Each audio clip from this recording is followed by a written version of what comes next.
Good morning, everybody, and welcome on in SMITE 2 and esports at that. It's Anthony Squared, which means Malum and Trelly with you for the start. We're starting off with EMEA. Trelly, we got SMITE 2, we have esports. It could almost not get better, but it somehow might. How are we feeling? I mean, first of all, it's going to get better once the action starts. But yes, you're right. It's been long waited. We've been jumping between these tournaments, and as always, you got to be excited. You got to be hyped up. There's some new gods in the mix. There's some new items. Yep. Metas have shifted. Metas have changed, and got to be hyped up for it.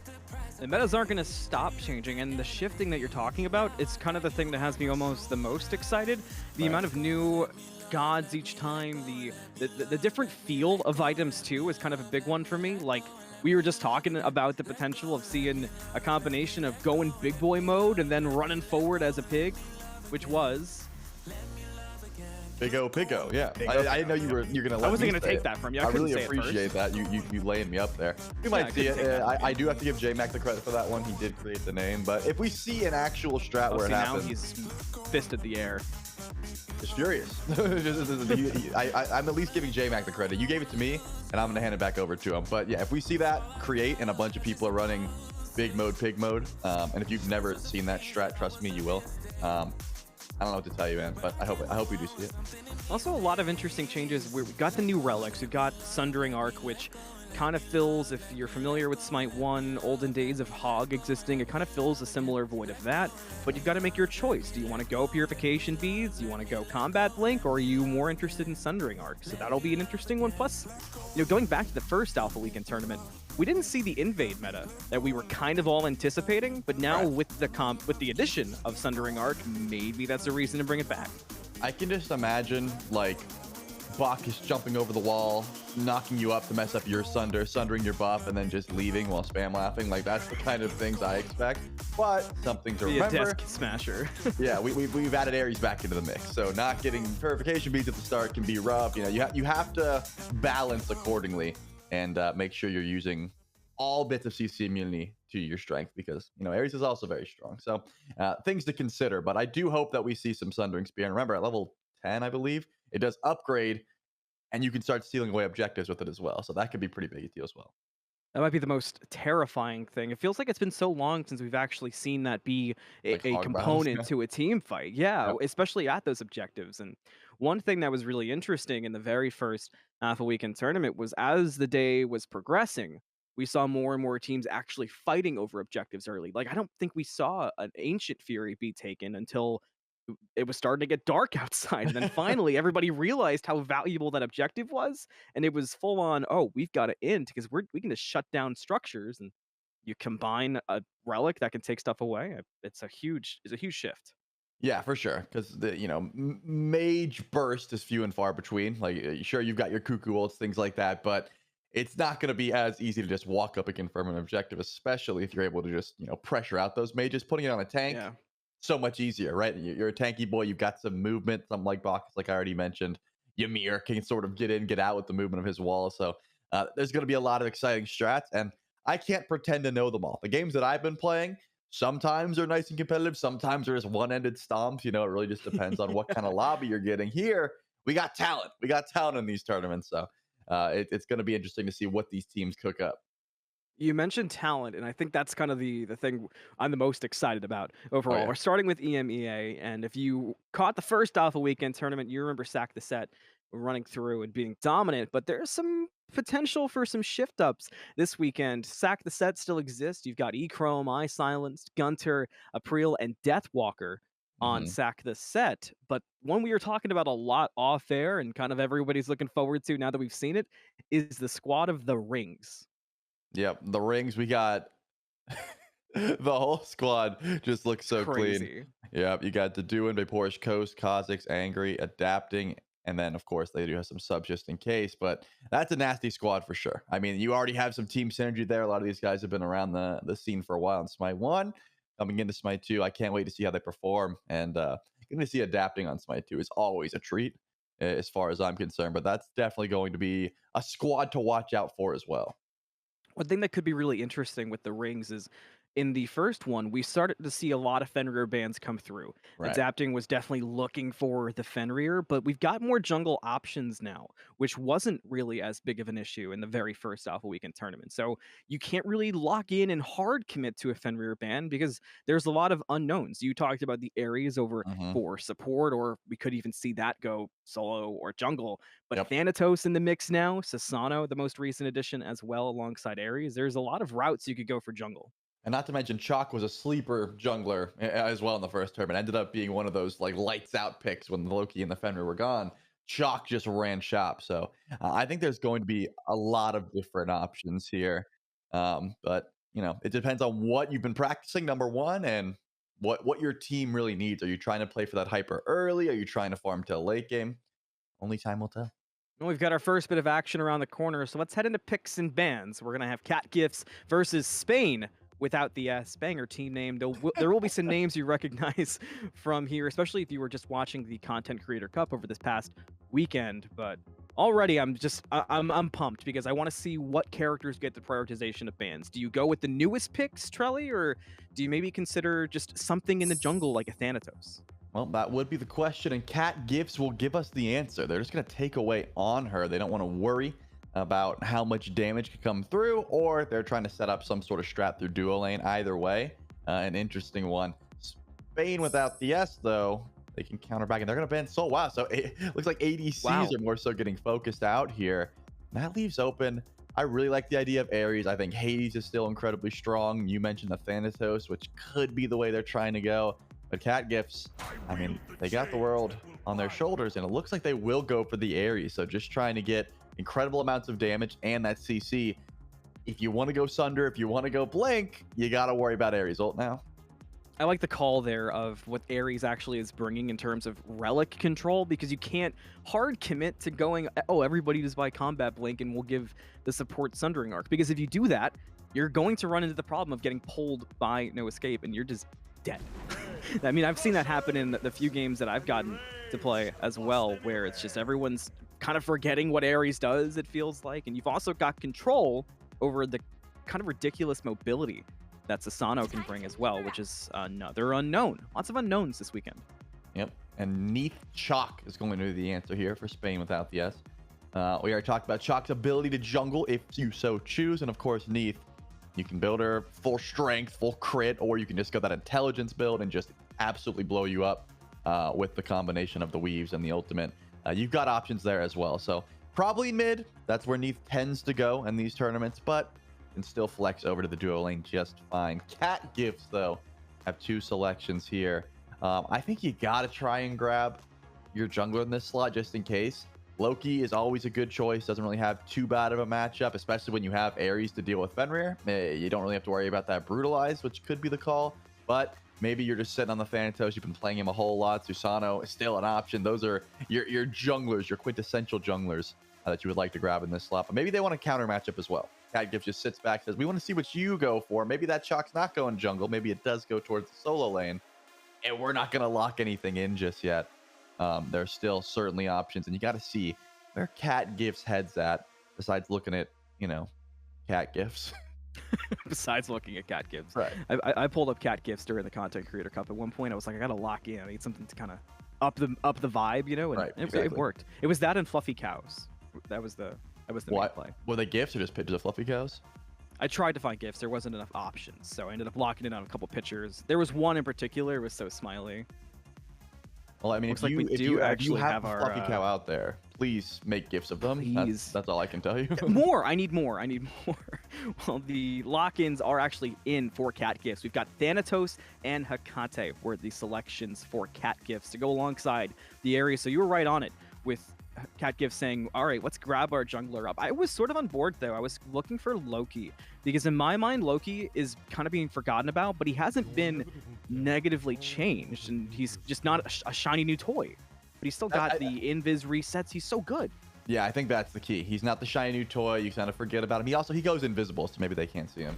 But I still think very powerful in his own right. But Hecate and Thanatos, man, I'm a big Hecate fan at the moment. That ultimate, it doesn't feel like I'm a mid laner at heart, and it doesn't feel right using it like a big burst ultimate and then bringing someone towards you, right? Usually you want them away from you, but if you know what you're doing, if you can use that teleport to your advantage, you and your team can get in, get out, and you can bring the enemy squad towards you to set up for more burst damage.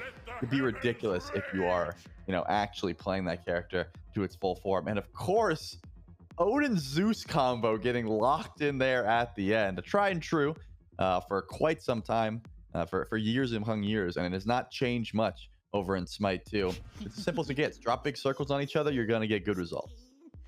And perhaps the most interesting thing, that could be a Zeus ADC.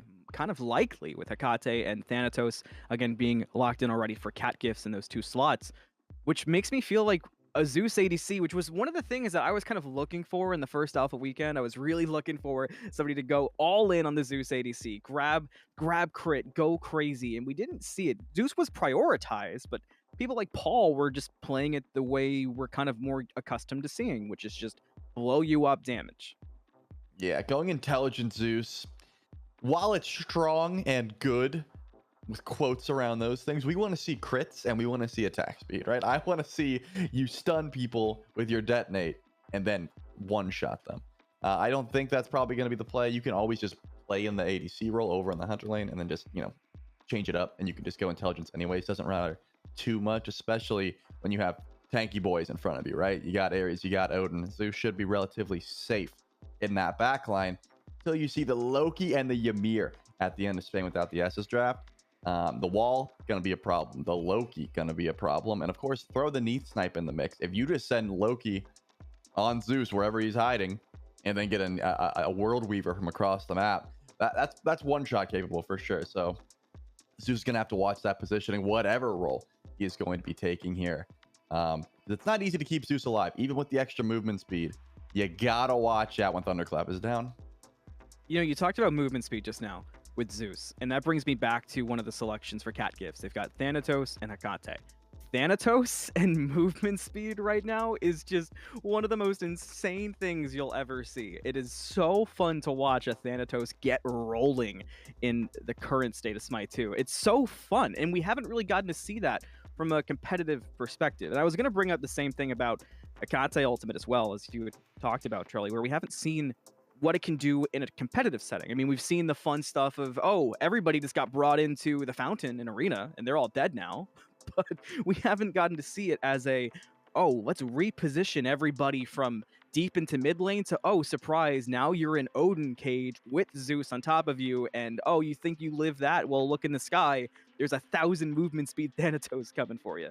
Exactly. If you're using the Hecate ultimate to its full extent, you're not going to be ready for it. It's not one of those things that you've got years of playing against. Hecate was just added relatively new to Smite 2. So it's not that intuitive to see this little, circle on the ground and then I've been pulled towards you.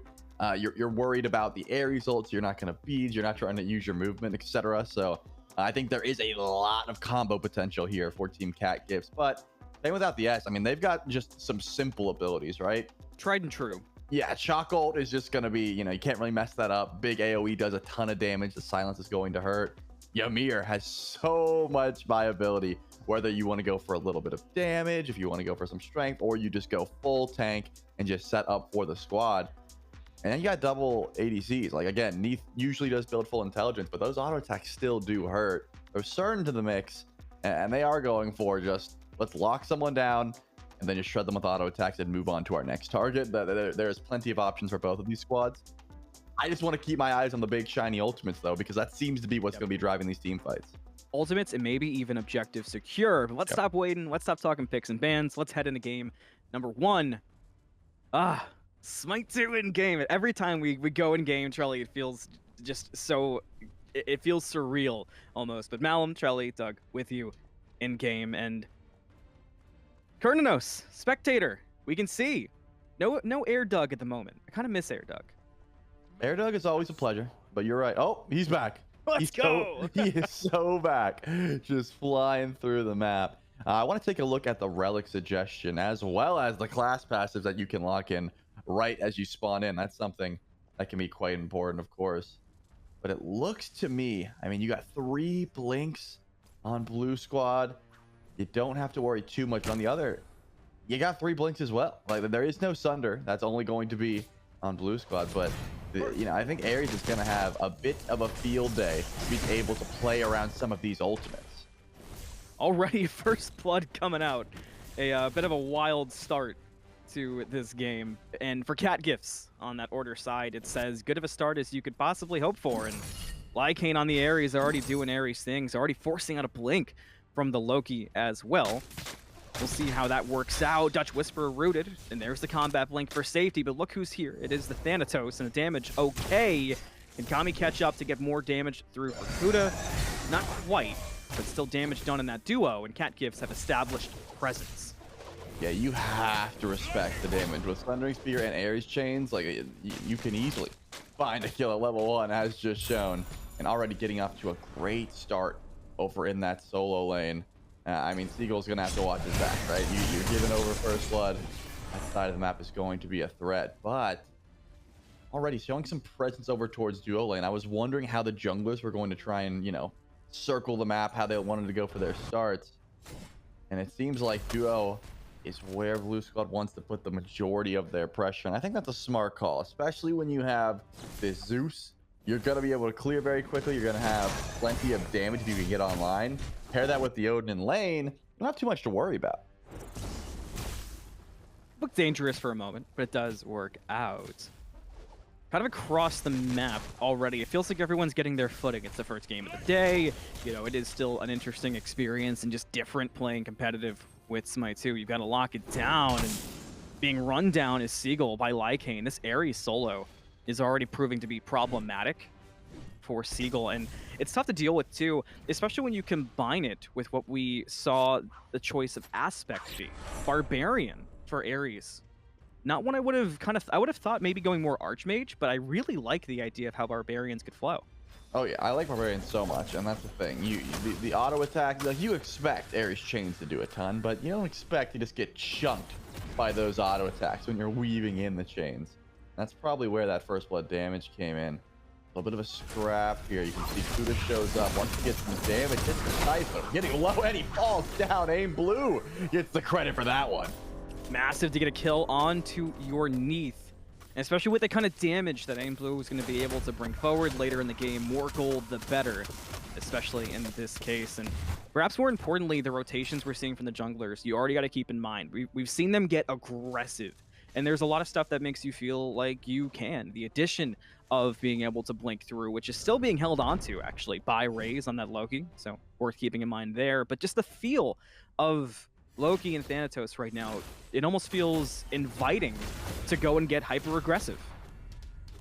And you sort of have to. I mean, if you want to try and, as you said earlier on, during the death segment at the very least, these objectives can be pulled early if you bring enough damage. And if you're getting active early, you sort of open the door for that. I think both of these teams, throw the Zeus in the mix, throw the double, you know, auto attackers. You can shred through a gold fairy relatively easy once it spawns in. You gotta watch out. But once again, Kudos here, a dash in from the Sir. That's insane. Ragnar will bring down Kami forward. Dutch expected the same thing as us. No dash forward, but Ragnar still throwing. Has lifesteal. Can he get the kill? Almost. Yeah, they do trade out somehow. A rotation came out from Kuda, but the bloodbath has already been completed in the duo lane. Ragnar was just simply unafraid to stand there and throw. Yeah, I mean, the Neath ult came through. I thought Aim Blue might have made the difference there. Getting a little bit of lifesteal. Not enough to survive, but at the very least you're trading. I think you're happy with that one. I can't believe Ragnar dashed in at the tower line, man. Had zero fear and plenty of extra DPS. It does seem, by the way, I don't know if you took a look at Kami's build, definitely going into some attack speed and some strength. So Excited. Yeah, I think we will be seeing some auto attack, some crit Zeus perhaps. Kuda up, down, looking for the ult. Looks like Loki's just going to run away with his tail tucked between his legs. Raze not really looking for a 1v1 here because it wasn't one. The rest of the team was on the way. No true 1v1s. It's no fun, but it happens. But no, I love that Kami is going attack speed. That was the one thing I was looking for the entire time in that first alpha tournament. So getting to see it now, I'm excited for how it's going to feel late game. And the combination, and this is something we haven't touched on, going at the attack speed, eventually some crit in their Zeus, but combining it with Spiritualist in the dual lane. You're going for a little bit of extra AoE, you know, help you clear the wave a bit faster, help you clear your buff camps. All of those things Will help you out if you're Zeus and you don't really have too much damage on your abilities, at least if, you know, you're building into that attack speed slash crit chance option. There's always the ability to just go sort of hybrid. I'll keep my eyes on Kami, how they decide to continue out this build. You haven't got to speak too much on the Ymir. Just being able to blink in, freeze these walls have still been very impactful up against Kami. You can't just walk out if you're Zeus, right? You can't just walk under your tower. Blink cage, here we go. Finally, we get to see the combo, and there's the Zeus ult. It's still Wombo, it's still comboing, but we'll bring down Ragna. No, Ragna actually turns it around and takes out Kami. Ragna likes those odds. Please, ult me some more. One land and Ragna's playing possessed. Maybe Kuda can turn it around and blink forward, looking for the Ymir to stun out from Odin. Is the damage there? Yes, it is. But can you get away from Ragna? Because Ragna just likes to fight. One more auto will do it, but Dutch Whisperer will get out just in time. I mean, Malum, the Zeus Odin combo is fantastic because you drop the Zeus ult where they can't escape it. That was not the case for the Zeus ult I just witnessed. Unfortunately, Kami left a big open area where Ragna could just dash out of the Zeus ult, not confirm the full damage, and live to fight another day. Of course, the rotations do come in. Ragna was still able to escape with his life, but you got to make sure those Zeus ults are placed perfectly. Lightning Storm can do so much if you're just stuck inside of it, and that was simply not the case there. And using the 3 detonate charge to find a stun can also be impactful. We'll keep watching, but Ragna is becoming an increasingly growing threat. Already has the Dagger of Frenzy pickup. This Cernanos is going to be absolutely shredding. I have been loving to see the Dagger of Frenzy picked up early. We saw a lot of Bloodforged Blade get picked up early in the previous Alpha weekend, but something about the Dagger of Frenzy early, being able to get that actual speed. It feels a lot like what Wing Shard brings in SMITE 1, especially when you see it in more situations like duel or early 1v1s, where you get that extra attack speed through and you can really make a difference in your trade. Oh, you certainly can. You can just pop it whenever you want, essentially. Those active items, just being able to use them effectively whenever you would like. You can see Kami goes for the same strat. Use the ult, try to find the pole, does not find it, so the Hecate not going to get too much action there. That just goes to the sky, though, looking for the fight in the jungle. Oh no, bad spot to be if you are Loki, but some help comes through, and look at the ability there from hi-rez to cover ground, comboing everything to get away. It works out for safety after a full commit came out from the cat gifts. Might even cost a tier 1 tower in the mid lane. At least some gold off of those tower bounties. Yep, aim blue, looking to try to go for the wraparound. Doesn't have it, eats a scythe for breakfast and decides to back up. Probably the correct call there. You don't want to be fighting 1v3 underneath the tower, but Briffa does find the kill on the Lycane, stuck in solo lane with not a lot of HP. There might be some more rotations coming. That has to feel very, very, very good to get that revenge kill through. But revenge kill for how long? He gets a little bit sandwiched. Oh, Briffa, I'm so sorry we caught that in 4K, but you will never be forgotten. I think it was kind of big brain. You know, he's like, hey, I'm already stuck in the cage. I'm just going to wall myself in the corner and just wait for death to come.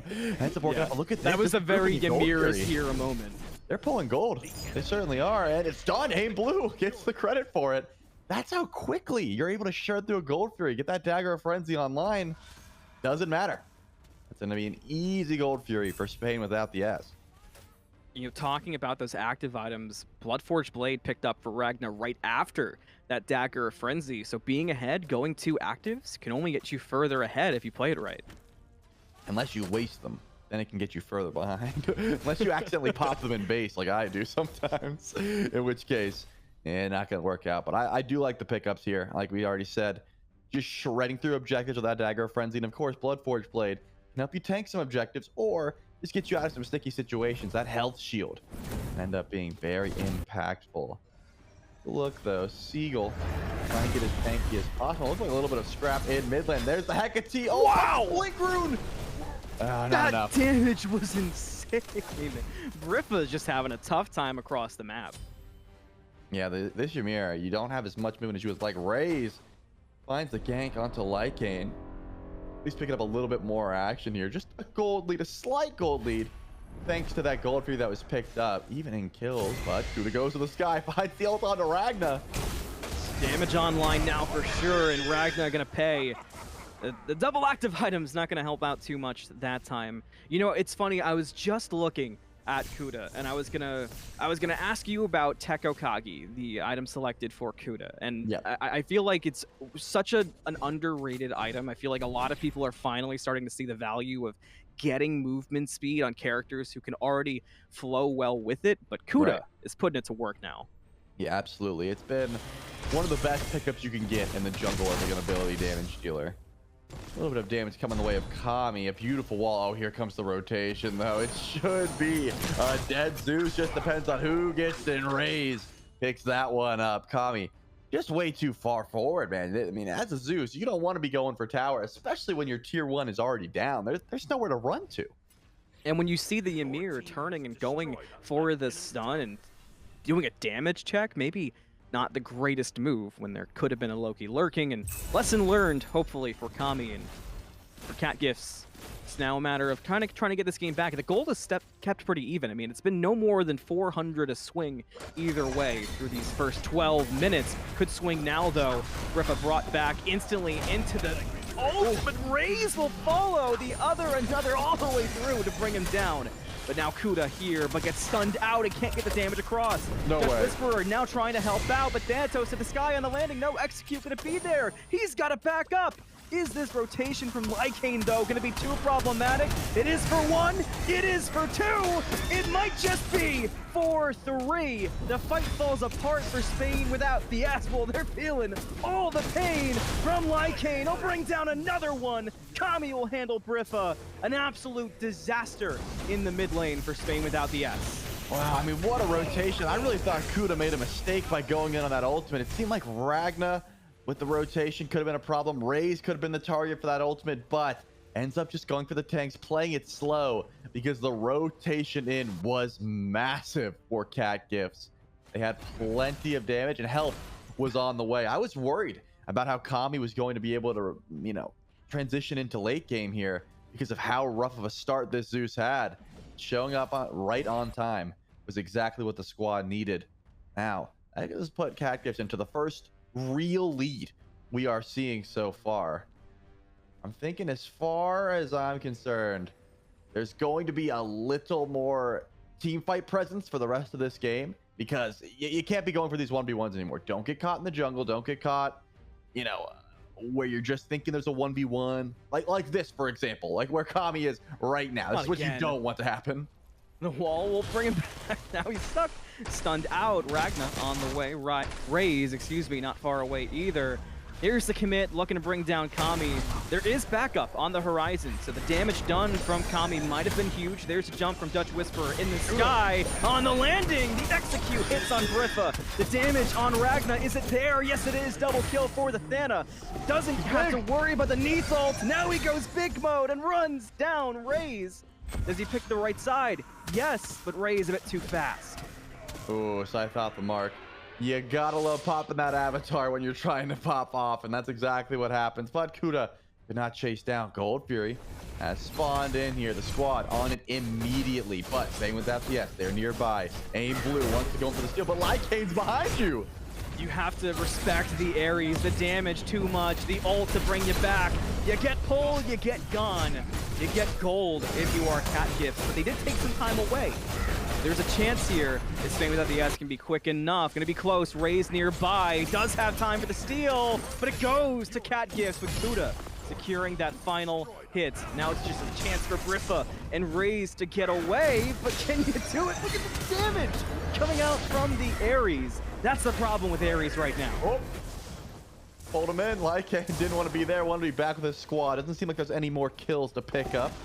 So the retreat is the call. Cat Gifts, though, is certainly building their lead. They're grouping up when needed. Seagull had to just get farmed. Was left over in solo lane.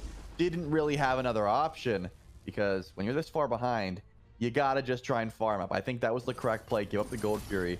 Lycane's not done, man. Just sieging forward. So much damage from these chains. Can there be a stun found? There certainly is. And do you have an ultimate? Aim Blue does. And the cage just gets Briffa. Is there damage to buy? There should be. But Briffa does able is able to walk out. I don't think Briffa thought that was going to be the case. Raze re-engages, looking for Dutch Whisperer. Can he bring him down? Not quite yet, but meanwhile, Lycane's blowing up your backline. Ragna gone. Briffa in trouble. The execute will find its home. Lycane continuing to be problematic. Raze will fight through that damage of Kami. Can they? Dantos knows. I don't think you can take the teleporter in the face of somebody moving that darn quick. Divine now for Kuda. Movement speed, you were right. That Kuda is so fast. It's crazy. It's so crazy to watch. Even if he teleported, Kuda was gonna follow him. He's like, I'm with you. Like, I will chase you to the ends of the earth. What a play and what a lead that is still building here for Cat Gifts. Look at these late game options here. The other Anata, I've been, interested in how these Akate ults were going to be used so far. Been pretty successful with them, but just decided to stop the split push. Went over to Seagull, was in solo lane during that whole scrap, and said, "Hey, you're not getting free farm. Like you're staying as far behind as humanly possible." And that's been the case so far. Lycane is making such a difference, whereas Seagull just can't seem to match that same level of pressure. One thing I really have already fallen in love with, and I'm curious if you saw the same thing. We're all familiar in Smite 1 with the kind of Ares walk, the Neath walk, where they walk at you, you know the chain's coming, you know the ult is coming, or you know the backflip is coming to get a weave out. I've now loved the walk of confusion after Hekate uses Open the Gate. After Lycane went through, you could just see Lycane spinning around like, wait a second, where am I? It really got me. It's jarring at first, right? Because you just get teleported against your will. Right now, oh my goodness, he's big mode again. The wall doesn't find it. And this is going to be a dead Ymir, almost certainly. I love that the Avatar Sparaccio almost made Kuda as big as the Ymir wall. Yep. There's something so intimidating about that. Can you imagine if Amana gets added and then he uses it before he ults? It'd be huge. Ragna did get the 1v1 onto Kami, but can you survive all this? I don't think so. Kuda with the instant revenge and going immortal here in game number 1. Yeah, I mean, Kuda is having a hell of a performance so far. It doesn't seem like he's going to be stopping anytime soon. You run into Kuda or Lycane in the jungle, and you are losing that fight every single time. Raze does find the kill onto another. You got to watch your positioning. I already talked about it, but the only way that CatGift starts to lose, a little bit of this lead that they built for themselves is just letting themselves get picked off. As long as you're grouped up with your carries, which in this case is your solo laner and your jungler, there's no way you can fall. Everyone's just trying to be a hero all by themselves and get extra farm. Just follow the Thanatos around, man. No one can hurt you when Kuda's around. Especially now with the most recent power spike picked up for Kuda, grabbing the Reaper, which synergizes so well. First of all, just a tough name for an item in general. So tough. And is that not just like Thanatos' title as well? Like, you just buy the item that gives you your namesake and runs around, gets plenty of healing. You already talked to the Tego Kage, now the Avatar's Parishioner. He just has so much damage and so much sustainability. As long as Kuda's hitting death sites, I don't see him dying anytime soon. I'm 100% on board with you. And we talked about gold. The lead has gotten pretty significant now for the side of Cat Gifts. Kills 19-12, coming up on 20 minutes, not too far away. Gold Furies have also been dominated by Cat Gifts this game. And if I'm Spain without the S, it's total drawing board, and it's what do we even do in these fights? Because it feels like they were trying to find their way in with Ragnatrelli, but that wasn't there. Do they have to lean on Raze? I do still think, well, hold that thought. Kuda smells blood in the water, and he's looking for Ragnar once again. The landing is real good. The beads will come out. Every active pop. Can it stop Kuda? Yes, it can. A big-time shutdown goes to Briffa. Ragnar still trying to fight through all the damage, but the Anata will bring him down, and Dutch Whisperer ready to step up to Briffa for more damage. But meanwhile, what about Lycane? Left behind, and this fight has started real great for Spain without the S. They've got 3 dead and a double kill for Raze, and they want even more than that. The blink forward from Raze, the damage real good. A triple kill coming out for the Loki. The last one standing gonna be Kami, and he won't be long for this world. Seagull with the kill, and oh man, is Spain without the S back in this game. Yeah, I was about to say you gotta lean on Ragna, and that's exactly what happens. The 11-0 shutdown on the Kuda immediately to start off that engagement. Sure, you lose your duo lane in the process, but do you even care when you let Raze come through and pick up 3? This Loki, you know, I love the build first and foremost. Like, you have so much damage online, but the fact that you could just reset your invis on kills means that if you let Loki get the first kill in the fight, he's probably going to find another. And if he finds another, why not give him 3? You give a mouse a cookie, he gets a triple kill. And now, banging out the S, put themselves not only in the lead in that fight, actually 3,000 gold up. We're in Fire Giant territory for whichever squad decides to get there first. And oh man, we thought Kuda was going to be the biggest threat on the map. Now I'm looking towards Raze. Where do you kind of lock back in though? It's kind of my big thing if you're Cat Gifts, because that fight went as bad as it can go. But it feels like it was something you called out earlier, Trelly. It was them sort of forgetting to travel as 5. Right. Yeah, I think Kuda was a little bit overconfident, got baited by the Bloodforged Blade shield. If you get that kill on a Ragna and you still have your Thanatos alive and he gets the healing from killing Ragna and you just translate that into a possible double kill, we are chilling, right? There is no issues happening on the map. But because you've got shut down, you've given Raze a huge power spike, plenty of damage percent pen online for this Loki, gotta dial it back a bit. And look, this is okay. I said overconfident. You can't spell overconfident without 4th item Deathbringer. Like that, Kuda really thought that he was just gonna be absolutely carrying this game. With that death, might be a problem, but once again, Ragna being looked at, has to retreat. The rest of Cat Gifts is on the way quickly. We'll see if it does break into something big. It looks like Cat Gifts do not want to get caught sleeping again. The only person over and right now is Kami, just defending against Seagull, who was going for the push. But if they group up again, I mean, the 5v5s, if you would ask me 2 minutes ago, I would have been all in for Cat Gifts, but that one fight is just still sounding in my brain and bouncing off the walls of my mind of how strong Spain without the S can look. So for this next one, I guess it's just a matter of what can Kuda actually do, right, Trelly? Yep, well, we'll have to see. Already forcing the blink from Briffa. He has to run. The rest of the squad not quite around. Seagull has been in solo lane this entire game. I mean, not been a part of too much, and is not going to be a part of too much. But, you know, someone who's also been building up very well is Aim Blue. So much intelligence online with this build. This is that full just ability nuke style build coming out of Neath. I mean, you got to watch that burst damage. Kuda is sitting by. It does seem to me like Spain without the S is trying to find an engagement, and they might have just found it. A big pullback onto Briffa should be the end of the EMEA, but Ragna able to bring down Lycane before the EMEA even died. Is that enough of a trade for Spain without the S to back up safely? Yes, it is. Ragna, that was a big time pick onto Lycane. There's no other way of looking at it. And you got the ultimate out of Kuda as well. And we'll see if actually Spain without the S push up off this. This could be big time for them, Trelly. This could be a Fire Giant play for sure. They are grouped around it. It does seem like it's going to be pulled. Remember, Dagger of Frenzy. You have plenty of crit chance already. There's going to be some damage coming through, and it looks like that's the call. Start up Fire Giant immediately. Who's nearby? Kuda trying to get in. Doesn't seem like he's going to be able to get past the wall that is Seagull. And Dutch Whisper, he's not even stepping forward. This could be free. Just a complete misread. Ragna did have to walk away. That's damage gone, but Aim Blue was still there. The benefit of the double ADC pays off for the side of Spain without the S. They now have Fire Giant around 5.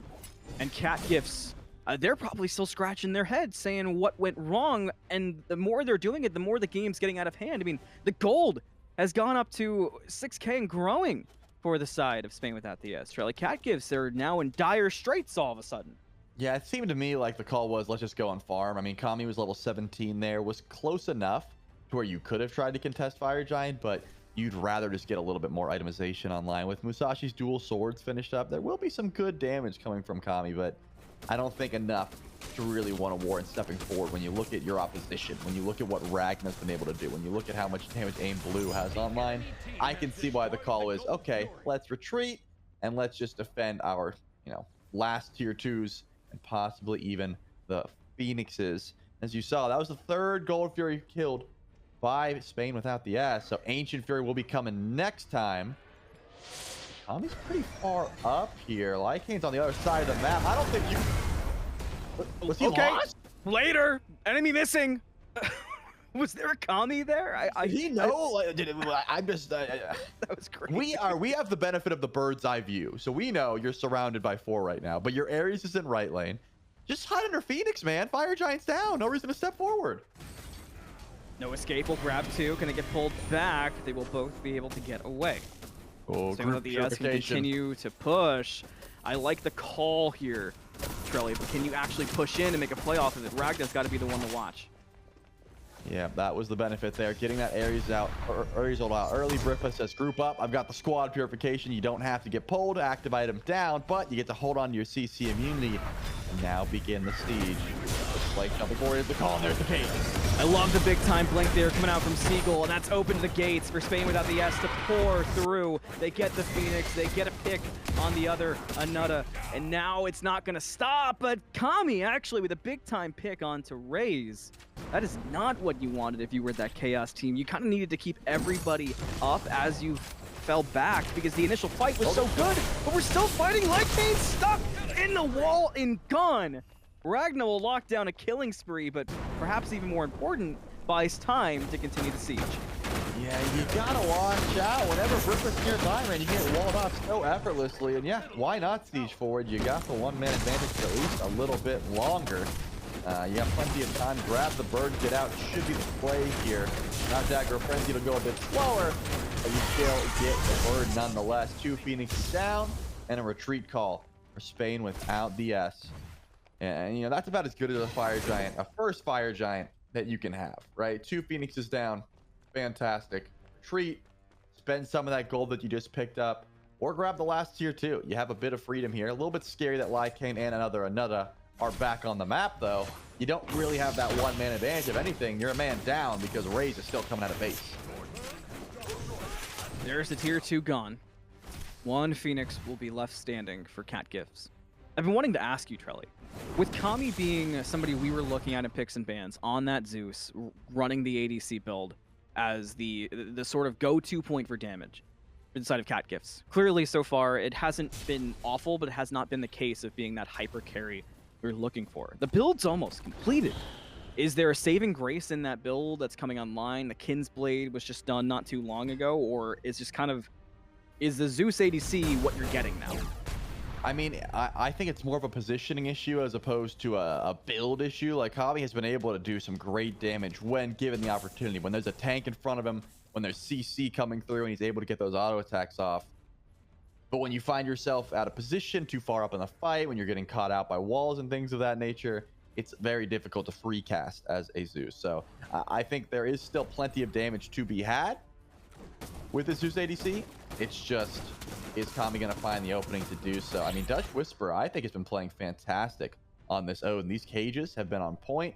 2, 2, and 15. Not a bad stat line, considering how far behind Cat Gifts are at the moment. So it's not as if you can ask for too much more from your Odin.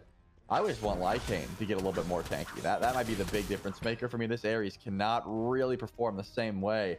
Early game, fantastic. Getting that chain damage, finding ultimates, whatever. But now Briffa's got the squad-wide purification. As long as you're grouped up with the Ymir when the ult comes through, you're losing a lot of this value from the Ares pickup. Great call, and actually using the more unique active items that SMITE 2 has, and it paid off in the last fight. I also really liked the ult we saw from Seagull. The charge your ult, blink forward as it lands really did catch Cat Gifts off guard. But one thing you did talk about, Trelly, earlier we saw the 3rd gold Fury. That's going to be a big time Fury gone. I mean, only for 1 Phoenix, but good enough. Once you get those structures open, you don't have to worry. I think that if we're honest, the biggest damage dealer on the map at the moment for Cat Gifts is going to be that Phoenix, and then you can just see the Ancient Fury ominously just saying nope. The Phoenix. Still such a cool visual of just the Ancient Fury standing there ominously, making sure that everyone knows, hey, this will not be attacking.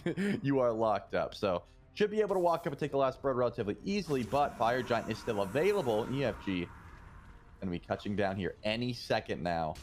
And you got to worry about fire minions from 2 different lanes. Not an easy defense for Cat Gifts. It isn't, especially when we've seen Kuda not being able to have that same presence that we were seeing in the mid game. Well, you touched on it. When you saw the Deathbringer come out, when you saw the crit route, you're like, hey, I don't know if that was the time to get it, because the fight just blew up in your face. And ever since then, it's been a different Kuda. So we'll see if that can be recaptured by Cat Gifts as the Fire Giant does get pulled by Spain without DS. You can see the split going on from Cat Gifts to find the correct way they want to go in, but by the time they look, it's already gone. Viking's got to fall here. There's the wombo combo. Is that damage enough? No!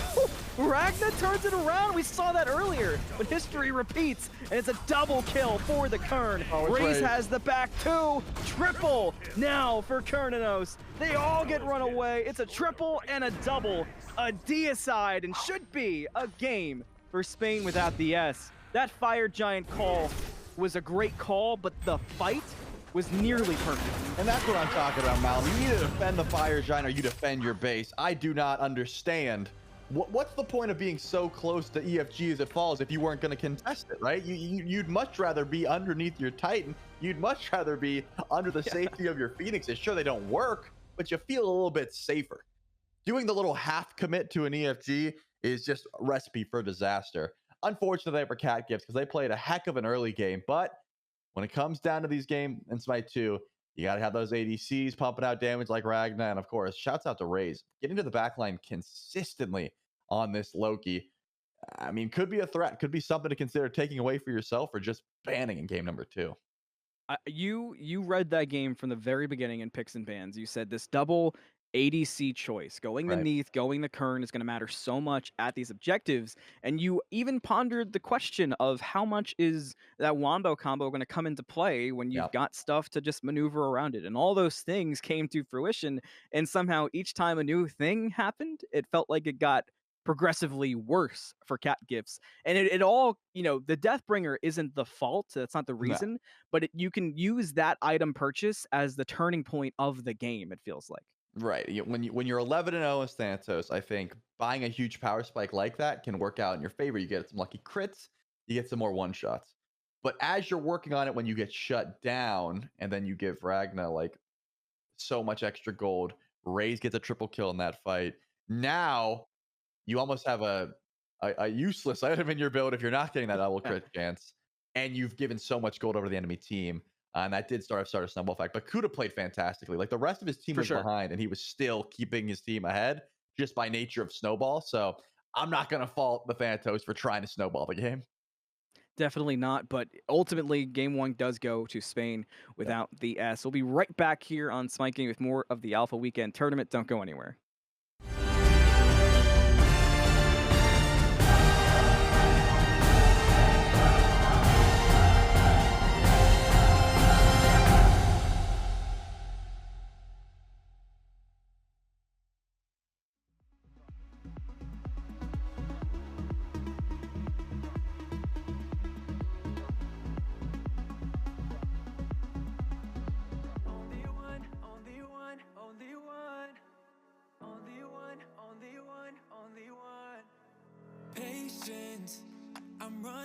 I'm running out of patience.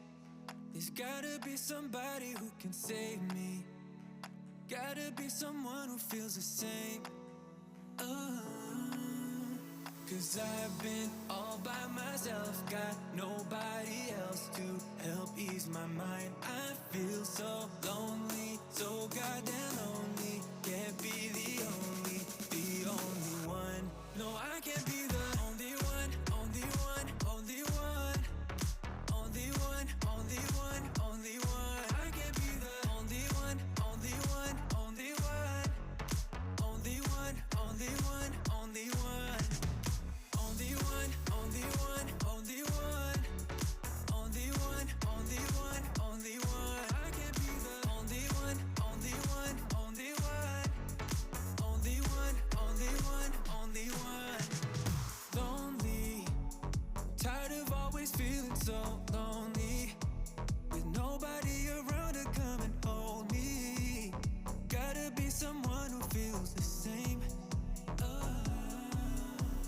'Cause I've been all by myself, got nobody else to help ease my mind. I feel so lonely, so goddamn lonely. Can't be the only one.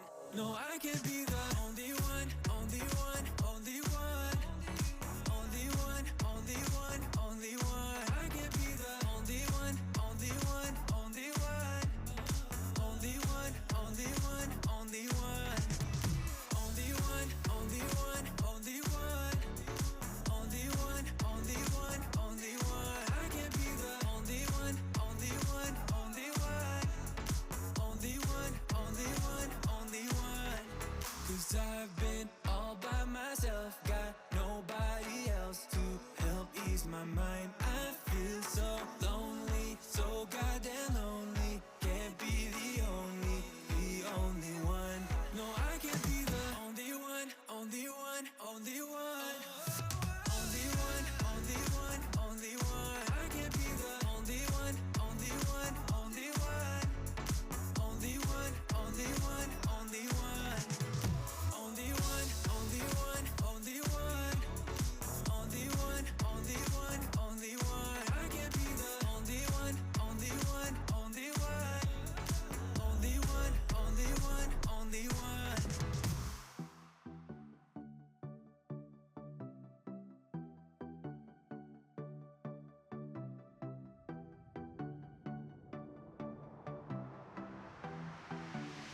It's one of those times in life when you just know that it's right.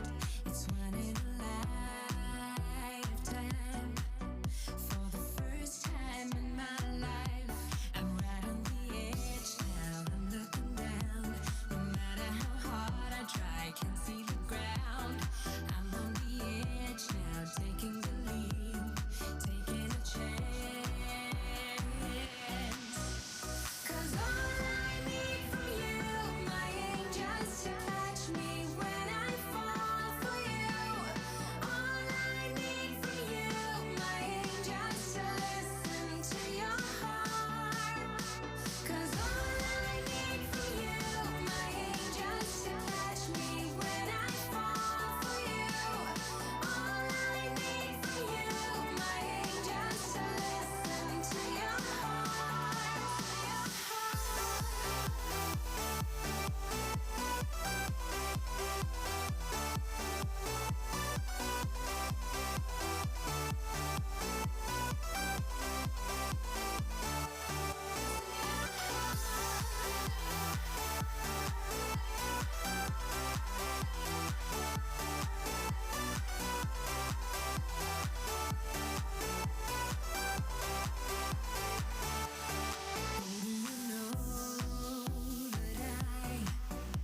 will give it all I've got.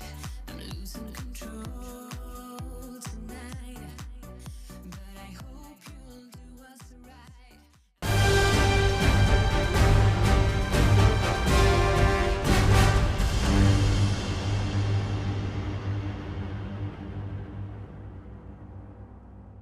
Hello and welcome on back. We missed you. Hoped you missed us. It's Anthony Squared, Ballum, and Trelly. Game one there between Cat Gifts and Spain without the S was a wild story of kind of just how quickly games can turn around in Smite 2 when you utilize the way items can function combined with actives and you kind of just have a Kurnanos become a Gatling gun, Trelly. Yeah, Ragna was a growing threat for sure. The double lifesteal build was a problem. I didn't see too much presence on anti-heal, which can be an issue as well. And of course, an 11-0 shutdown, that's going to help out any team, right? When you get that much gold in your pockets and try and shut down what Kuda was doing, I think that also really helped Spain without the S just sort of snowball that game back into their favor. Also got to give shouts out to Raze. I think this Loki was a growing problem. Sure. Being able to get to the backline, get one pick, and then just immediately get Vanish back and find another one and sort of snowball that helped out a ton. And to be honest, shouts out to Siegel. The mental fortitude to be 5 levels down and just keep farming, eventually, hey, he showed up. He got online, and that's what mattered. A first blood before minions, and it still worked out. Let's take a look at the brackets, see what's going on so far for EMEA in this Alpha Weekend tournament. Sack the set. We told you a bit about what they were rocking through to pull out a 2-0 sweep, but what's shocking to me, this is the first time we've both gotten to see it, is the Rings actually go down a game to Naughty Nero. That is shocking. The Rings, as we were talking about earlier, is a roster that consists of Vape Coast, Kha'Zix, Angry Adapting, and Duduin. To see them go down a game is incredibly surprising. Well, here's what I'll tell you. Just because you're nuts at Smite 1 does not mean that you automatically just, pop off in Smite 2. You got to put the hours in. You have to learn the new mechanics, but could just be, wiping some of that rust off. I'm sure we'll see the Rings have a bit of a resurgence here in game number 2. Doesn't mean that they'll come out on top. Naughty Nero clearly came out swinging, and that's something that you got to watch out for. If teams put in the hours during these alpha weekends and really learn the how to make the best out of some of these characters, and as you were saying, some of these active items as well, you can upset just about anyone. There are no greats in Smite 2 just yet, right? They are still being formed. We are in an alpha. The early days are upon us. So if you want to be the adaptings of the world, those sort of things, now is the time. Is where you start.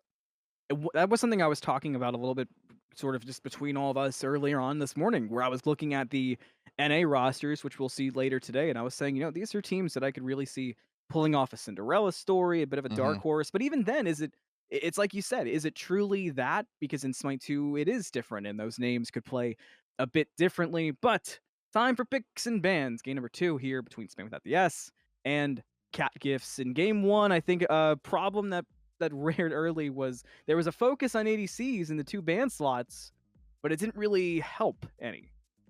Well, I mean, if ADCs are as powerful as we just saw, maybe that was the reason. Of course, I think the ADCs might have been a little bit snowbally in favor of Spain Without the S. So they're in first pick now. Maybe they'll continue to take away the soul, or maybe they'll try to get the honor for themselves. There's options here, but it is going to be the Hecate that is taken away, and Spain Without the S is clearly trying to grab that on her for themselves. Maybe remember the Ares was that first pick for Cat Gifts, and while Lycane came out swinging, it definitely lost its value, and that is the pick that I was expecting. The Loki taken away from Cat Gifts, and I think that's a smart call. From what Raze was able to accomplish, I'm probably doing the same thing.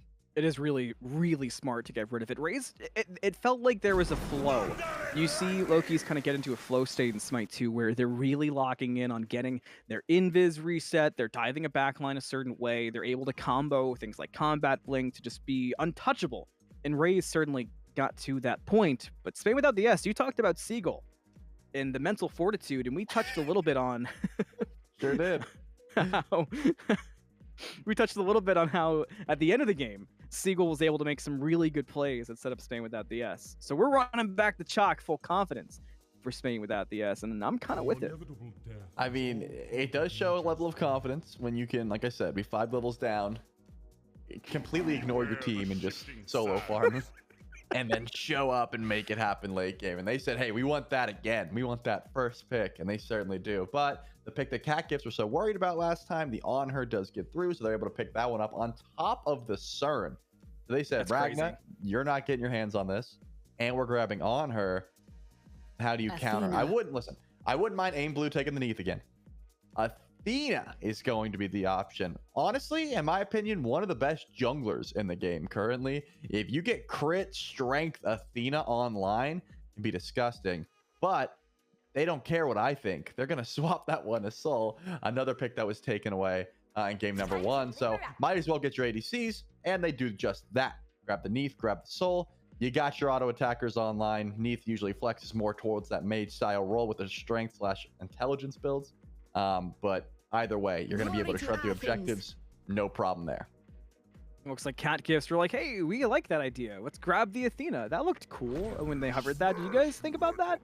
And with the Ymir alongside of it, I mean, it could go solo in this setup, but I'm with you. The jungle Athena feels real good right now. It also obviously has an unmatched way of rotating through the map. And of course, we have to mention, Spain Without the S did grab the Soul before, and that was, as you mentioned, one of those bans in game 1.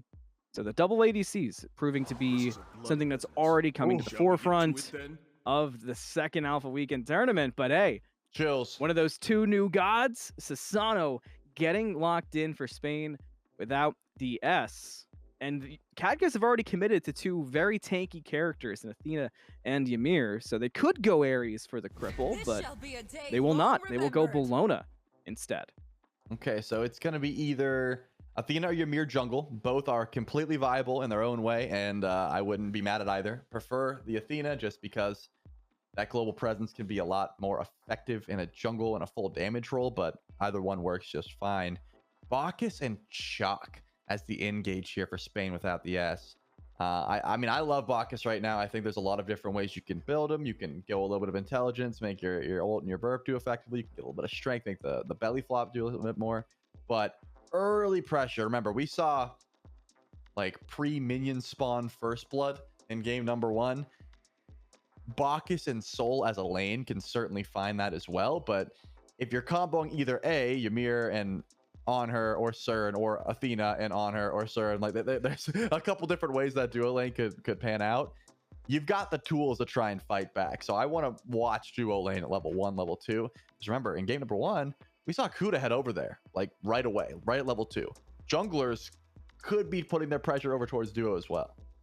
And with the Susano being there and our first real look at what Susano's bringing, there were a lot of changes, not just to the overall feel, but kind of the way that you go through and do combo. There's a different feel. The Vortex pull is gone off of Typhoon. You can't do the combo a lot of Susanos really like to do of the knock up into the pull.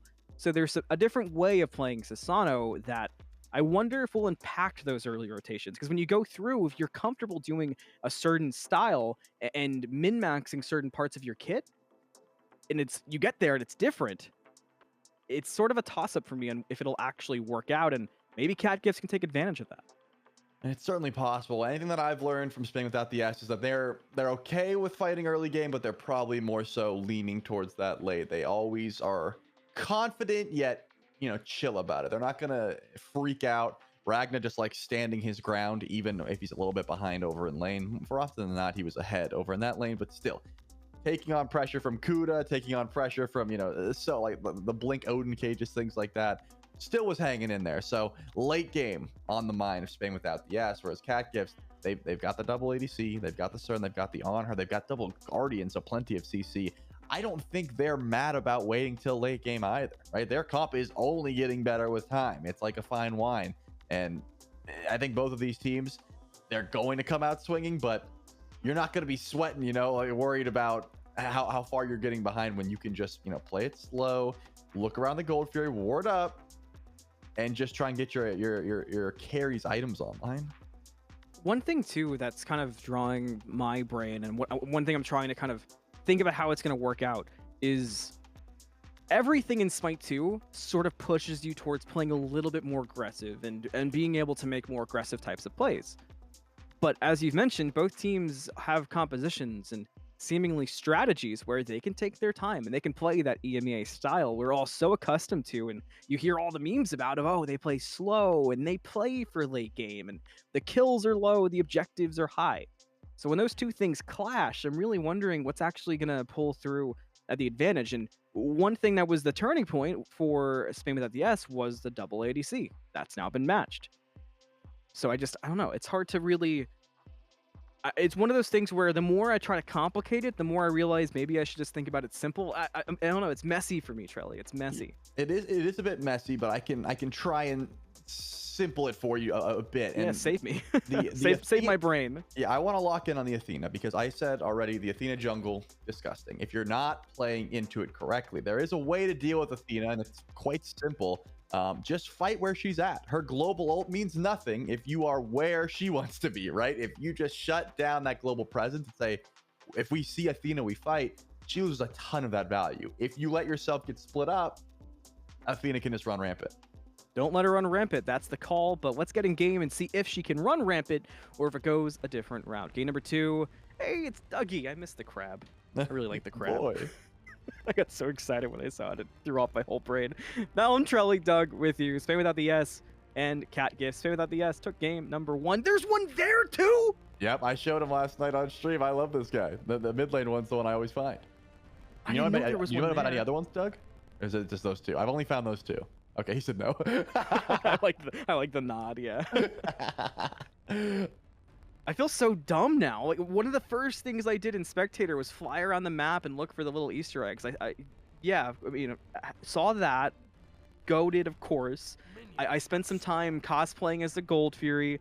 That was my play too, but I'm so mad I didn't see the other crap. I'm like really been out of shape over this. Yeah, I mean, I'm not gonna lie, you have ruined my day and possibly my week, but we'll get over it, and that's okay.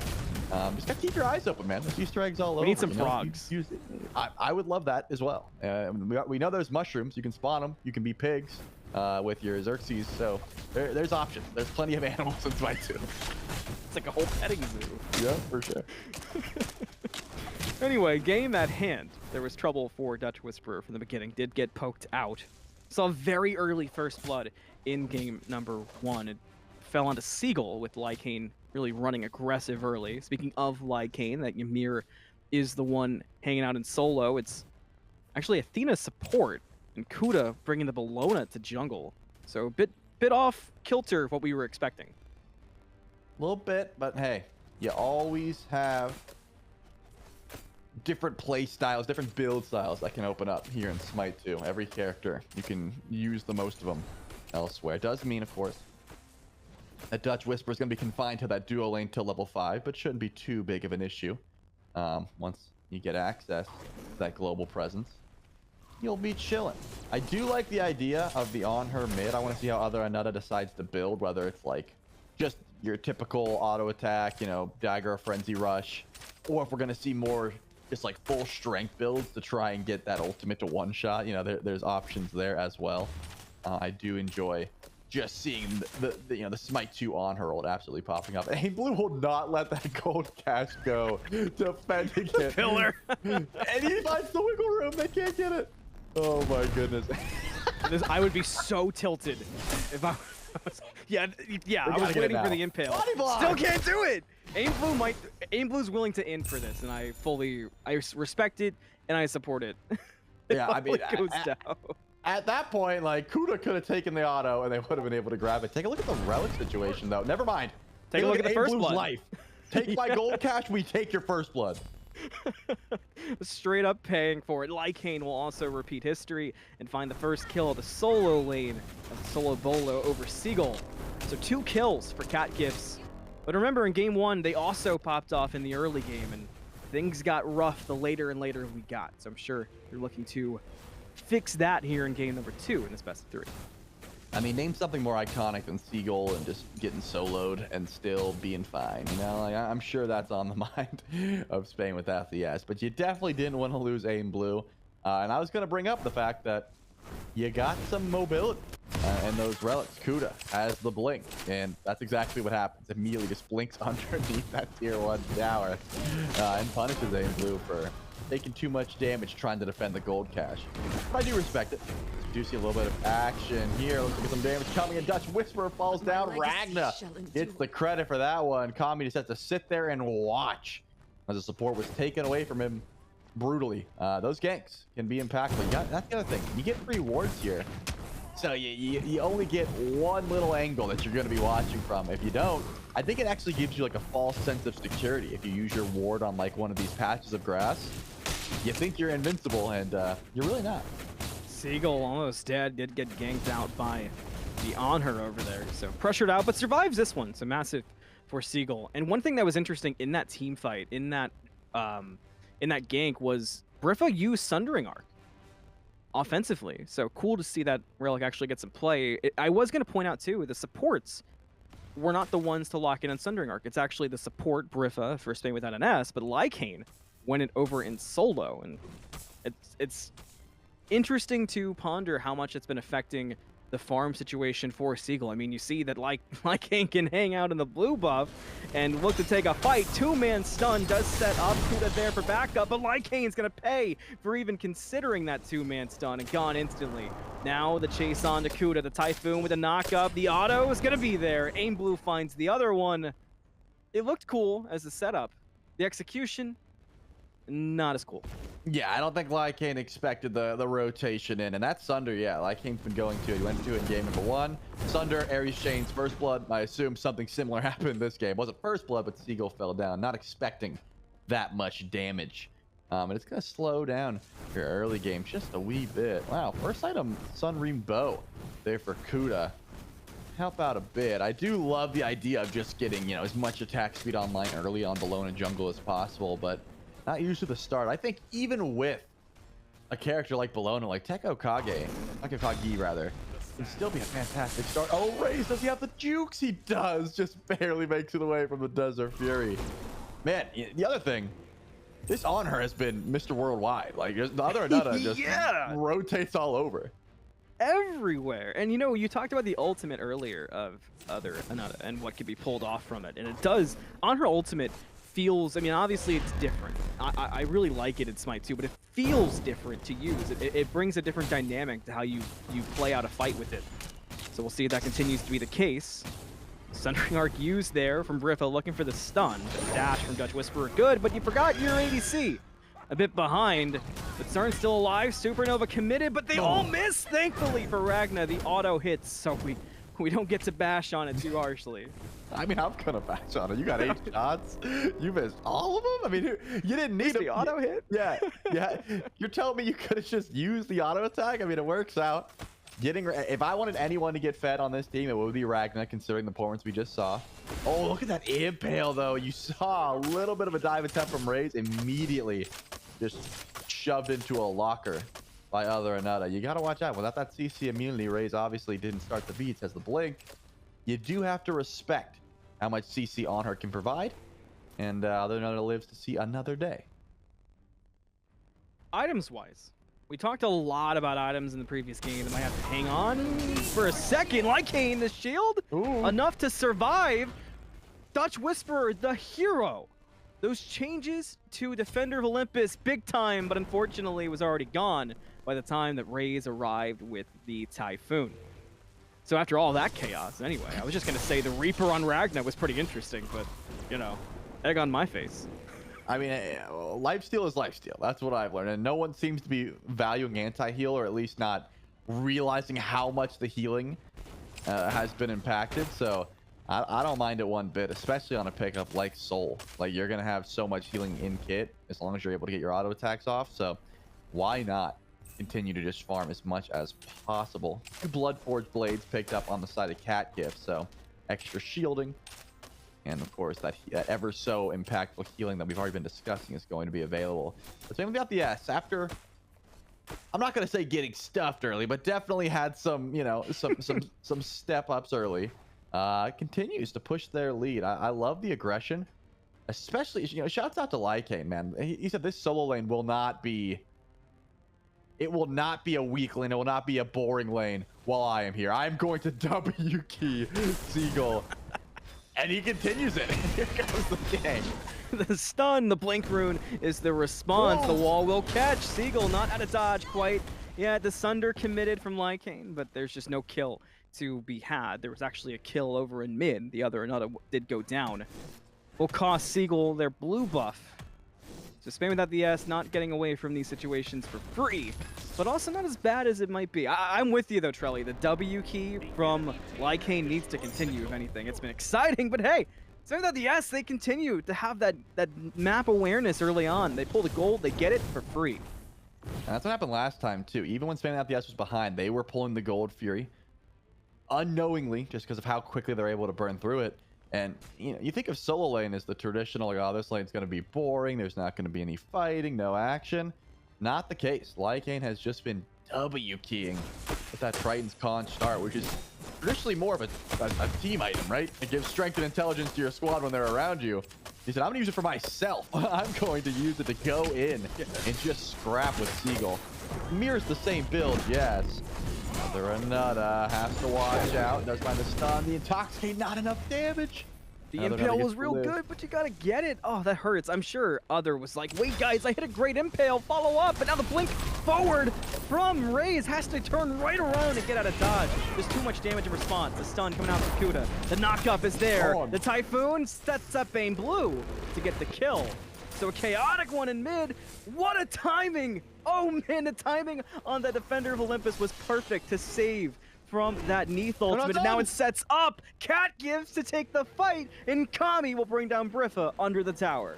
Finally, the rotations come through. I was waiting for him, man. Everyone, so many low health targets. And of course, Ragnar said, I will not be showing up. I am over in duo lane through and through. I already have the tier 1 tower down. This is where I belong. And Kami said, listen, my team needs me. They need a hero, and I will be making the last minute rotation in. And just helps out. Do we see a 1v1 here? I wouldn't hate it. Let's see. Gotta hit the supernova this time. That's the big thing. You do take the 1v1 if you're Ragnar. We're all watching for those supernova shots to get a hit, but no 1v1s in Smite, unfortunately. We'll get the rotation out. Kuda there with Dutch Whisperer. Ragnar will try to get away, but you've already committed your escape tool. Now Dutch can just jump around and wait. There's the taunt. The bead's out. The blink forward. The damage. That time supernova hits, but it's just too much, and Ragnar will go down. Yeah, there was a lot of damage heading the way of Kami, but I don't think ever a kill would have came through. Just too many. Aim Blue able to pick up a kill on another team. Says, hey, you're diving our carry. We'll try and find one in mid, and we grab it. Grab the tower blessings as well. Extra gold in pocket of Raze. The Susano, not a bad member to get some extra gold on. Already has the Jotun's Revenge, so 2-0 and 5. Not a bad start. First name without the S is Jungler. But I think because the objectives are down and you already lose 2 members, we might see a little bit of a slowdown here in the action. Starting to look at these power spikes, of course. Kami's build, par for the course, right? Same with other Anata. If you are an auto attacker, you're going to be seeing Dagger of Frenzy, Bloodforge Blade more often than not. But Ragnar does not care about the norm, does not care about what we expect to see. Goes Reaper into that Sunream bow. Still good, don't get me wrong. You're going to get value bows as you can carry. But yeah, he's carving his own path in these carry builds. And of course, like mentioned, Aim Blue, he's going ability nuke. He doesn't care about his auto attacks. No, not at all. Just got to blow things up. That's going to be the play. One thing we haven't gotten to talk a lot about, not even sure how much time we'll have. Briffa going to commit for the fight. Raze nearby. But is there anything actually there? Other Nutta already turning around. That stun hits? No. Does force out the ult, but won't have a fight after.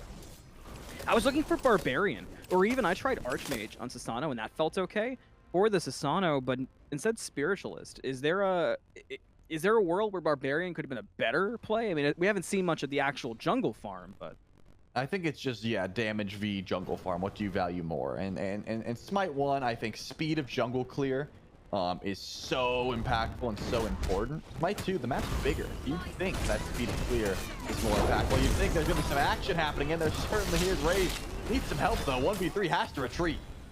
Quickly out of there. No interest in continuing, and maybe for the best, but you've got Aim Blue, and Aim Blue might be left behind. On the landing, Aim Blue actually does juke out the bludgeon. Now Kuda pulled away. No way that works out. Raze will sacrifice themselves to get Aim Blue out of there. Aim Blue, man, flowers to the jungler. And even a chance here for Ragnar to pick up more. Is this enough? Yes! Ragnar will get the credit for the kill on the Kami, but Sigel's rotation pays off huge dividends. Yeah, it certainly did. There was a low health Athena in the back line, was able to make it out, but look at this. Always the objective focused squad in Spain without the S. They are going to go forward. They will be pulling the Gold Fury, and they have plenty of damage to do so. Also, you got to give credit to Raze, man. Not only pulls Kuda off of his mid laner, gets the kill. That's what I didn't expect. I did expect saving. I didn't see how low Kuda was, so not going to be too bad. Briffa is in a bit of trouble. The belly flop should be able to close gap and just get you away from other Aneta. The relic's down. Not a bad fight at all, but you know, who cares about what we just saw? Let's take a look at map state alone. The gold is just growing, Malum, and it is growing in favor of blue squad. Spain without the S. I mean, this is approaching 8,000 gold. This is ridiculous how much they've been able to farm up with only a 4-kill deficit. This has been farm on map and tier 1 towers, and they have grabbed just about all of it. There's been a lot of fighting too that doesn't reflect necessarily in the kills. A lot of disengaging that's been clean from both teams, which I think speaks to the tools you have for escape in Smite 2. I mean, how many times now have we already seen a Blink Rune just be a complete disengage for a fight, and you just have enough separation? It's not even the other team can't reach you, it's that they say, it's not worth it. Do I want to waste my blink to get a kill? Like, it's fun, but oh, hold that thought. A little bit of action here, but Ragna's not scared. Sieging forward. Rifa's here. Ray is going to find Lycane on the other side of the map, and with the 2 low on the left side for Catgives, this is a great spot for Spain without the S. Going to be a double for Rays in that 2v2 in the solo lane, or 2v0 now. Might even be a tier 1 tower. And with the back on the left, you might get 2 there, with the tier 2 being gone in the dual lane. Trelly, that's about as clean as you can get. Spain without the S continued to just be a calculated team, which that's one thing I didn't expect to see too much of today. You didn't expect to see calculations. Understood. Yeah, no calculators. This is kind of what you were expecting, right? Yes. Rifa just 1v3 for fun. Ragna still not scared. Supernova should be enough. Close the gap. The other Anata wants to fight. Ragna also wants to fight. What is happening? Ragna trying to cosplay Sot for the first Alpha Weekend tournament, and it's working already. Gonna find 1, chance for 2, but Kami shuts it down. But look at that teleporter being used. Look how low the Catgives are. If Spain without the S can get there in time, this could just be some kills. Ray's really sprinting for it, but a bit too much ground to cover. And not enough to chase down. You know, we haven't mentioned it, because this is the first Susano game in Smite 2 competitively, but a little bit of switch up on the passive. When you're playing Susano, you'll be able to see like 5 little dots underneath the enemy's health bar. And that is essentially just auto attacks. You're getting benefits for weaving in auto attacks when you spam your abilities. So whenever you get the chance, whenever you pick up Susano yourself, try just auto attacking between your abilities. There's a lot of debuffs that come through. One of them's a slow, one of them's increased damage. Stacks up to 5. So something new, something exciting, and something that Raze has been making plenty of use for. And that's the reason we see, you know, the build of the way it is. You're getting rewarded for auto attacks as well as just spamming your abilities.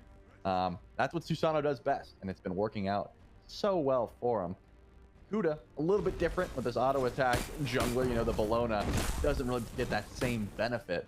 And of course, Rifa never taking a shy moment. Anytime he can flop in, he probably is going to take it. Rifa has been playing this game with the NOS on. You know, every time we go to Rifa, it's just a full send, and whatever happens, happens. And I respect that, because that's how you should be playing. You know, there is money on the line, your team needs you, but I prefer just W keep. And there it is. Thunder. As alpha as it gets, and it works out. Because Aim Blue will take out the on her, the backflip to play aggressive and into some safety. The taunt is there too. This might just be another kill, and it will be. It's going to be doubles across the map. Everyone on Catgives is dying. Find a spot where somebody in Catgives didn't jump into a grave. I dare you. And Spain without the S, get the D aside. Wow, the mushroom comes down, but not enough healing to go for Fire Giant, so tier 2 tower is going to be the call. And also, where else would Ragna be but over in that duo lane? Says, you know what, I'm not going to help you guys. I'm going to be pushing left lane. People up over there, too. Are they going for Phoenix? They're trying to decide. No, okay, I saw the slight look towards left side. They said, hey, tier 2 tower first. Maybe you're going for the bird, but other another is here, which means that Phoenix should be alive. We see another day, no problem. Getting a little bit of extra gold in your pocket, not going to be a negative by any stretch. A little bit of extra HP there, Malum, and we would have seen a Fire Giant pull, but Ragna, you gotta stop, man. You gotta just chill. Oh my goodness. What a good use of the combat blink there from Seagull to set the fight. Unfortunately for Seagull, Ragna's gone, or maybe unfortunately for Catgives, Seagull's not going down that easy, and this is buying time. You see the rotations, but they're so far away. If Seagull can kite this enough with the mushroom, the wall and the stun will lock it down. I got so excited when I saw the mushroom. Here. They want to fight this, Malum. If Catgives walk through all the way, is this a stagger or is this the plan all along? Watch to the side. Griffa's here. Health bar's low for Cat Gifts. The fight gets taken. Aim Blue already doing good damage out in their fight, but their 3v1 doesn't work well. But Raze has an opening from Griffa. Raze takes it, and Raze brings them down. They're dropping like flies. A double already. Griffa on the escape. Raze going back in. Hits it. Finds it. Triple kill for Raze. Raze and Griffa. They're both unstoppable. Now the 1v1 for the Quadra. Can you make it happen? No, it's gonna hit the full chaos. That's Smite 2. You fight, you fight, you fight some more. Raze just gets the better of everybody. My goodness. I mean, you see the 3v5. All right, I was gonna see. I was like, do you stick around? Do you find the engagement? Now you see the 3v5. Wow. Raze says, I'm good. Like I'm ready to go in. The kills, resetting his cooldowns. Plenty of damage online. The Fury has started up, and Smite without the S is there. If I'm Ragna, I might just toss it over to Raze to watch him die to Gold Fury. Something gonna be hilarious, but not going to be the call, and it goes down, no problem. But this all starts off because Seagull's over-aggressive, man. He did not have to go in. Ragna was definitely dead. It was a beautiful Seagull would blink say ult. calculated, I'm sure. It was a beautiful blink ult, but you were never gonna find more than a kill there, right? Like that just seemed like a little bit much. And Ragnar, I want you out of left lane, man. Go to fire. Why are you still there? Look at the leads Spain without an S have grown now. I mean, we touched on it a bit, but it's really getting out of control. The 22 kills is one thing, but 62,000 gold to 48k, that's significant. The item spikes that we're seeing for Spain without an S should really lock down these fights even further. I mean, you've got Ragna, who was able to 1v2 earlier and get a double. We've got Raze, who was willing to take on all 9 people in the game, seemingly, with the playstyle before. If they can put that all into one fight, like you said, Trelly, and just rotate together as 5, it should just be, you know, clean, brush off the shoulder, no problem. Oh, well, finally. Look at that. Look where Ragnar is. He teleported over. Said, I'm not going to walk there, but if I can get there instantly, then sure, I'll head over for Fire I'll take Giant. an Uber, guys. Just hang on. And finally, it pays off, because Fire Giant will be started up here by Spain without the S. The negative side, Cat Gifts are here. Everyone but Other Anutta is in earshot. Aim Blue hiding in the grass. Wants to send a fully charged ult out. Athena, probably not the target you're looking for, but you will take a Ymir. Not so much. Wall closes off. Hey, good damage. At least, you know, doing a bit of a damage check. But here comes Brett, but he sees you forward. Seagull going forward with the big-time ultimate. Is it going to be enough damage there? Ragnar's going to handle behind. Seagull will fall, but is the damage done? Is the opening there? Not for one. Briffa's still barely alive and trying to get out. Ragnar gets taunted back, but that was a taunt for their own death for Dutch Whisperer. Kami still willing to throw, but it doesn't last long before Aim Blue gets the backflip and the kill. Now gets jumped on. A freebie is going to stop the knock-up. Can Aim Blue get back to Raze? Is there a fight to still be had? Cat Gifts might have turned the game back around again, but no! Raze handles Kuda! The double backflip into the fight! Will it bring down Other Anutta? Raze will! We still backflip looked cool. It's a divine for the Susano and a deicide. Spain without an S continue to make these fights work even when they lost 3 members. I mean, no, don't get me wrong. That is good. Messy. I think what's more exciting is the fact that Cat Gifts just went 3 for 2 with the team. They're almost 20,000 gold behind, right? Like the fact that they're still able to scrap. If Kami gets a couple more auto attacks there, like that could have been a full wipe. Like that could have been going even when you're this far behind. Spain without the S, they are playing these fights poorly. If Raze is not this far ahead, you might be in for a bit of a struggle. So I think the Staff of Mirror double backflip was flashy, but you got to make a little bit more value out of some of these picks here. And Briffa actually does go in and peel very well for Aim Blue. But it looks like the action is not done. Finally, more. Does the Needfall connect with the question? Looks like it doesn't matter. Raze picks up 1. They're going to keep going. Could be more. I mean, that was a blow-up, plain and simple, of Lycane on that Ymir. And we'll see if Spain without an S has a new opening. Seagull going to go aggressive. It is blinked out, but damage still done to Other Anutta. They got to back up. Kuda could be caught. Will use the ult across. Gets followed by the blink. The damage still there, but had another and gets away. Crazy that Kuda lives there. But now Spain without an S, Trelly, they've already pushed up to the Phoenix from this. They've pushed Cat Gifts way back. They've got everybody alive. This could just simply be a fire pole. Seems like it should be. Ray's still playing Ward, the mobile Ward, just standing in the jungle, letting his team know, hey, they're on the way. We have some low health bars. Is this an objective we want to commit to, or should we look for the fight? Riffa is like 1 HP. This is going to be dangerous regardless, but Seagull has a health bar to his name and is standing tall. This is real dangerous for Seagull, and now Dutch Whisperer able to get through. Look how low everybody's gotten from tanking out the fire. Riffa's almost dead, but Riffa will be able to get the kill on the Fire Giant, and now Dutch Whisperer will pay for trying to make that steal happen. And Spain without an S will try to make the fight work, and Ragnar's already succeeded in bringing down Kami. Is there more to be had? Ray says, yeah, I'm immortal, I've got it handled, and down goes Lycane 2. The mushroom popped, the sustain begins, and Spain, without an S, are stepping up.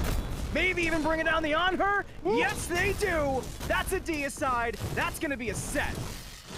Finally, Rays with the chase down potential. You saw how far other Renata was running, but it did not matter. Shouts out to Briffa, man. Standing tall said, I will be sundering this Fire Giant. There's a 0% chance of the steal, and it comes through no problem at all. The Titan is the target, and Spain without nets with a flashy game ends up making it happen. Do they kill Dutch Whisperer one more time, or just Dutch Whisperer gets the kills to his name, taunting into the fountain? It simply does not matter.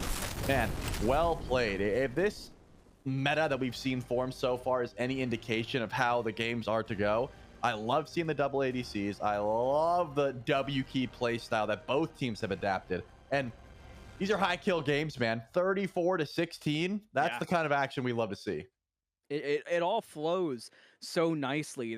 It's really interesting from a bird's eye perspective to see the way things are flowing through, and how many times Rays had an opening that feels like it was a unique opening that had a Smite 2 style to it, a Smite 2 look to it almost. And it did work out for Spain without an S, certainly.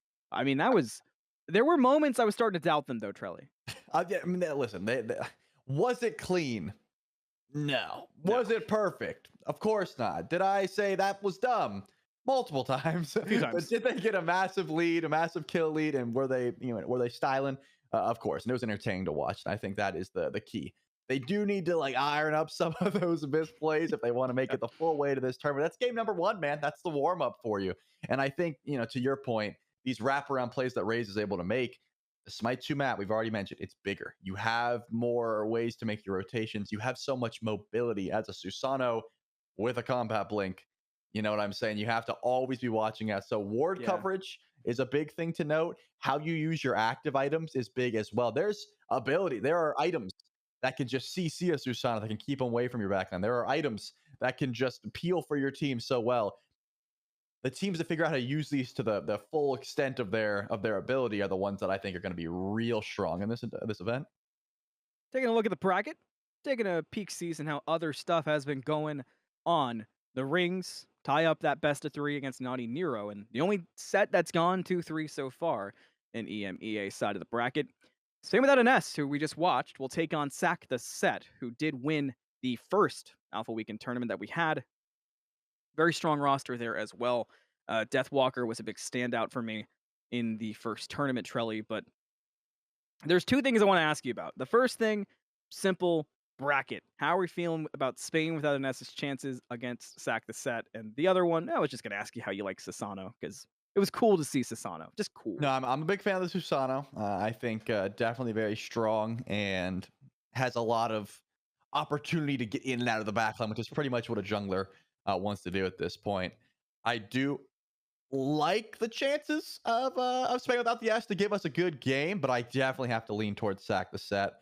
They were a team to me that showed tremendous ability to not only play the map, which is obvious, but use the items at their disposal during that tournament. That was a big one. To the best of their ability, right? And now there's just more. Now there's just more, variety in the build path. So I expect to see Sack the Set bring in some strats that we haven't seen so far, and that's something that Spain without the S has to adapt to. So we'll see how quickly they're able to do that.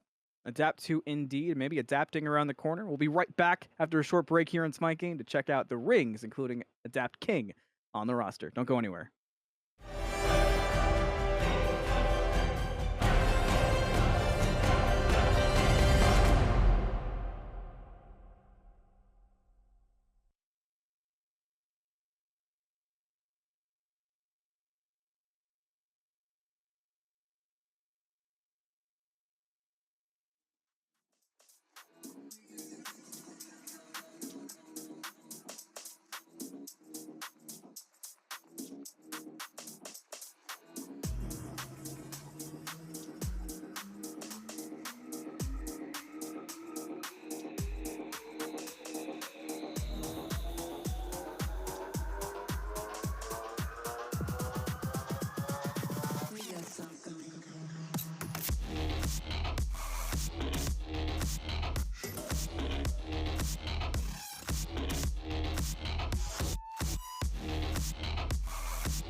Hello, welcome on back. Hope you're still doing good. Hope you're ready for some more Smite 2 esports because we're certainly not done yet. We're not even done with round number 1.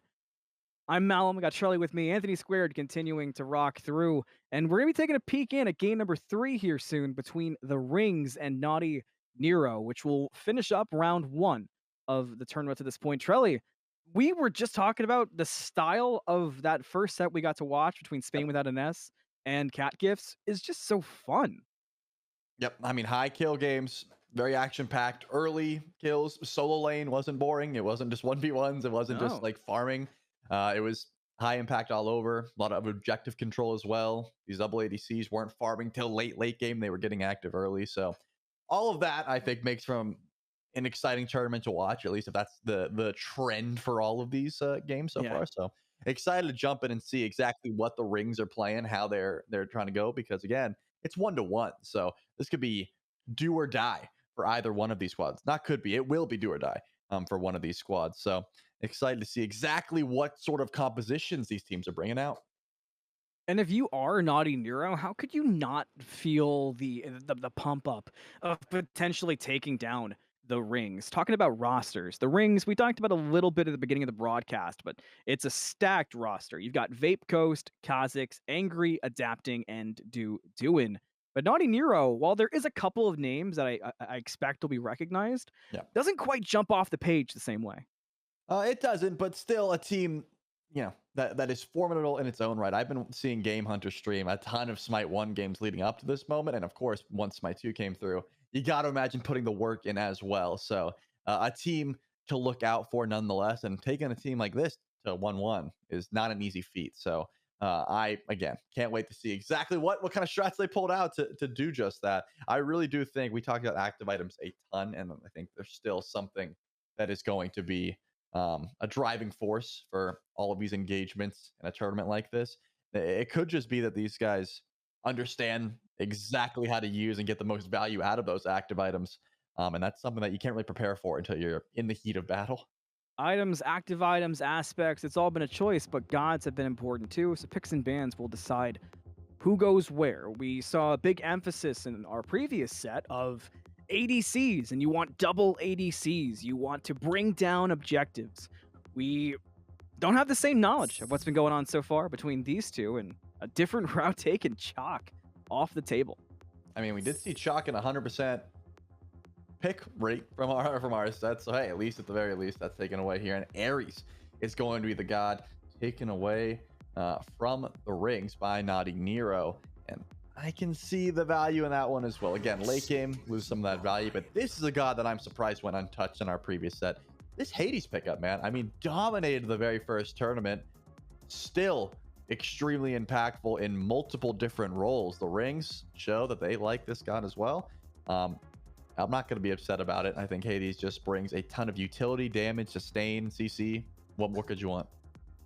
It's hard to think of more. And Hades also, you hear it simply. I heard Barra talking about it recently. How could you just not simply think the double dash is cool? Sometimes stuff is just cool, and that brings its own dynamic. But for Naughty Nero, beyond her Bacchus, I really like that combination. I talked about simple a bit in game 1 and how sometimes being able to zoom out a bit on these compositions and the route you want to go and sort of build up and figure out what works is the good way. And Bacchus on her simply works. It certainly does. I mean, you come out swinging with plenty of pressure. You have plenty of CC. You have plenty of damage. What more could you want? Especially about your duo lane matchup on her. Still can flex over to mid. Bacchus can play some other roles as well, but I think for a duo lane, it's about as simple as it gets. Neith and Ymir going to be the lock-ins there for the Rings.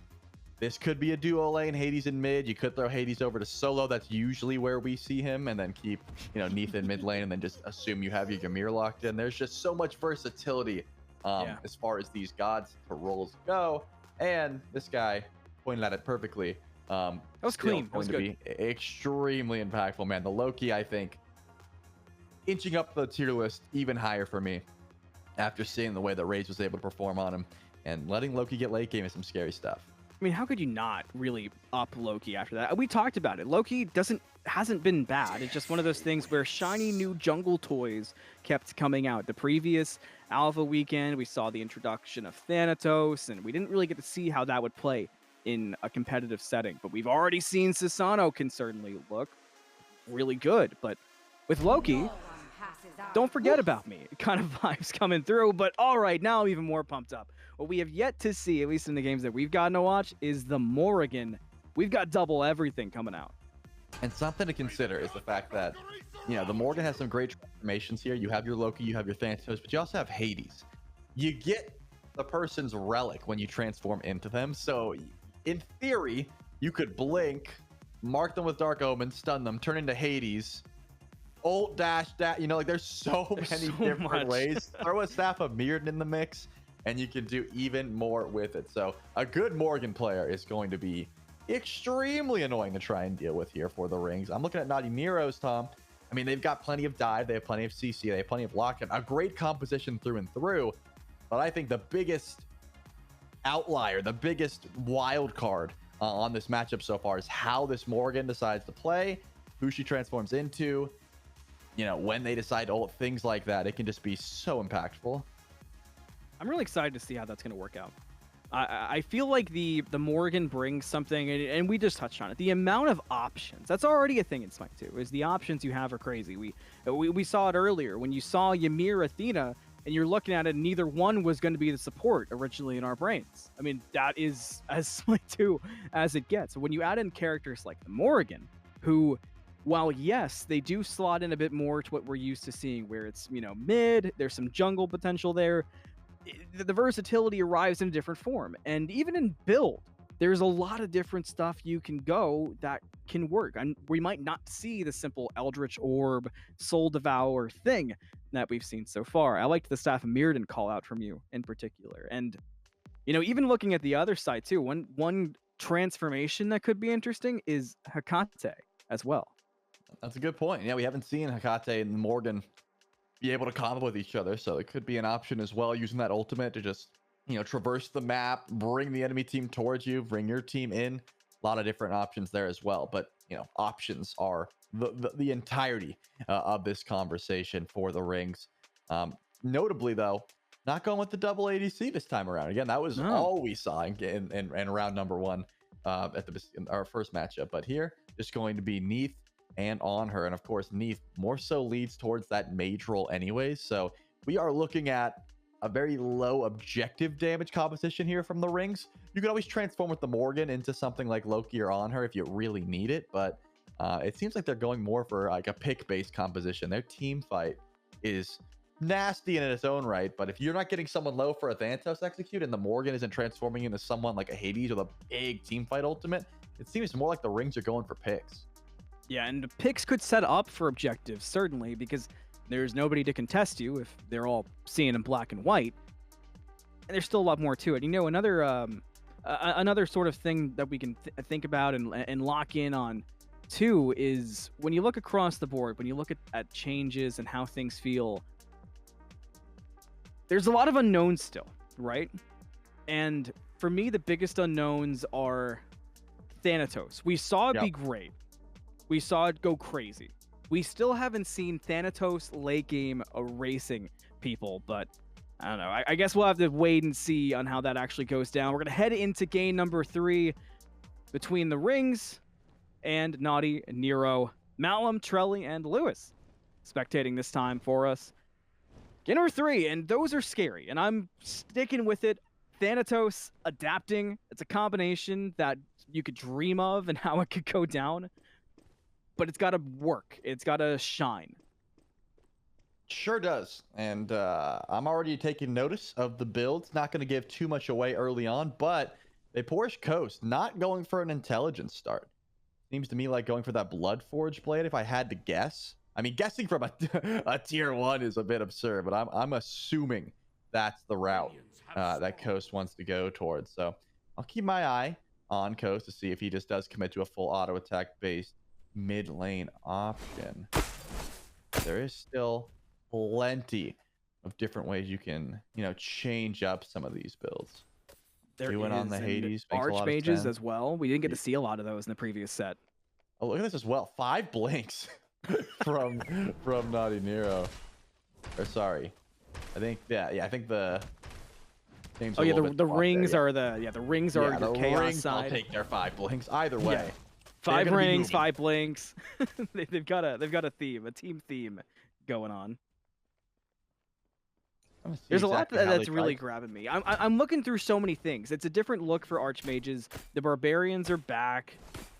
Mac on that honor actually going spiritualist this time, which is at first I thought it was going to be a lock in the jungle, but it's turning into more of a golden blade, golden shard type of component.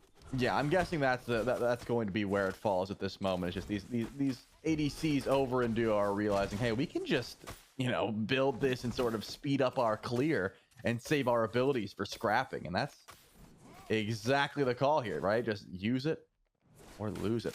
Plenty of damage. My goodness, Mac does not miss these auto attacks. A lot of damage pumping out from this on her. Oh my goodness, but the blink from Vape Coast for the first blood. Later, boss man. That we were looking at Vape Coast like, oh wow, this could be a chance for Mac, and meanwhile, there was just no fear to go through and lock that down. You have to respect the damage of the knee at any point in the game, it feels. Yep, low health bars over in the solo lane as well. I'm just looking towards the Hades, who is going to have plenty of sustain. I mean, up against Odin, not a great matchup, and Game Hunter certainly falls down. Wow. And Loki can't chase. Okay, that's that. I mean, this is what I expected to see, right? Like, Hades does just own this lane. Blink gave a business to sight. It's it's pretty rare that you see an Odin just jump into the grayscale like that. I mean, that was crazy. I thought I was looking at it like, oh, that jump has a chance to maybe get within kill range, but I guess I read that wrong, and maybe that was the same situation for Game Hunter. It's just not a fun matchup because your 3 is usually your clear, unless you're 2 wanting the wave, which is even scarier into a Hades. So you're going to see Dedue and walk up, silence you out of that, sustain off the wave, and continue. Not a fun solo lane matchup by any stretch of the word. So unfortunate there for Dedue, or fortunate there for Dedue, unfortunate there for Game Hunter. He wants to continue farming the way that he has. And yeah, it does seem like Vaporishkos is going into that lifesteal route. So Bloodforge Blade startup, plenty of sustain. Neath already has great sustain. Add the extra bit from Bloodforged, and shouldn't be too worried about getting outboxed by Mac because you'll just be able to sustain back up. Vape Coast able to avoid the jump knock up there, and matter of fact, that's an opportunity. The Rings want to get aggressive. They're looking for the kill, and they will bring it down. Kha'Zix with 1, but it's traded back. The Loki on the rotation takes out Vape Coast. Now a blink forward to chase out the Ymir. Kha'Zix with no health. You can't even see green, but somehow survives. Now adapting, rotated over. They're not low and no ultimate online, so the chances for a kill are certainly slim. Even with the Neath ultimate, Mac just a bit too healthy. Yep, adapting's here, covering the wave. Didn't find really any opportunity to step forward there, thanks to the ultimate from Vapor's Coast. I just stay in. Remember, you do still have the Morgan that can transform into a Neath as well and send those ultimates over, so there are plenty of opportunities trying to facilitate here for adapting. He's only level 4. Once you get Hovering Death, I think it opens up a lot of options, but Thanatos at the moment, not the scariest guy on the map. I think that ultimate is really when you're like, oh, I need to ward up. Like, I need to be careful. Adapting is lurking, and that's just not the case currently. But 3-1, the Rings certainly did not take that first game loss lying down. They want to get as active as possible, as early as possible. With the majority of their kills just going over towards the duo lane, Ghost and Kha'Zix are going to be a combo to be feared. A combo to be feared is a really good way of looking at it. And I'm with you on the Thanatos too. Because not only is level 5 the turning point, around level 6 and 7 is when you're getting that first true item through. And items in Smite 2, be it active or just stronger passives, do so much to a character that you just come alive at that point. And when you combine it with something like the Morrigan, who also obviously has an insane change and shift of character once that ultimate comes online, I feel like the Rings might look to do something in mid, certainly potential, but right now, gotta be safe if you are the Morgan. Loki lurking, the gank there, but damage not to be had. Combat blink good. Yep, Johnny just blinks out of trouble. Always got to watch out for where Loki could be. We've already seen how much action Loki brings if he's able to, get some early kills. So Making sure that Tunsk doesn't get anything online early. I think a smart call for sure. Dapping's lurking though, just in case a dive ensues. Being able to use that blink so you don't waste your Mori ultimate to get out of trouble, I think is important. Very long cooldown on that ability, and rightfully so. It is very impactful when it is available. But you just got to make sure you're getting the most use out of it.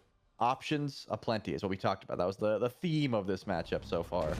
And I haven't seen too much. Ultimate does fly through. You mirror the target, and Kha'Zix falls down. Kha'Zix just got a little bit overzealous, stepping up to the on her Bacchus combination there. Did not have enough health to survive through all the damage of that Desert's Fury. Vape Coast, no fear despite the blink coming out from Loki. Does have the ult in response coming out from the Morrigan, which should set up Vape Coast to go forward. But Loki, but too tanky, so not going to be there. One loss, no gain for the Rings. That's the thing, man. The Morgan hasn't been rotating much, but Johnny's been sending over those ultimates just to help out, right? The World Weavers to send over to Duo. Bit of a rotation still. The Loki hasn't left, but it looks like diving Coast underneath the tower doesn't seem too doable. So Vaporish Coast gets to chill out. More often than not, what happens when you have a low health target like this is you just hide in the grass, right? You sit in the grass near Coast, see if you can bait out anything. Not going to be the case this time around. Coast isn't falling for it. Heads on back to base. But these junglers, man, they are playing the farm game. This is not like the first set that we were able to watch so far, Malin. They are about as passive as one can get. Maybe that's an adjustment to the style. For the Rings, certainly lots of experience. They understand the importance of getting their farm game across, and there is some experience in Naughty Nero. You cannot say that there's some unheard of team completely, but it's also got to be an adjustment of saying we simply cannot hand over free kills, free farm to the Rings. We've got to match their play style to a certain extent, for sure. I think that's what we're seeing, at least to this point. 8 minutes in, and it's still 2-4, and gold getting better for the Ring, still sitting at a comfortable 2,000 lead, but I'm sure they'd be happy with getting even more than that. Gold Fury could be on the horizon soon. Lots of options, lots of routes this game can still go. For sure, but I think both teams playing smart, knowing that they are in do-or-die situation, already lost one, already won one, meaning one mistake could just be the end of your tournament life. Retrospect's playing this one a little bit slower, but duo lane, there is some action here. Adapting looks to be going for an ultimate. They're diving underneath the tower. Low health bar is Max almost dead. Yeah, but they can't find the kill. He gets to live here. It looks like the Loki wants to still force a play to happen if possible, but there's just nothing to be had. And now Loki will run into the Morgan in the jungle. Not a happy sight to see. But the invis will be enough to get away, and Naughty Nero will reposition as a unit to try to avoid the potential lockdown of the Rings, which is something we didn't touch on too much, but the lockdown is significant. Certainly is. That's another thing that Game Hunter could bring, right? The lockdown that this Odin cage could provide. So far, O2 hasn't really been able to get active. Goes for that Stormbreaker Star, which is just a great hybrid item to try and deal with what the Duin is doing over in lane. But once Odin actually leaves lane and helps the team out, I think that can open up a lot of doors. There are, some characters on the side of the Rings that do not appreciate the Odin cage, and I will say that's the majority of them. Adapting sure can blink out, but you don't want to waste it. Your blink is on a very long cooldown. Could ult out. Again, don't really want to waste it. And you would have to force Johnny's ult as well, which the Morgan, I feel like a broken record here, but you don't want to be using it for an Odin cage. It's such a short cooldown in comparison. But I think that could be a big eye-opener here for Naughty Nero's squad. Is whenever Game Hunter is able to feel confident enough to leave that lane, just not happening just yet. A lot of comparing and contrasting to the first set that we saw, because we've seen limited competitive Smite 2, so it's just naturally the route we're going to go. And something that's jumped out at me is looking at Duduin, an Eldritch Orb and a Staff of Mirrodin, and a very early Staff of Mirrodin at that. You certainly are getting value, especially on Hades. Might be the standout pick to go that route. Yeah, I think there aren't many staple items so far in the game where you have to build this, you have to build this. I think you have to build Mirrodin on Hades, right? The fact that you could just double dash, double soul explosion, double silence on top of your ult when you get those resets again, it's just too much value, especially on a solo lane. Hades, who is going to usually lean a bit more tanky. Captain goes to the sky, wants to find the dive here. Some low health targets underneath the tower. Mac could be falling down here, and he certainly does. That's 2 kills for the rings. That is not what you want if you are Naughty Nero. You were kind of getting comfortable. Things had calmed down for a while. That is now a thing of the past, and your jungle will be invaded too. The sunder, the stun, the damage, it's all there. The boss man had enough health to get away, if not barely. It's dangerous across the map too. The Game Hunter got away safely in solo, so the most dangerous situation on the map is currently the life of this Bacchus, who is maybe playing a little overconfident with the health they had. Past tense. Babe Coast with the credit for the kill. That's going to be it. I wanted to see a possible Gold Fury pull after that fight, but I think the presence of Loki showing up, the presence of Tunts, just letting himself be known, is enough to send adapting packing. He's got a low health bar. Still, can you catch him out at speed buff is the question. Ult is available, Assassinate goes through, but Attacking just blinks away.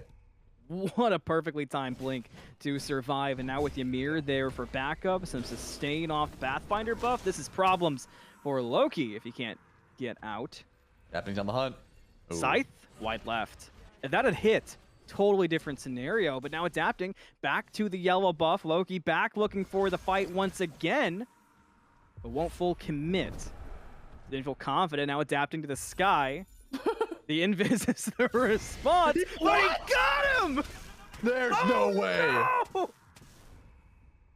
I'm uninstalling if that happens to me. I'm trying to figure out how he knew. Like, was there a ward? I mean, he was invis and then goes in the grass and starts to back.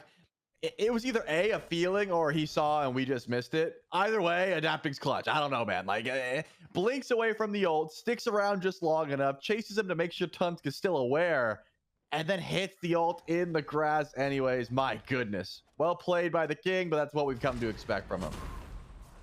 I guess adapting just sees his monitor and like thermal hunting vision. There's no other explanation in my mind. That was crazy. That just threw my whole brain for a loop. Like the predator vision, you know, where he's got like heat sensors? Yeah, exactly. Exactly. Okay, yeah, okay, the heat vision. Oh man. The thermal vision. Yeah, I used to use that in like Modern Warfare 2, you know, when I was just like my thermal scope. I would just like lay down somewhere and I could see everyone. My goodness, blood is flying everywhere. Just like Modern Warfare 2. It's a good call out. It's a good call out. Accurate. Lore accurate to the situation at hand. Now 3-9. The Hades ultimate with a lockdown. The damage, not as much as you might have wanted. In a reposition comes out from Deduin as well, but hey, it's all for the Warhorn. If you haven't entered for the Warhorn, you haven't played. Adapting and handle the Loki in the meantime, and the dash from Deduin survives long enough for adapting to clean up Game Hunter as well. It's a double kill and 11 total for the rings. Did you say the double kill? I did. Good. Well done. Well done. I didn't know if it was like a stutter at first, then I was like, there's no way that was on accident. And that's the thing that you don't, as a Loki, man, if I look at the Deduin's build and Game Hunter calls for a gank, I'm like, can I go somewhere else? Like, can we gank anyone else? I don't want to be that close to Hades, especially with Mirrodin. Just so much survivability. So much damage. The Anthos popping off. Not enough to find the kill. Looks like sneaking out the back will be the call here, but no, I was going to say, there's no way. The wall wouldn't have been enough. Kha'Zix didn't have the chase down potential, but still, so much action. Yeah, we went from a quiet little game into where can we find kills? Johnny picks one up. Just Jack not available. Has to back up underneath the tower. And the pop too. Oh man, unlucky 13 for the Naughty Nero goes to the rings. It's tough. It's sort of it's how do you adjust to a team like that, because you're fighting in every lane. Every lane feels bad. You're being overwhelmed in some scenarios. You just can't match the damage out. And then the further you try to play safe, Trelly, the more farm, the more objectives they can grab. They being the rings, the Gold Fury being the objective. There's a chance for Mac and Bacchus to get the steal out, but the rings too experienced for that nonsense. Turn and look for the fight. Is there damage to be had? Boss man almost dead. A jump in from Mac, who was feeling themselves and not taking a lot of poke in response either. But Vape Coast not afraid to fight. The stun gonna hit. Now Loki here. Blink forward. Ult forward. Dead Vape Coast. Is there more to be had? Seems like Tons wants to chase, but a perfectly placed wall is going to stop it in its tracks. Thanatos up, Thanatos down. Not going to have enough kills, but Johnny has the damage. Tons already tried this one, says, you know what? I don't like my odds against adapting. Or does he? Still sticking around. Stealth does not find a lazy backing Thanatos and has to retreat full on, despite the lead that the Rings have been able to build for themselves. Naughty Nero still finding some kills, man. They're still finding ways to fight back. There's been some mechanics I've seen that really impressed me, especially in that last fight. We saw a lot of stuff getting juked by Naughty Nero. We saw a lot of really well-played positional scenarios, especially looking at Boss Man, who feels like they were so low on gold forever, but still required the respect from the Rings. Stuff like that does go a long way in the long term, Trelly. The problem is, now it's 16 minutes, down 10 kills, the gold only expanding. When is too much? That is a good question. I don't know when you're like running for the hills, so to speak, but I do think, you know, you want to start playing a bit safer and only taking fights that you can stack the deck in your favor if you're Naughty Nero. There's just been so much movement with the Morrigan, with Hades, and now with Thanatos, all being able to just roam the map, essentially free. You gotta watch out. Thanatos ult comes down. Not gonna find the kill on a Game Hunter just yet, but the chase does ensue. Game Hunter low and not out yet. Still being hunted. Now the movement speed. We saw this earlier too. The teleporter will not save you this time. Game Hunter goes down. A rampage for adapting on the Thanatos. And Naughty Nero continuing just to be eviscerated lane by lane. It's starting to become a team rotation of, all right, let's go solo. Let's walk mid, see what we got cooking up there. You've got a Loki ult gonna be used to get away. If he can ever have the chance. Is it up for the Loki? No, it's not. So that's gonna mean a potential dead Loki. There it is. Goes to the Morrigan. Do we go duo next? Is that the theme? Yeah, it took a bit. They were able to find him to do it. Making some damage here, but the rotation comes to the Hecate ult. Pulls him back, but adapting to be able to get out of trouble. My goodness, man. It's hard to follow all this action when everyone is just scrapping. In every lane. I mean, this is how I felt playing dodgeball as a kid. Just getting pelted. Yeah, pelted. I'm overwhelmed. I can't find anything to. I can't find any to throw back. Sweaty, like I'm trying to go to the back to hide. And I think there's a few members of Naughty Nero that would love to just go to the back and hide, right? In farm, look at the level differential between some of these matchups here. You're growing 2-3 levels behind. Tons in particular. This Loki wants to just free farm and try and catch up to adapting, but it's just not happening. You need a little bit of time to try and get some more itemization, and it's simply not there. Naughty Nero maybe considering different approaches. So you see them grouped up on the right-hand side of the map. Only Mac farming solo at the moment. You've got to do something different, Trelly. If you separate, you're getting picked off. If you group up, you're losing a team fight. If you go for an objective, you're being matched. But there can't be nothing you can do. Surely there's some angle they can approach from, right? I think it's gonna be, you know, warding up and then playing where the Rings aren't. That's always a great call. Just, oh, you guys are going for gold, we're gonna push the right side of the map. Oh, you're at fire, we're gonna push the left side of the map. Farm is necessary, and unfortunately for Mac, I don't think he's gonna be able to get some because adapting just blinked on him, and now he's looking pretty dead. Look at all those red jerseys collapsing. There is a response from the Loki, who has committed the ult, but it won't matter for Mac, who's already gone, and the Loki will follow. Double kill for adapting. 18 for the Rings, and they're going to head right over to the mid lane because they see blue jerseys, which means attack, attack, attack. Is it going to be there? There's blinks coming out. There's stuns going through. There's damage aplenty. Adapting with a third. It's just Jack gone. Kha'Zix will handle Boss Man. That's 4 dead. Odin and Solo will probably just count their blessings. They're alone, but they're going to run into adapting. Oh, no. I thought Game Hunter was just going to, you know, farm or stay away. Do you find a kill is the question. I was going to say Game Hunter's full HP right now, so probably not. Tier 2 tower, though, certainly should be going down here. We see the grouping of Ymir and Deduin. Yeah, they got plenty of damage. Kha'Zix should be able to tank this one up. And they confirm, nonetheless, once the wave comes in. But a bit of a wraparound here. Game Hunter would have tried to lock him in place or at least deal with the minions. So Tier 2 tower stands at the very least. I do think that the Rings have like such a lead that it could be time to start looking towards Fire Giant. I don't have to. They can play it slow.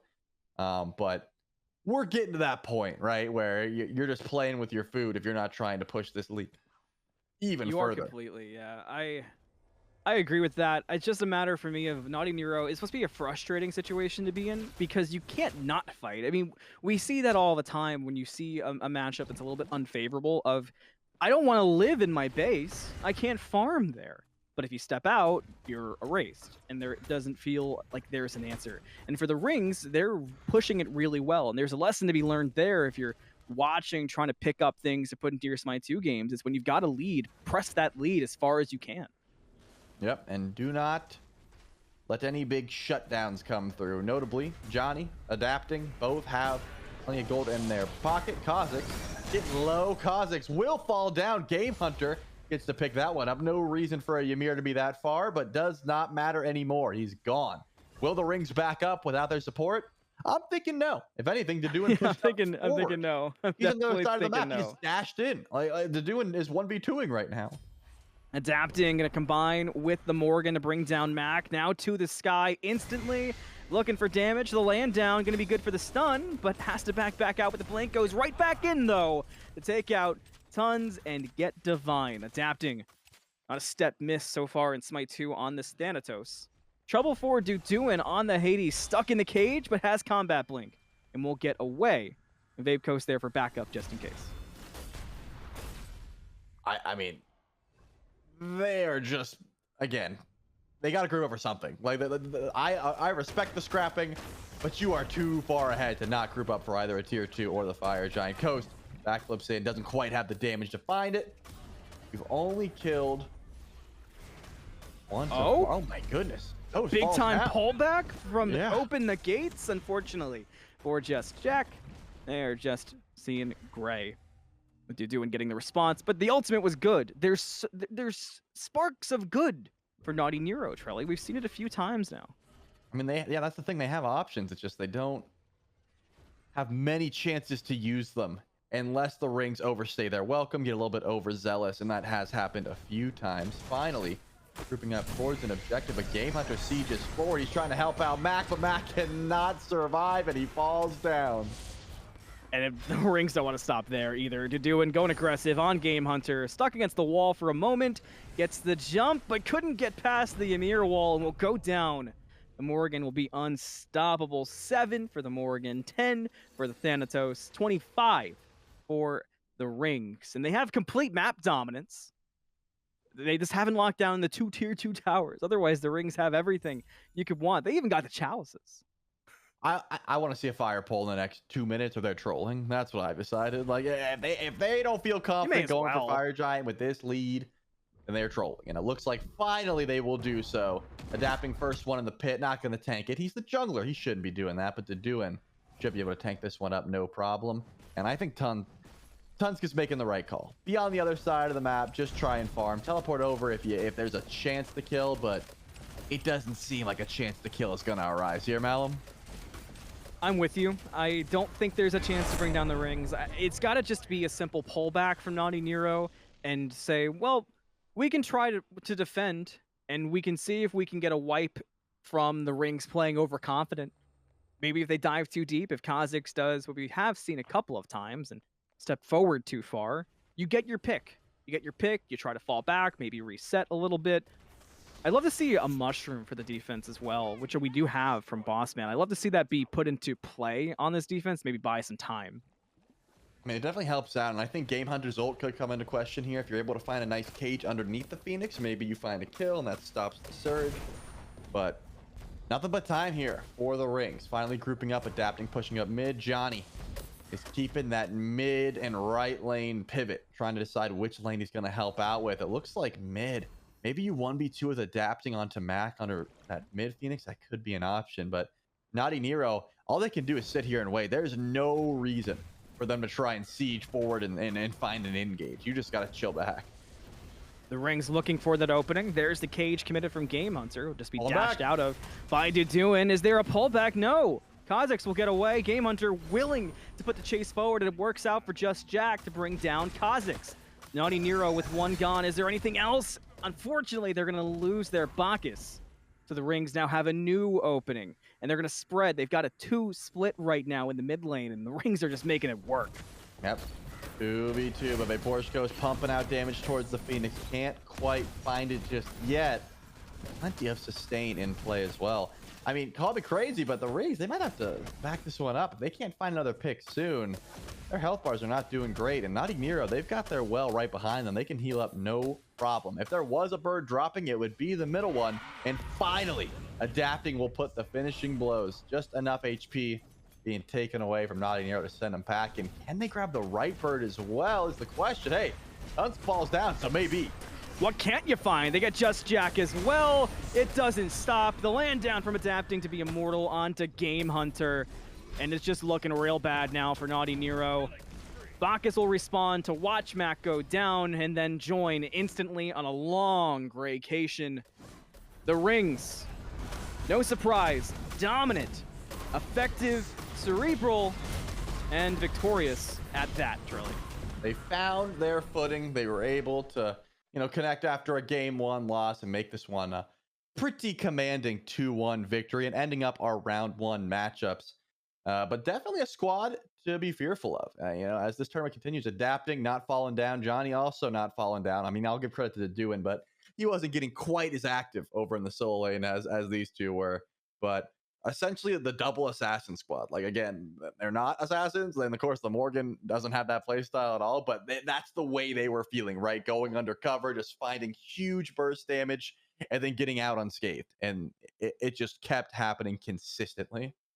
And that kind of play too, one thing that, and maybe this is advantageous as the Rings move forward in the bracket for other teams, they didn't really get pressed in that game. It felt like they definitely had a calm experience, but there is still a lot of unknowns in SMITE 2 that we've touched on. And if you don't have those moments of figuring things out, if you get a little bit too comfortable, maybe that's where some mistakes can seep through. So the big thing for the Rings will definitely be if they can fully lock in, fully hone in, and not lose focus, not lose sight of the plot as they do move forward in the EMEA side of the Southall Weekend Tournament. But they do so. We got to see 2 completely different styles up to this point. Yep, and that's what we were wondering. Is it going to be just mirrored styles that all these teams sort of follow their own little just established metas, or are you going to bring your own little tricks to the table? And this was a composition that we never would have expected from our set 1 matchup. So I'm curious how the semifinals are going to look, but we can't get to them just yet. Not just yet, but they will be after this short break. So don't go anywhere. When we come back, EMEA semifinals will begin. See you soon.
Hey there, SMITE fans, and welcome back once again now to the Alpha Weekend 4 tournament. We're still in EMEA. It's Gormizer. Yeah, good. Hey, I put it to the right side with the webcam. That actually nailed it. I got J-Mac sitting alongside me as we jump into this. J-Mac, it literally just occurred to me, we could still say, like it could still just be like SMITE fans, right? Like, I don't have to be like SMITE 2 fans. Yeah, I think saying Smite fans is completely fine because Yeah, for a you're lot of still people fans who of are SMITE.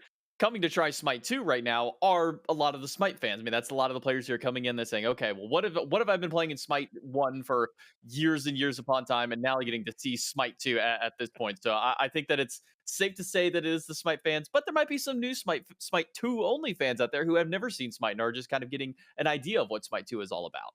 Well, here you can take a peek at the bracket. Again, the way things just shook out, you got to see the end of the Rings versus Naughty Neuro. Rings win that one, move forward. They're going to be going up against Big Doinks, which, first off, fantastic name, and I love that I have to say that. Second, they are going to be at least a couple of familiar faces in my experience, and admittedly going up against a pretty difficult team to try and take down. Other side of the bracket, Sack the Set, Spain without the S. Again, a couple of favorites. A lot of familiar names over on that side of the bracket. So excited to see how this one continues as we're here in EMEA. And really, I mean, J-Mac, like, of what's left, I would say that, Big Doinks probably is more or less considered the dark horse, although we'll have to see, again, how they can contend against a team like the Rings. There's just a lot, I think, of interesting things. Plus, I mean, as we've seen with Smite 2 so far, the builds, the way you're going to be playing the game, even honestly the way you're playing the map, because you might still have the full 3 lanes, you might still have the jungle, but like the way things spawn in, the way things farm, like all of that, it just feels so different. So even though we have a lot of these familiar names, it just might not be the exact same kind of impact we've expected from them in the past. Yeah, I mean, Smite 2 as a whole, as far as the jungle is concerned, even some of the down to the individual picks, has kind of revitalized the game and brought a whole new level of freshness. So everything that you've come to expect from Smite 1 is relatively similar in Smite 2, but there are a lot of big changes. I think the map is the biggest one. The ability to be able to pick up multiple buffs now allows your jungler to have an immense amount of impact early in the game. With Sundering Arc now added in with the newest relic in addition to Blink and Beads, means that invades are even easier for teams to go for now. If you want to go for a back camp invade as early as possible in the game, you want to try and steal the enemy red buff or blue buff super early in the game, these are all viable strategies. Right now, a lot of what we've been seeing, especially from our first alpha tournament and into the at least the first few games for this one, has been a lot of standard stuff. There hasn't been a whole lot of invades or kind of crazy shenanigans going through. But as the week goes on, as Smite 2 continues to develop onward, I imagine we're going to start to see a whole lot of wild strategies kind of really start to develop. Well, the good news is we're ready for picks and bans, so we can jump into that and see how this is going to go for game 1. And up front, JMac, I want to say, and I have, because what you said, I have a bone to pick with junglers, and that is, well, because like you mentioned, being able to pick up multiple buffs does just allow you so much, power. I think for a jungler and impact, as you'd said. But man, let me have some sometimes. Like, I just want to pick up 1 or 2. That's all I'm ever asking for. I think it's a byproduct. Admittedly, I feel like a majority of my Smite 2 games have happened during our Friday streams. And most of the time, that means there's Lermy there. And Lermy's not going to let me have a buff as we jump into it. Hades gets banned on one side, the Morrigan banned on the other. And I think, unsurprisingly, after what I've experienced, Ares is the very top pick.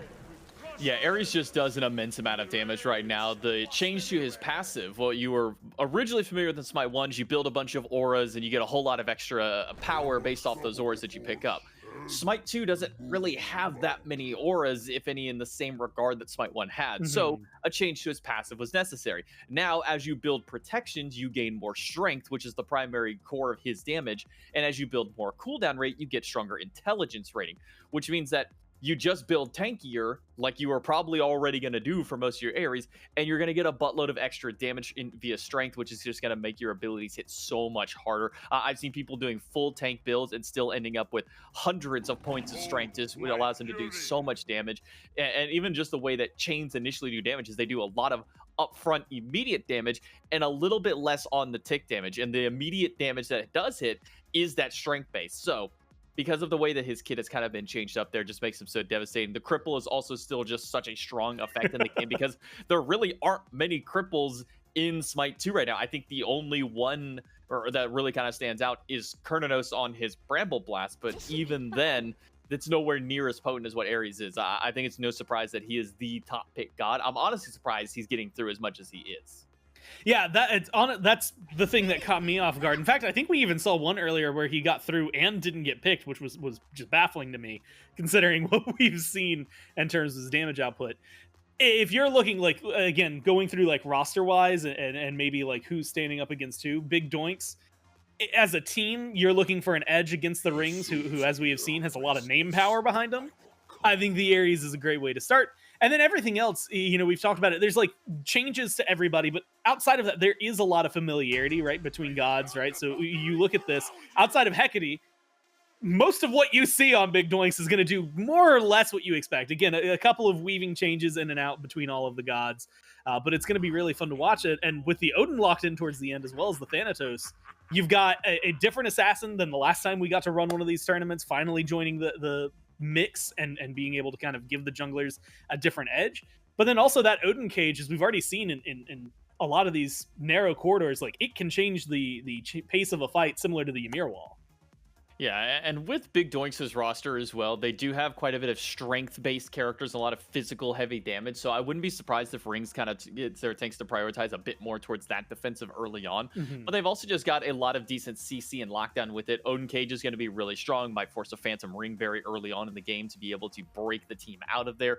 Over on the side of the Ares, it's going to be probably the best burner of beads in the entire game, so it does, by picking up an Ares, really control the relics throughout the game, because you're not able to really get that swap, or you're not able to get a second one either. Sure, you can buy beads for yourself, but that's such a long cooldown, and Ares ultimate is much shorter than the current beads cooldown. So I wouldn't be surprised if we start seeing other things to come into play to be able to help cleanse the entirety of your team to really try and fight up against the Ares, just because of how much he does control the early relic selection for the enemy team. There's a decent bit of CC immune on the opposite side to kind of deal and kind of counter against that ultimate. And with the new tech that comes in with Ares ultimate, acts similar to what Daji's ultimate does in Smite 1, where if you cleanse yourself while a chain is on you from the ultimate, it will just break it. So you don't get pulled back. You don't have to worry about anything following up after there. So there is some leniency there to where, oh, I accidentally popped my beads too early, or oh, I used my CC immune ult a little too soon at it. You're actually fine now. So there is a little bit of counterplay to that, but it's still so difficult to really fight against this Ares. He just does a ton of damage and has so much good CC in his kit. And then you pair it along with the new god Hecate, who hadn't seen competitive play just yet, just because she wasn't out during our first tournament.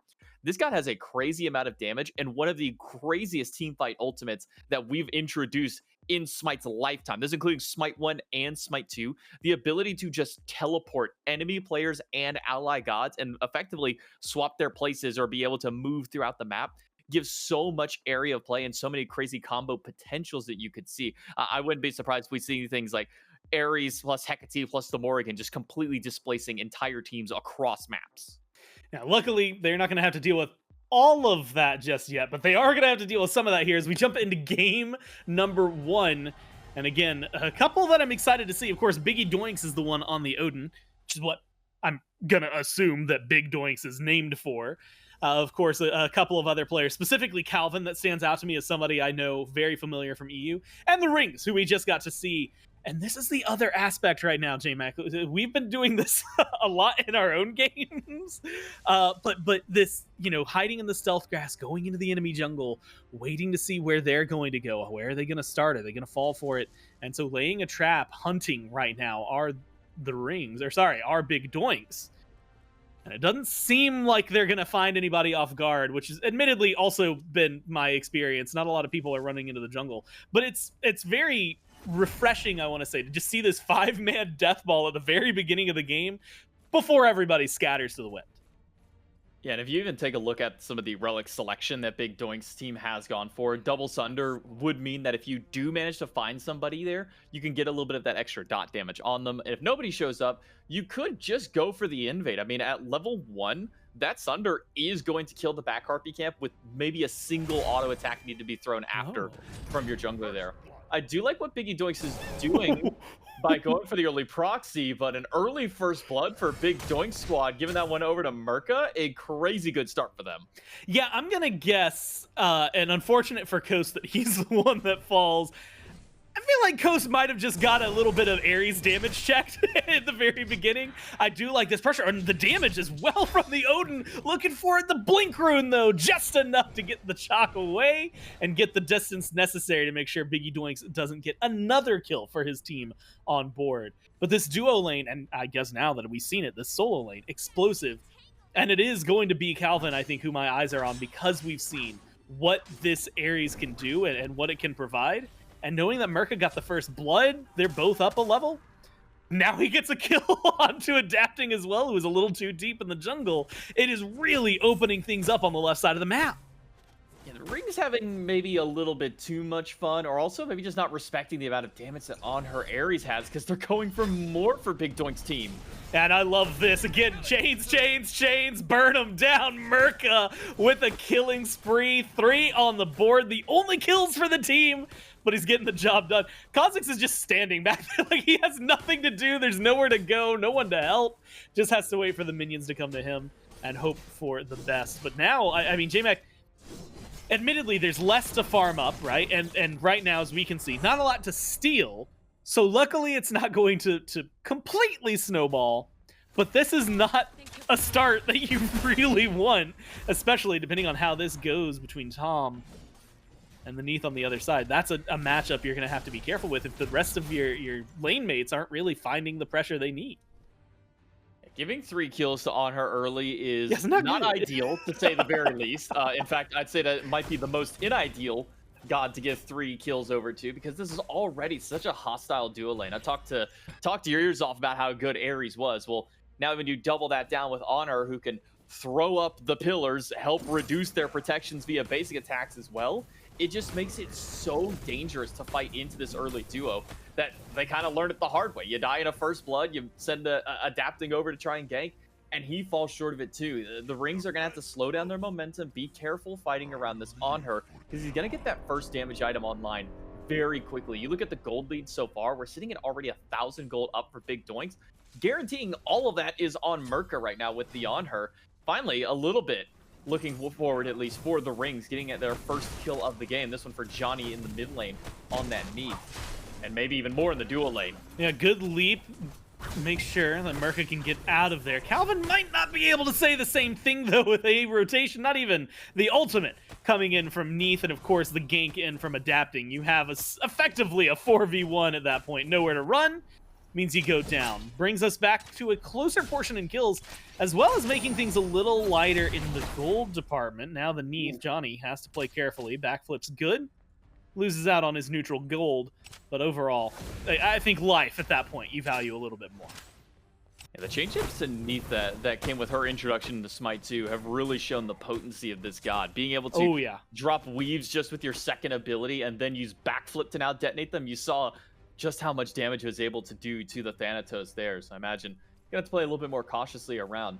We do see 1 kill going over to Deduin on the opposite side, taking down Biggie Doinks. It was a difficult start for the Shock in the early game, but now at least being able to get his footing back on him, able to get that kill. Not sure if that was a little bit of assistance from the jungler showing up over there, but we see some of the potency that Johnny has on the Neath. The non-rotational factor that Neath has is, okay, you guys are having a team fight, I'm just going to throw a global ultimate. That as long as I have vision on somebody, I can toss this one out and try and get a little bit of follow-up for. I mean, it's one of the biggest benefits to a god like Neath, and why we've been seeing such a rise in her popularity, not just in her time in kind of the end times of Smite 1, but also in the rise of Smite 2. She's just been such a popular character to pick up. It feels like just yesterday we were having this exact conversation about Neath using her ult from mid, and how it's really, really helpful for your team, and it has less travel, like specifically for big man teams. Like if it's EMEA, it comes up often. Right now, a little bit of pressure in the dual lane. With Ares, I'm going to be honest, a little hard to damage check. Luckily, Coast gets into the 3, and I think that slows this down. It really does bring back, I think, a lot of memories for this. Not just this region, but also the reason that Neath, as a mid laner, can really pick up. Duduin, a second time, as you mentioned earlier, but with the help of the jungler here, adapting rotates in, assists getting a kill, slows down this Odin even further. And it really does feel like the Ring, like you had said it, they were having a little bit of fun. They overextended a lot, maybe going a little too ham early. Now it feels like they've not just pumped the brakes, maybe actually slammed the gas and recognized, you know what, we guys get serious.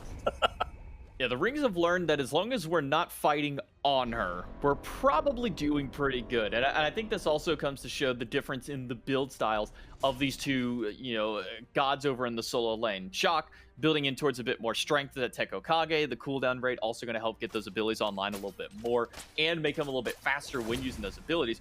Versus Biggie Doinks, who has gone for the Soul Devour, which is going to get you a little bit of extra damage on top of your stuff, but it's not quite enough to really justify this as a first item. I like Soul Devour, but it feels like an item that you want to go maybe third item in the build once you have a couple of other stats to help yourself out. And when you're kind of getting bullied like you are by Deduin, who has gone for the strength style of play, the extra damage isn't quite worth it on the Soul Devour this early in the game. It's going to be a bit of a stretch for Biggie Doinks to come back in. He's going to need a little bit of help from the jungler, and maybe that's where Adapting's mindset was, go over and help out. But this is a good opportunity for a solo kill, but not going to really be able to get much of it right now. Yeah, keeps Duduin low, has the stun. The chase is on. The shield gets a little bit, but now with the ult back, you've got to play carefully. No, the axe comes down, and it beheads Biggie Doinks, throws him right back to base. And Executioner style, it's a kill for Deduin, who still manages to walk away with his life. Meanwhile, the rest of the team getting aggressive, at least I should say, the Rings getting aggressive on the left side of the map. I mean, look at the positioning, specifically of Adapting. Like, just so deep in the jungle, you know he's fishing for a kill. It just depends on where is he going to find it. Can he dive this tier 1 tower in mid? Yes, emphatically, yes, he can, and Tom goes down. The downside of Hecate right now is that she doesn't really have a lot of great mobility. Sure, you can pop the shield on yourself, but that shield isn't going to help you too much in the early game. It's a very small shield that goes around you, and it only blocks a single instance type of damage. It's not like a shield in Smite where any damage that hits it, it's gonna absorb that. It's a very specific type of damage that's gonna be hitting there. I believe it's magic damage that gets blocked there. And Thanatos doesn't really care about magic damage all that much. This dude's throwing sides at you. He's walking up hitting you with basic attacks. And without utilizing that ultimate, it also makes it difficult for Tom, because for Tom, one thing he could do is toss out ultimate, try and displace the Thanatos, but he's either got a 180, turn that one around at his feet to try and displace the Thanatos further, or he has to wait for the ultimate to be used ahead and then use it as a teleport means, but you have to kind of preemptively predict that to happen. Oh, I was really, really worried. At least for a moment there for Kha'Zix. It doesn't seem like it really caused too much trouble. Was able to get away, good wall for a disengage with those chains. Those chains can be incredibly problematic, and I think that Kha'Zix is learning that the hard way. Although they already got a pretty firm lesson in that early game up against Koz too. Since then, has slowed down the deaths, right? Only the 2 to his name. The immunity coming in handy a lot. Tier 1 tower in mid goes down. That's something that Johnny Sins has been able to do pretty much for free with these ultimates flying as well. 3-0-2, 7-3. You got about 3,000, let's call it 2,500 gold lead. You are feeling comfortable, but still looking for a little bit more right now if you're the Rings. And, soon enough we'll get to talk to maybe big objectives, plays like that you can make. But other than the solo kills, and admittedly a lot of massive rotations, there's not much for him to do with this lead. I think once we see second item coming online for Soul, for Vaporwatch Coast specifically, I think that's when we might start seeing rotations to, say, the Gold Fury. Just because once you do get a little bit, something like Dagger of Frenzy is usually a very popular item to go along with Bloodforge Blade. Dagger Frenzy plus Death Metal just absolutely shreds through almost any objective on the map. So once we see at least one of those 2 items come online, we'll probably start seeing a little bit more focus that way. Plus, you've got Johnny playing on the need, so you have a second Hunter style of God, even though it's more magical based. And, well, a dive under the tower, plus the ability to have a blink rune means, in the combat situation, that Taduan's able to get a solo kill under that tier 1 tower yet again. 4th kill of the game for the Chalk solo, really making strong work out of that kind of early difficult spike that he was in. I'll admit, I was very scared for Tom because there were 3 sharks in the water trying to smell some blood. They didn't get aggressive. They might find something else, though. Nice blink over the wall. Makes sure to get the Thanatos out of there and creates a little bit more distance. Again, this is Hero who is able to slip away from adapting, which is not something easily done. But it does create, and like you said, this pressure. I mean, taking that tier 1 mid tower, it feels like since then the Rings have just taken a line of scrimmage shove forward, right? It's no longer the middle of the map. It's on the side of Big Doink's side of the map. And it's just trying to figure out where they can find things. So far, it's been pressure on buffs. It's been pressure on neutrals. But when they find a couple of kills, that's going to be the big difference. And unfortunately for Biggie Doinks, a lot of the kills have been over there. 0-4-0. A very stellar start when we were over there for a second. Got, almost a solo kill. But now this is what we're seeing. Not just kills onto the Odin, kills onto the Hecate. There's just not a lot of wiggle room for Big Doinks to step up. Now, their big shining star was early in the game for Merca on the On Her, but as mentioned before, the Rings are starting to play around that. They say, okay, well, we don't care that you have an On Her. You don't have 5 of them, you've only got 1, so if we just avoid the singular On Her, then so many more team fights will go our way. Ares' ultimate should be able to pull at least 1 in, unless Bede's ultimate that are used by the Rings to stop it. Well, now the turnaround. Hero's in the wrong spot. Great wall. Locks in Calvin, stunned as he is, and damage is solid. Coast puts one up on the board for himself. 11 now for the Rings. And you had said, oh, well, maybe around the second item for Coast, but when you get this many kills, you don't need to wait. Instead, get the gold in your pocket as soon as possible. Kha'Zix playing ring around the rosy, but they're going to get the job done. Burn this one down. Doesn't look like anybody from Big Doinks is going to try to contest. This is a 3-level deficit in mid. Tom has just been bullied to his tier 2 tower so early in the game that he has to either walk super far forward just to be able to get any kind of minions, or wait for the enemy to push and allow the minions to come his way. Because for the time being, Tom is effectively out of this game. There's not a whole lot that the Hecate can do 2-3 levels down to an enemy team when nearly everybody, except for a dual lane, essentially, of the rings are matching his level. Johnny Sins is above him, Deduin's above him by a considerable amount. And speaking of Johnny Sins, little kill in the mid. 3v1 essentially, now 2v1. Might be able to still keep this one alive. Turns against the ultimate on one, but will go down. Sticks around a little too long under that tier 1 tower. A good shutdown for Big Doinks to be able to take down the mid laner Johnny, because he was sitting at that 6-0 up until that point. So it's a great shutdown kill over for Big Doinks, but I'm not sure if that's quite enough just yet. I think that this on her, while having the 3-0 start, hasn't been able to do anything with his lead. You've seen that Vaporish Coast has already caught back up to him. Everybody on the side of the rings is the same level or higher than this on her. This is a great start to kind of get back in. Just deathball. If the rings are going to deathball your team, you might as well deathball back. Yeah, right? The groupings from the rings have been what has solidified so many of these kills. And now we're finally seeing groupings from Big Doinks and, well, solidifying themselves some kills, right? Being able to isolate. Now, put some pressure onto tier 1 towers could be the next big thing. You've got only a Ymir here to defend. Your minion wave is going to be good, but a wall... Well, I was thinking, expecting maybe to try and block some things off, and it will, but it comes a little later than I was expecting. Overall, freeze is good, but you're really just holding on and buying time for the teleport on the left side of the map, and of course, the Loki who comes in. Kha'Zix loses his life, takes out Calvin, and now the trades truly begin. You lose the tier 1, but adapting is going to help pick up one. Merca in danger, surrounded, there's blood in the water, and the rings can smell it. They want to find this on her, and only Johnny Sins who gets the shutdown for that one. It was 4-0 until just now for the on her, and a clean kill puts him up 16-6. You lose the tower, you lose your support, but you maybe gain a little bit more. Deduin seems to have been bored over in the solo lane. Good lord, a combo. That was just 2 ultimates. That takes out 95% of Tom's HP in an auto after to deal the last chunk. Deduin going for this full cooldown style of build. Johnny Sins following suit as well underneath.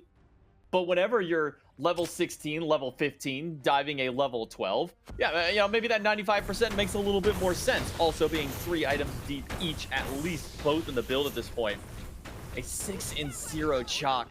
The death ball was working to counteract for Biggie Doinks. The problem is they're deathballing just one individual person that's not super far ahead. Coast doesn't care about this. He's already died 3 times. He's just waiting for the actual rest of the team to come back in.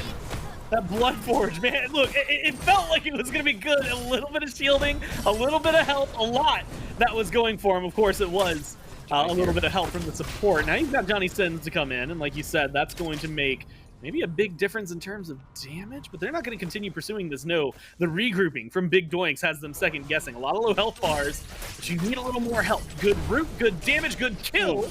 Although the lockdown might not be enough, you're only going to continue trading things out. Johnny Sins still standing, but you've lost Coast a little bit earlier. You just lost Kha'Zix, and while you might have got Calvin, you're still surrounded by way too many to feel comfortable. Tom comes in, wants a revenge kill if you can find it. Hero with the damage on the Thanatos. One more auto, one more kill. The now, here. Deduin adapting. They're going to step in, and they're going to come in together. They separate. No, one for each target, trying to chase him down. Adapting finds his. Can Deduin chase down theirs? No, just a little short of getting the kill. And that teleporter goes massive to get Hero out of there. But J-Mac, a bloodbath in the left lane. Yeah, this constant conveyor belt style of play. We see this all the time when it comes down to what we like to consider the amateur level of play back in Smite 1, which was, well, we're kind of losing, so let's just send a bunch of people one way and kind of just see what reaction happens from there, what chain reaction sets off. And it starts with getting a kill on Vaporish Coast, but then support shows up and it delays a little longer, and then enemy mid laner shows up and it stays a little bit longer. You just keep this constant fight going and going and going. And eventually, it's gonna favor the team that is already ahead, the team that's got 2-3 levels up on everybody, because they can just send more powerful people to the fight. It works out, you know, respawn rate-wise for Biggie Doinks if they want to just keep sending more people as the game goes on, but with how far up in the lane that they were now in enemy lines, it's much easier for the rings to respond, just like they have done so now around Fury. Oh no, poor Calvin. There's only so much you can do about that one. Goes for the ult, but now it is 1 by 1. Dominoes start falling here for Big Doinks. And instead of chasing any other kills, because what does that matter in the face of a Gold Fury, they're going to turn instead their attention to the objective. Pretty straightforward, it seems like, JMac, because I don't see a lot of Big Doinks looking over here. And with one going back to base, the rest putting pressure, in fact, adapting, even looking for a little bit more in mid. It might not just be the Gold Fury, it's going to be a Gold Fury plus a kill on the Tom one more time. And the Rings continue to accelerate this offense. Yeah, the best chance of stealing that Gold Fury would have been Tom throwing that ultimate over the wall just to try and pull people off of the Fury or try and get the damage to steal that one away. So smart for adapting to go into mid lane just to make sure the Hecate is not able to disrupt the objective. Now 2 Furies for the Rings does put them up nearly 7,000 gold over Biggie Doinkson, right? And 7,000 gold at 18 isn't impossible to come back from. But with the style of play that Biggie Doink's team has been going for, it's so much more difficult because you're trying to go for these constant, I'm going to run 4 people at one guy. You're only shutting down 1 at a time in that. And when you have moments like this where, sure, you have 2 people pushing on the left and you can send 3, what is the rest of the Rings doing? They're just going to farm up, or you can already see it doing and start to teleport over. Calvin taking a little bit of poke here. Good wall, gets some distance. Now a leap forward. Coast might be in some danger. Soul has turned things around, though, from a worse spot. And the autos are so good, and you've got Chalk as the backup. The damage is there. Coast virtually full health. Calvin, or Kha'Zix, doesn't even care about the low health. Instead, it's the chase down. This Odin, oh, he can only do so much. Doesn't have the distance necessary to try and channel a teleport. And it'll be Johnny Sins who cleans them up at the very end. Now you got Hero going for a chase in the jungle. I don't know if that's what Hero really wants to be looking for right now. It might end up being a pretty big turnaround onto the Thanatos Death Scythe. Misses, lean forward, lean into it. Combat Blink can only get you so far. It seems like adapting seems the same way. No, he falls back. And JMac, they're going to put pressure elsewhere. I'm seeing a tier 2 tower and left being focused by the Neath. Still a bit of a chase that's going on because Deduin has blood in his eyes. And it's still going for it. You've got to drop it at some point, right? You got to just let it go. Maybe overcommitted. Oh, no. Goes in with the ult. Still gets the kill. Oh, and it scares me to say this. Okay, the healing put in, the pullback in. He will go down. Oh, and maybe deserves it for how deep he just went. Yeah, that one may have been a wee bit too far. I mean, you're 10-0, 9-0 before that entire little engagement begins there. So Deduin feeling a bit confident that he could stand his ground and make that fight, was maybe hoping that the Soul Devourer could get the final bit of damage there necessary, or maybe just hoping that the Axe had it. Unfortunately, not able to get it, so has to commit a little bit more, has a full rotation his direction.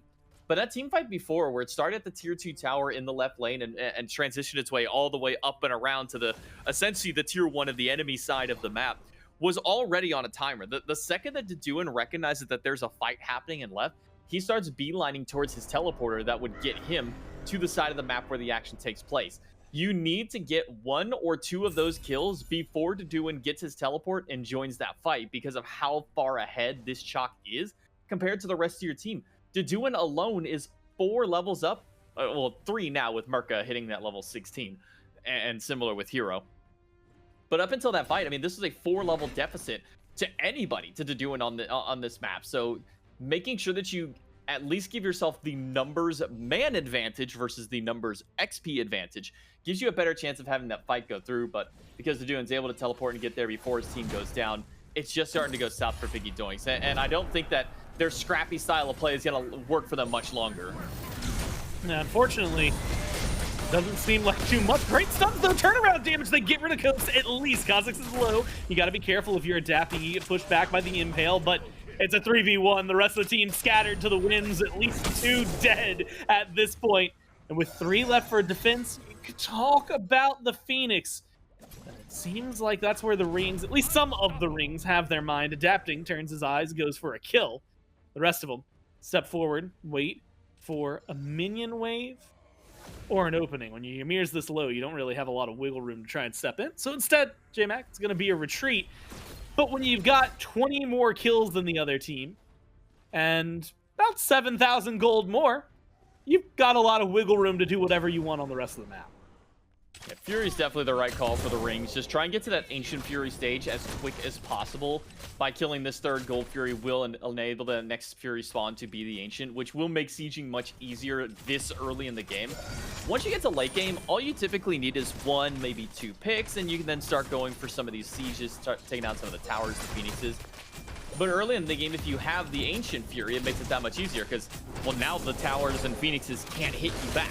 They're sitting there just taking damage time and time again. Biggie, Doinks? What did he even steal that that Fury with? That must have been a Sunder steal. And he is more than happy. Look, that play alone, when you are 0 and 8 up to that moment, or 1 and 8 up to that moment, your life is forfeit. Go for the Fury. I can admire it, and I appreciate it for what it is, because it does, again, chip away a little bit of what the rings have been building and give you an opportunity as Big Doinks.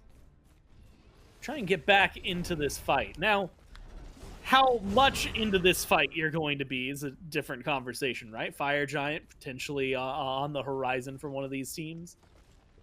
And whether or not you could win the full-on team fight is going to be down to execution. But that is a massive step forward compared to where they were. Gore, we're time is a circle, Gore. We are back in an age where, now it's not called Hand of the Gods, it's in this game Sundering Arc, but we're effectively back in OG Smite 1's Hand of the Gods era. He walked up with an AoE cone that deals 1,000 damage and just steals Fury from under the nose of the rings. And they can literally do the same thing at Fire Giant. Calvin has a Sunder as well. 30 seconds till the second one is back up. Rings have to play this carefully. I'm excited to see if they can take the fight to them. They might be going for the kills more than going for the objective, though. And they've already got one. Merca taken off the board, and they collapse onto another Calvin. That means that Sunder disappears along with him, and the chase continues. 1, 2, 3. Tom, third off the board. You've got Hero going one direction. You've got Biggie Doinks going the other. Maybe buying some time, but only a little bit. The Odin falls down. 36 for the rings, and they want to make it 37. They want to make it the full-on deicide, and now they have all the pressure in the world to make anything they want to do with no response from the other team. And not having Kha'Zix up will mean that Duin has to be the one to really tank up this Fire Giant, but they've got plenty of time to do so. It's 4 seconds till the nearest respawn with Calvin. You got Death Metal, you got Dagger of Frenzy. Vapor's Coast is just gonna melt through this Fire Giant. But killing Calvin and Biggie Doinks are the 2 most important members of Biggie Doinks' team to kill at this point, because of that Sunder. Take them off the map, it means that your Fire Giants, your Gold Furies are gonna be so much simpler to take out. You can see that because Koz didn't have to worry about tanking it, the damage that he's able to put online is just so devastating. The crit already starting to rise up with that Death Metal, with that Deathbringer. And then even just during the team fights, this is where it's going to start getting a little bit dicier for Big Doink's team, is when they're fighting under these Phoenixes. Even though it's not at that Ancient Fury level just yet, if you have one person tanky enough to stand there and just absorb shots, you have an immense amount of extra sustain for the team that's going to start building up. You can see 2 of them, at least on the side of the rings, answered by 3 on Big Doinks. It's the Amanita Charm, my favorite item in the game. I'll preach it till the day it is essentially a dead item. The Mushroom is one of the most powerful tools that you have in Smite. It is a deployable, short cooldown meditation for your team. You just drop it down, and it's just going to keep restoring your HP. And when you stack up 2, 3 of them, you're getting back 700, 800 HP in a matter of seconds on a really short cooldown. It only being a minute between them means that you have such a strong ability to keep your team alive. Not only that, there's decent self-sustain within the team as well. Neith having some just naturally in her kit, Duin on the chalk having it for himself, and even Vapor's Coast having a bit of that sustain, just means that it's so difficult to actually kill these gods whenever they pop their sustain, plus having the Mushroom down from that Amanita. This is going to be a tough siege for Big Doink's team to defend on. This Odin Cage is going to be the most important thing from Biggie Doink to really try and defend these bases. Phoenixes we've seen in the past, just immensely challenging to get into. And again, this narrow pathway that you have between the walls to walk in gives a pretty big advantage specifically to Tom here, right? We haven't gotten to see a lot from the Hecate, but the abilities can do a lot. Oh man, Thanatos barely makes it into the sky, does make it back to the fountain though, survives, and lives to see another day. No ultimate to their name. Means that might slow down at least the execute potential, maybe stun potential, turnaround potential in a fight, but you still have the numbers game balanced as of right now. Left side Phoenix, just a little over half health remaining as they group up, 5 on either side. The Rings looking for a deep dive. Doing is the one playing separator. Now up to the sky goes the Ares. Pull in on 1 damage. Seems to be good, but the Phoenix goes down, and the Chalk walks out of there alive. Now you have to have a follow-up double kill for the Needs. It's Tom, it's Merca that are gone, and the chase down coming in from Coast. Exactly what your team needs to get a 3rd kill now. And a 4v2 while they have a reset. Now 5v2. The chase walks in. Heroes deleted. 1 more kill is all you need for the Deicide. And J-Mac call it a hunch. They might be able to find it in the fountain. If they stop playing with their food, though, I can go ahead and tell you, they're going to find this game. They just need to focus it down. Titan falling low, and they're padding stats at this point. Look, I'm just saying it now. Kha'Zix threw that kill. If Kha'Zix does not throw wall down in front of Biggie Doinks, they get that kill.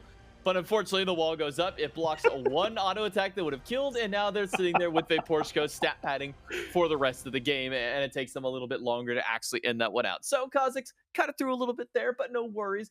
At the end of the day, it is the Rings able to come out on top. And this just kind of breaks down a little bit to the early game where, yes, the Rings fell behind a bit early. It was about 1,000, 1,500 gold that Big Doinks was able to get with Merca on the on-her. Get him up 3-0. It's a great start for that dual lane. You think, man, how do you ever come back from a start like that when the enemy on her is up 3-0? The Ares has gotten a part of all 3 of those kills as well. It's probably the strongest dual lane in the game at this point. Well, you answer by having to do and get a couple of kills. You throw adapting, say, hey, leave the on her alone. Just let him do whatever in that lane. Coast, good luck, just survive. And instead start focusing down somewhere else. And that's always something that has to be mindful and be paid attention to over the course of a game, is if one lane is losing and losing bad, your mindset of the jungler should probably be, where can I then push a lead for my side? If I'm getting farmed over on this lane, which lane can I go to give the best advantage to our team? In this case, it was going over to the Soul lane, keeping the Odin down, and then telling Johnny, hey, you're a Neath. You're probably going to be fine against the Hecate or early in the game. She's not really doing a ton of damage. Just throw out an ultimate when we call for it, and we'll get back in. And that's exactly the play that went through. Adapting rotates the solo. They keep this Odin on the back foot the entire time, and they're able to really just claw their way back from the rough early game start to make it just a dominant late game force. Yeah, the slash lines between Adapting, Johnny, and Taduan kind of tell the story pretty well on their own.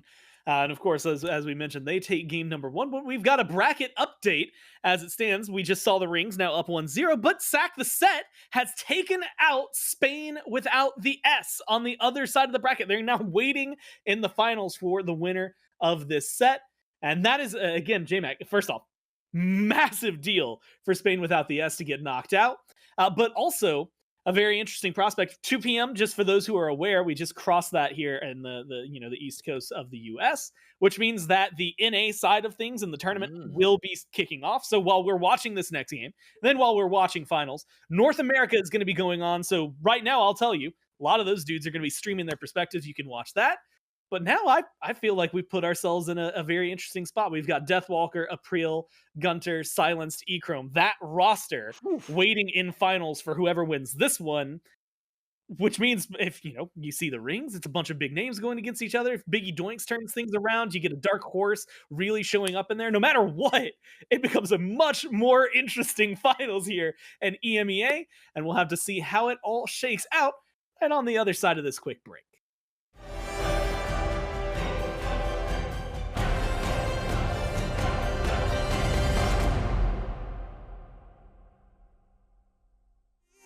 And that's my mistake.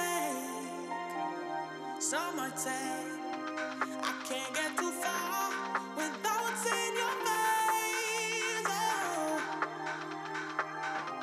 you gave me your heart and took it away.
Welcome back, everyone, to the EMEA semifinals here in the Alpha Weekend 4 tournament. There's been enough of them that I had to like double check that I was on the right number.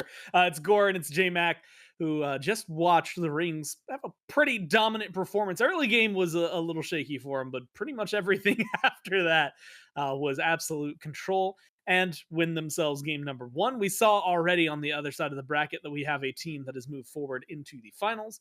And so the question just remains as to who is going to be joining them. Again, it's a best of 3, so all things can still change.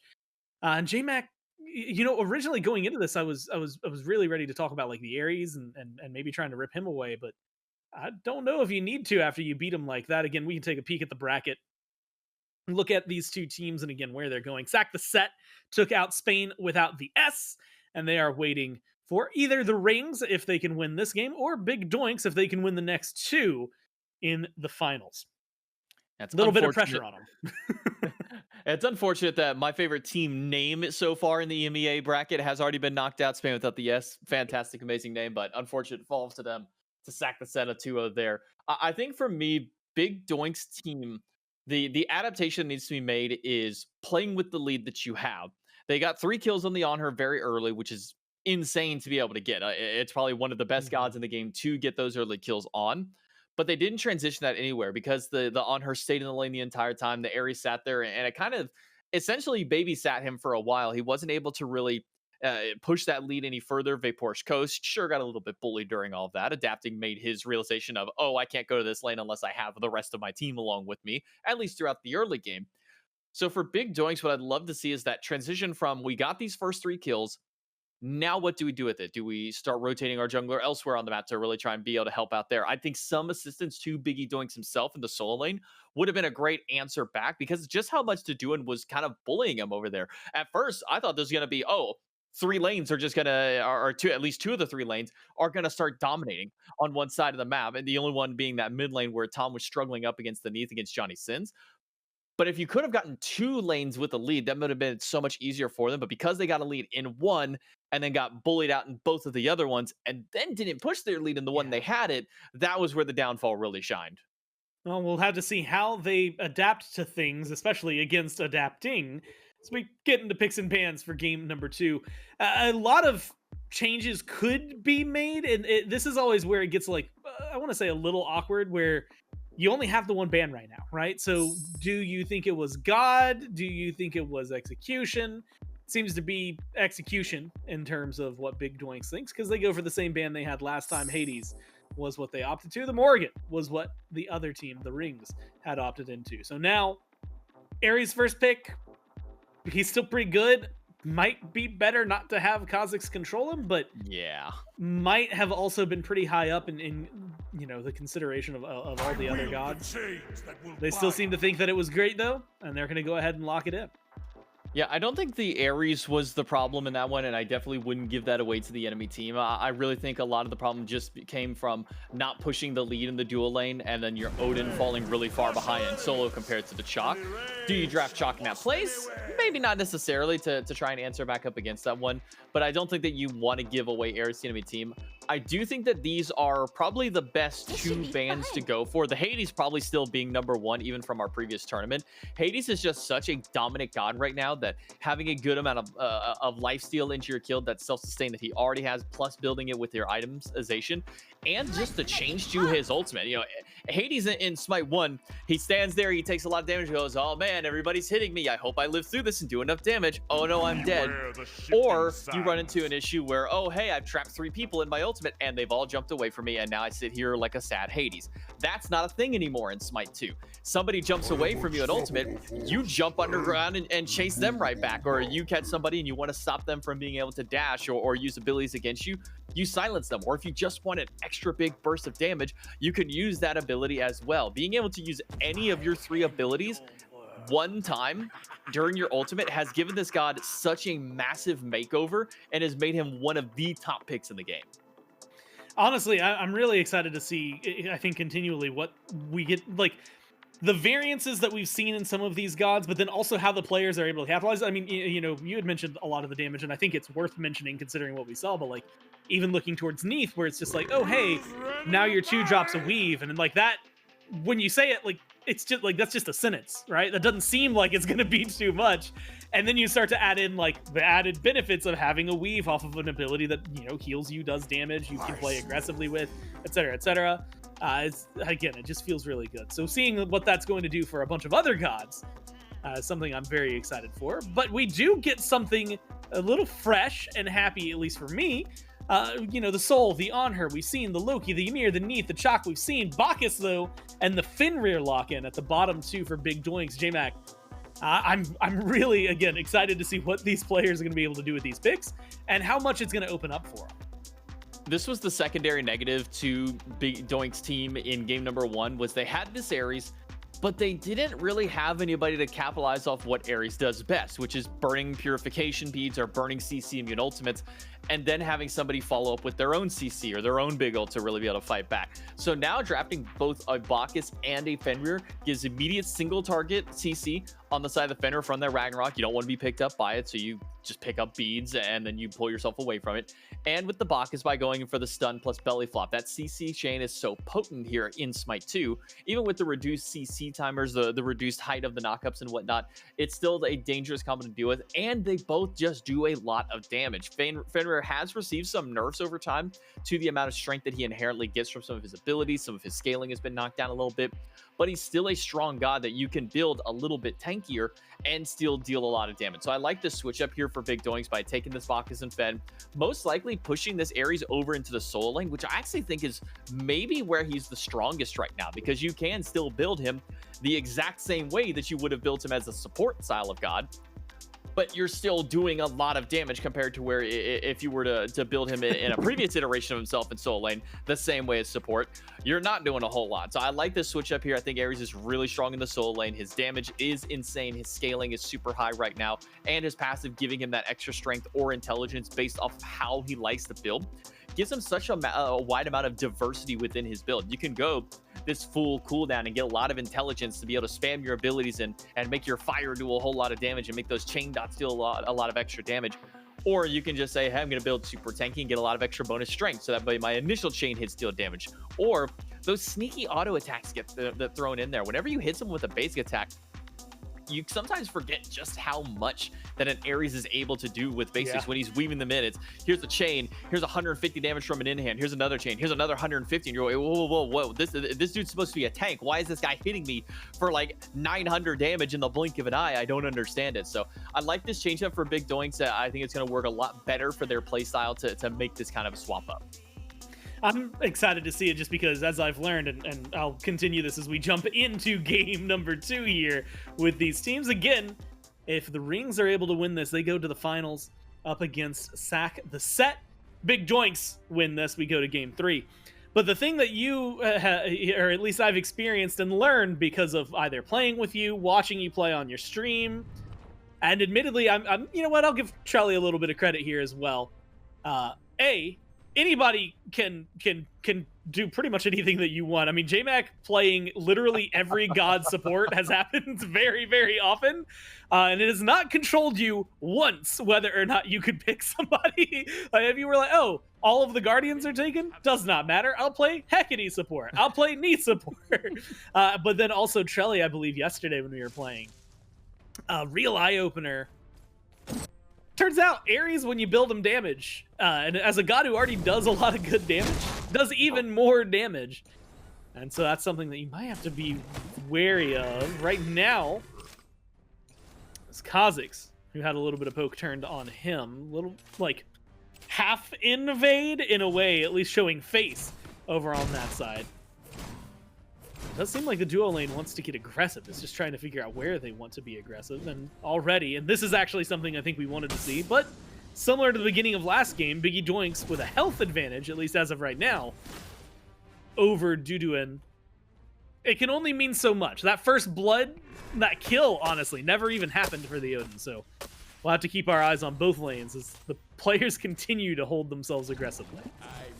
I would love to see more aggressive play with this Sunder. Unfortunately, for Big Doinks, not able to get that kill, using both Sunders from Biggie Doinks and Hero to try and get that kill. Thunder not dealing nearly as much damage to Gods as it does to the minions. I don't really like this play from Adapting to try and fight 2v1 into Fenrir Ares this early. Yeah, might not be the way to go, but it does not seem to matter too much. Right side of the map, where does First Blood go? It's over to the rings, and even more, it's on to Johnny Sins again, who, as we saw last time, had a stellar performance out of the mid lane. Different god, different impact, different play style even, I would say completely. But still something I think to be worried about, J-Mac.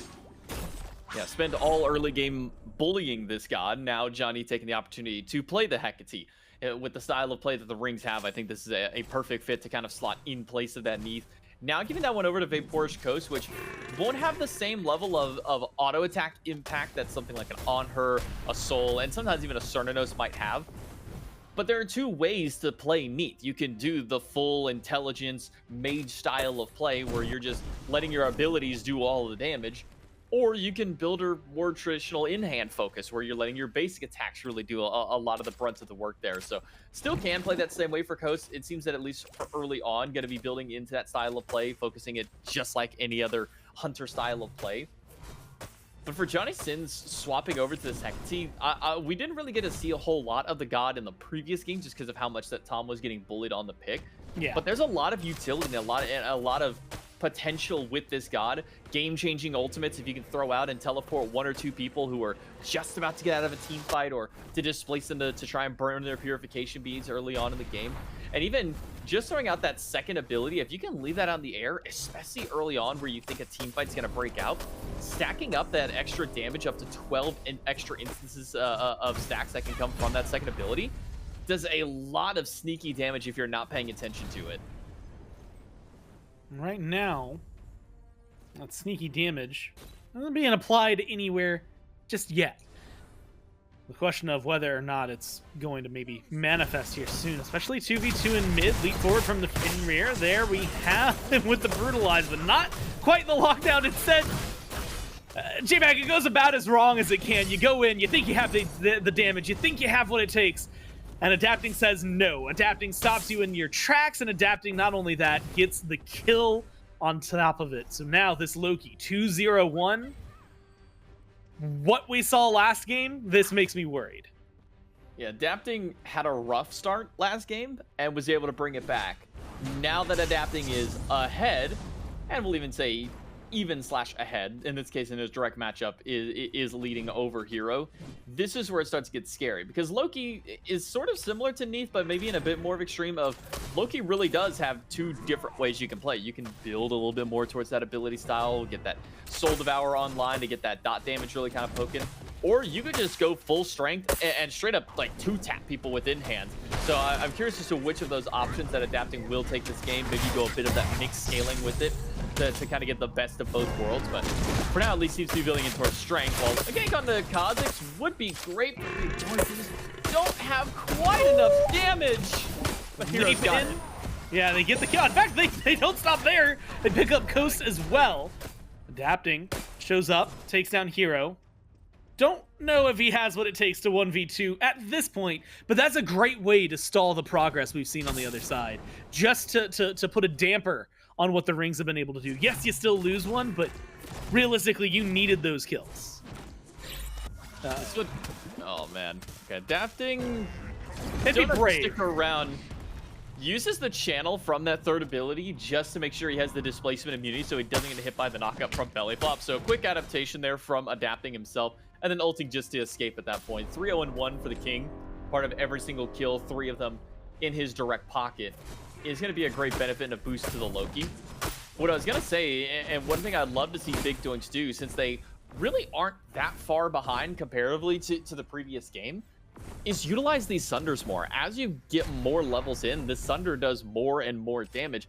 And so effectively where you're able to just walk up and kill camps with a couple of autos and a Sunder.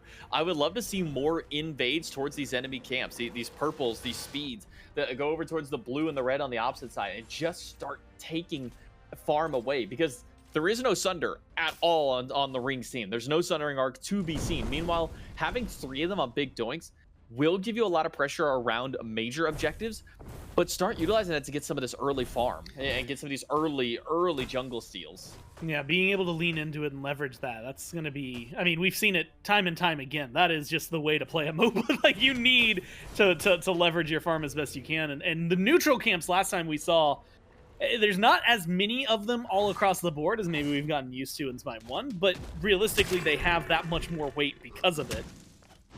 A little bit of pressure there can go a long way. Coast, half health. There's going to be the Intoxicate. One more hit is all you need. Good root, and the tower might actually help turn this one around. You got to be careful of your Coast, and you are. You get it done, and you get the kill. What a turnaround for the carry.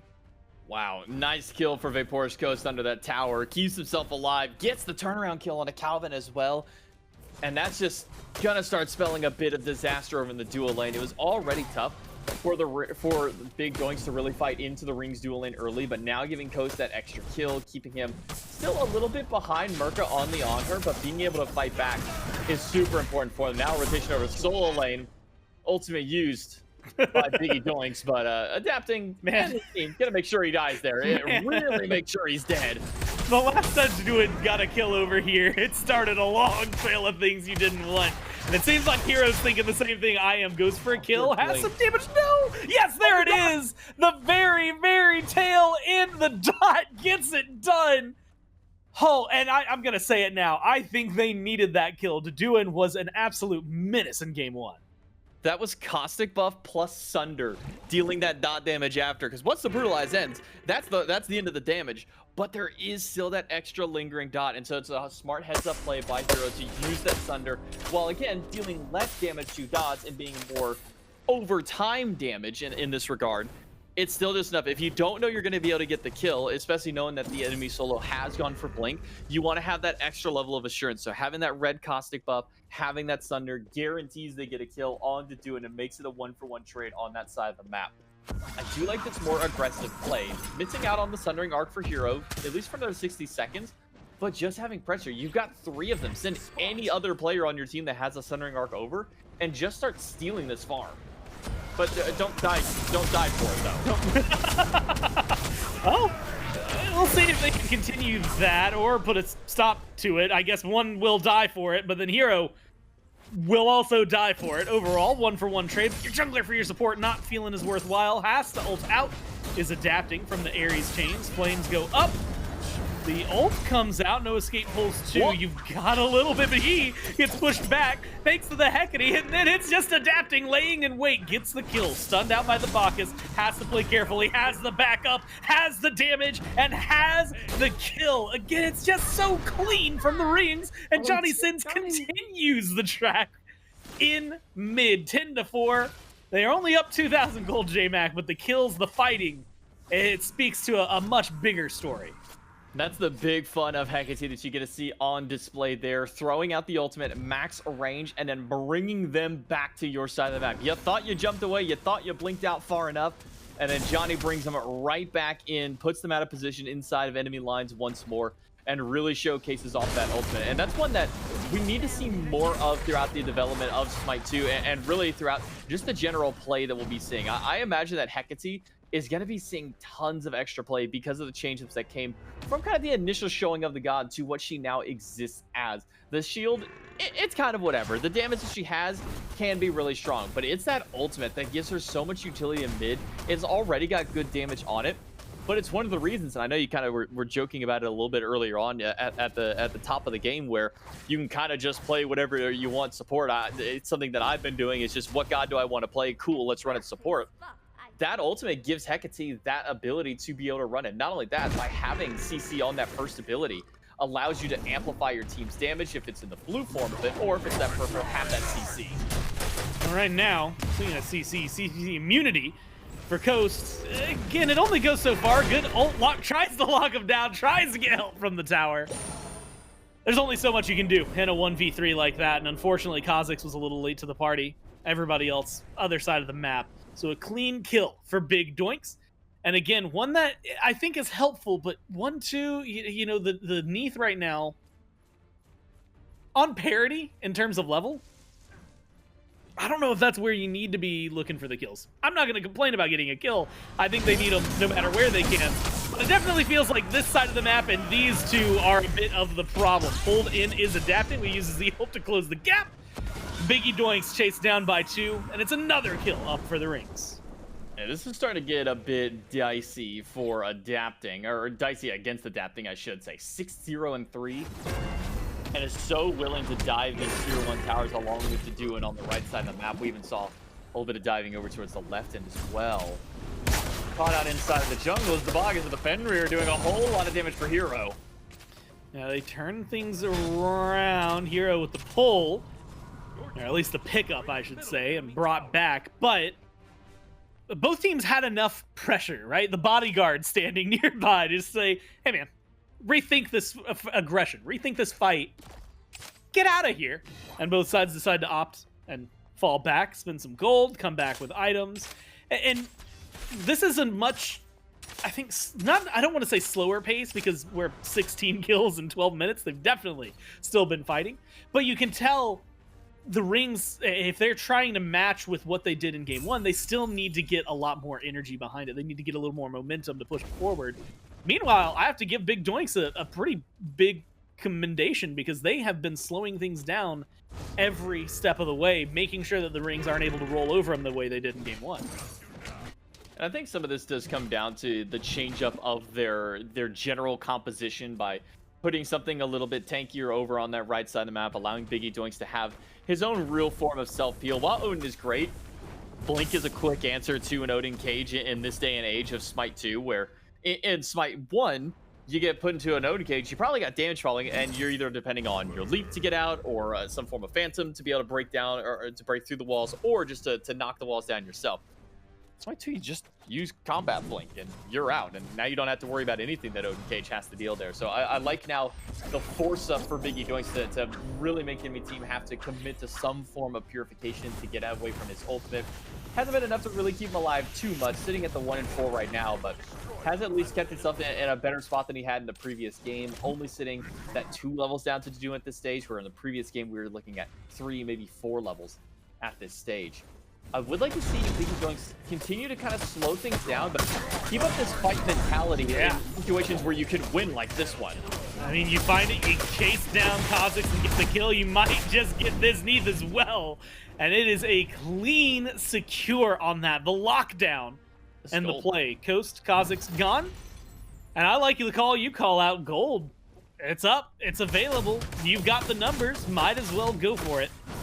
And with this, J-Mac, again, I'm gonna have to redo my math, let maybe the game do it for me, but that brings you within 1,000, right, of what the rings have. A much more manageable gold lead at this point as well. So you might be down a few kills. You know, the way game 1 went definitely made this seem pretty skewed, but the way they're playing right now, Big Doinks are showing what they have to offer. I mean, dagger plus death metal. I mean, that's the answer. When you have at least one of your carries alive with those 2 items in their pocket, it makes objectives so much easier. When you till to God to be able to continue to give yourself that lead, it makes it that much easier. And my friend and my pup Kepri agrees. Yeah, that's what I'm saying. He's emphasizing every point. You're right on it. That's my wingman right there. But no, I mean, being able to go for Gold Fury when you have one carry with those 2 items is good. When you have a carry with both of them, or at the very least having both with a dagger or frenzy, makes it so much easier to really go for these pushes. Objectives really don't stand much of a chance. And I do like this pickup of the Reaper. It's an item that was kind of brought in, I believe, it was during the previous Alpha weekend. That knockup is pretty clean from the pockets, and it sets up Hero perfectly, but Deduin turns it around onto Tom. Now you have to play carefully. You're running away if you're the Fenrir. You're trying to get out of there. You don't have the bark to match the bite, or I guess the bite to match the bark that we heard from Kepri. Now you have to fall back, and unfortunately you lose 2. Calvin, Tom off the board. 15 minutes in, Fire Giant standing kind of imposingly in the pit. Doesn't seem like that's where the rings want to go. Instead, they turn their attention towards neutral camps. They turn their attention towards the jungle. And J-Mac looking at positioning. They might be turning it towards more kills. It's just trying to find who they want to go for to really open up that conversation. Like I was going to talk about with the Reaper, this is an item that has a lot of potential in Smite. It just depends on how early you get online and how quickly you can start getting the stacks for it. Whenever you hit an enemy god below X amount of HP, it starts at 30%. You get strength and you get lifesteal added to it. Whenever you get kills, it increases the threshold of what that point is. So it starts at 30%, but then every kill, that number goes up by 10. So if you hit a god and you have 3 stacks that is under 60% HP, you're getting a lot of extra strength and you're getting lifesteal, because not only do those stacks increase the threshold, they increase the amount of strength and the amount of lifesteal that you get, which is by 10 strength and 5% lifesteal specifically per stack.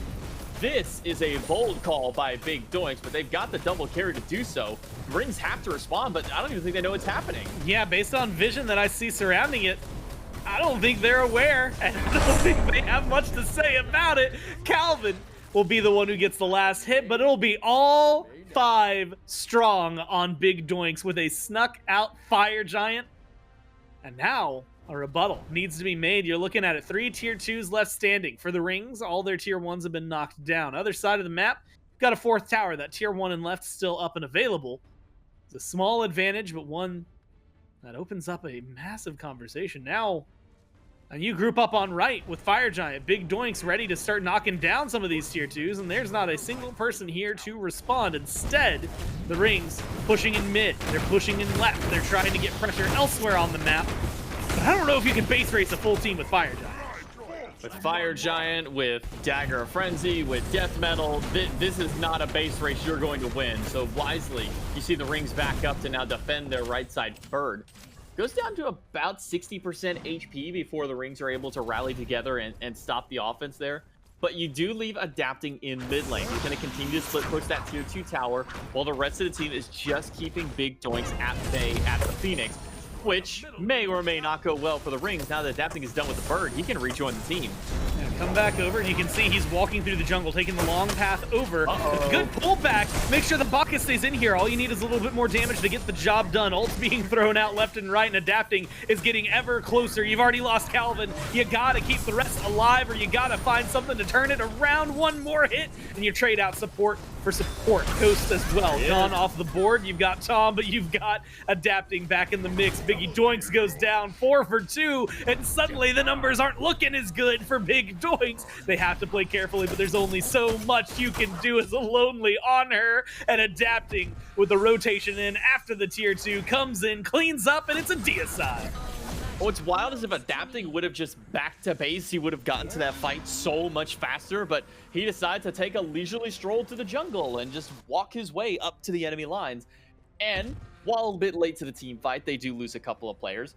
He essentially picks up a triple kill at the very end of the tail end of that fight and is able to keep his team alive. The Phoenix is able to restore itself all the way back to full. And now you have a very dangerous beast to deal with in Adapting himself. 10, 0, and 5 on the Loki.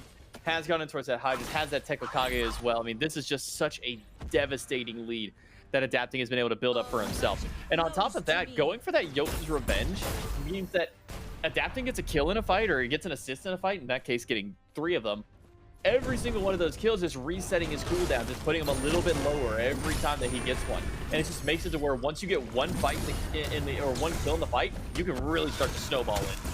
You have to be careful here. Tom already taking a ton of damage in this fight. Has to fall back, but might not be able to, because really, it is Adapting who's out for blood. Johnny Sins, who is out for blood. They pick up just the 1 kill so far. But J-Mac, it just seems like every single time they find one, a second isn't far behind. A third isn't too far behind either. Coast picks up Calvin. Biggie Doinks dies in the middle. Now you've got the separation. You've got the chase. Chalk doing what he can. Picked up by the Fenrir, brought into the Phoenix to do it and taking a lot of damage. And it will be a successful kill for Big Doinks. Maybe chose the Rings. Not infallible, despite what they might think.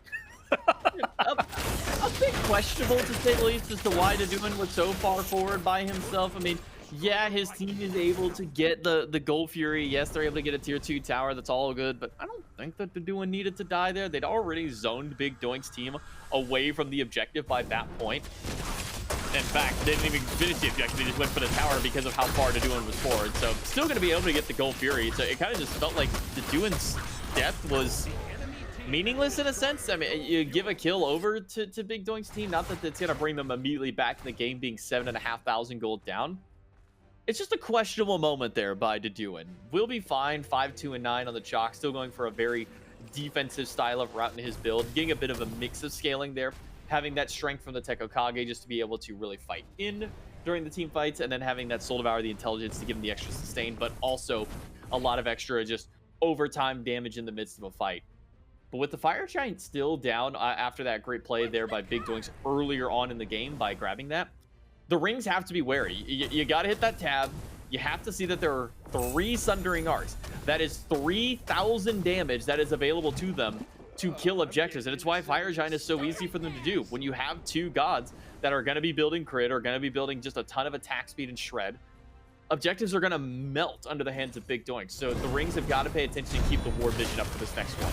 Yeah, you got to be cautious as well on this fight, because wow, with Fire Giant respawning, you need to win this one, and it's damage separated. Tom, unfortunately, the soul can't survive, and now the surge forward from the rings, they've got exactly what they need. He goes into the ult and is just targeting, but you're just watching as your team gets the job done, adapting on one side. You got Johnny Sins for the other. Coast, of course, following up with the autos, full on deicide, and JMac Fire Giant, who you've only got 1 tier 2 left standing. You don't have to worry about that. Instead, the team runs down mid, needs a little bit of healing, needs their minions, but is going to step forward. They're going for the Phoenix.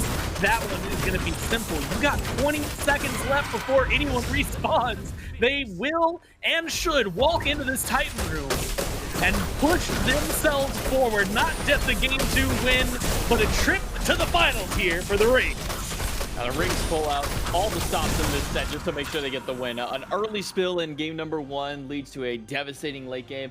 And sort of similar in this one, where Adapting was able to get some really big kills early, but maybe his dual lane is suffering a little bit. Kha'Zix and Coast kind of just getting bullied throughout the early stages of the game, but always keeping Adapting around, making sure that this Loki is staying alive throughout the game. And then Johnny on the Hecate. So many great ultimates throughout that game to really kind of reignite a team fight. Just when you think you're out of a team fight, that's where Hecate shines the most, because she tosses out that ultimate and pulls every single person back in that she's able to, whether it be 1 person or 3, or in some cases, not in this game, but in instances we've seen it in some of maybe our games that we've been playing just on our Friday matchups or on our own streams.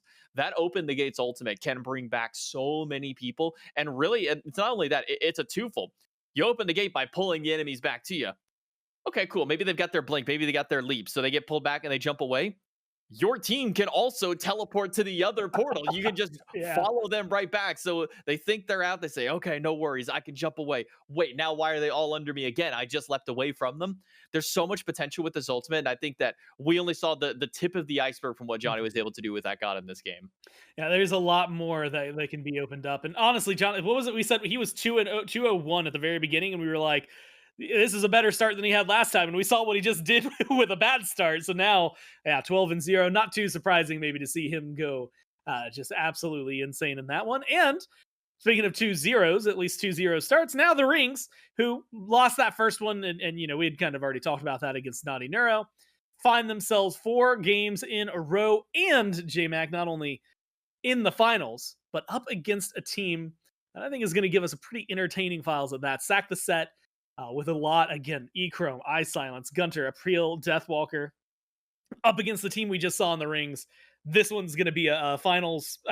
It's so weird. This is Alpha 4. Like, we're not even in 24/7 yet. There's still so much more Smite to be had. Of course, you can go to smite2.com if you want to join in while you can.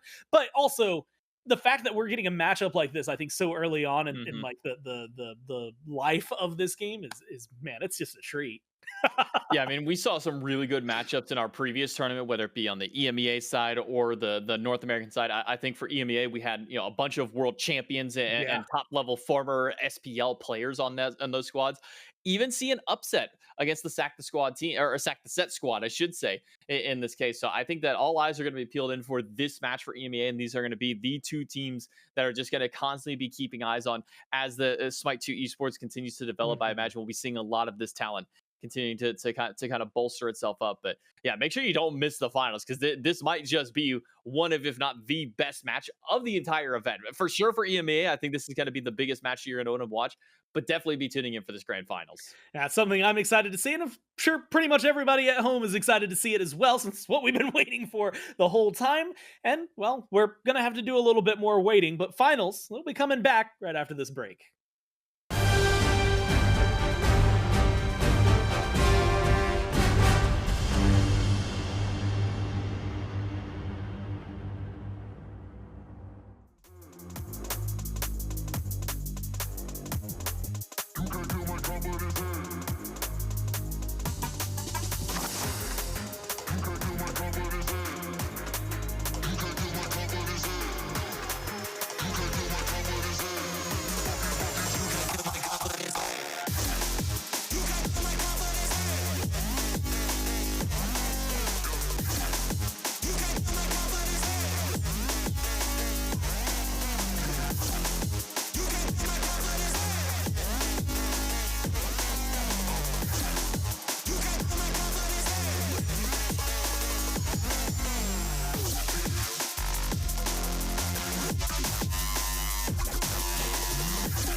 I got tons of soul on my true collectible. Famous, also famous, #1 desirable. I do what I want when I want and how I want it. Leave you with the one in, yeah, that's how I roll. I got change to throw, I don't care about no gold. Better, so much better, flipping incredible. Always on the show, so they know that I still got it. And I never feel sorry, yeah, top of the world. This is me, I'm so royal. And you all wanna be round. Yeah, you all wanna be round. Round a champion, a champion. This is me, I still on it. Cause you all wanna be loved. Yeah, you all wanna be loved. By a champion, a champion. When I hear him come like my fuse and then ba-bum. Later, see you later, I'm about to blow this up. You can sing my song if you want, I know you want it. It's always kinda funny, yeah, cause I know I'm a superstar in the sky to lead you on. Haters gonna hate us, approve of how they love. They can bring me down, nah. They are jealous of me and my umbrella, yeah, they love me so. This is me, I'm so royal. And you all wanna be round. Yeah, you all wanna be round. Round a champion, a champion. This is me, I still on it. Cause you all wanna be loved. Yeah, you all wanna be loved. By a champion, a champion.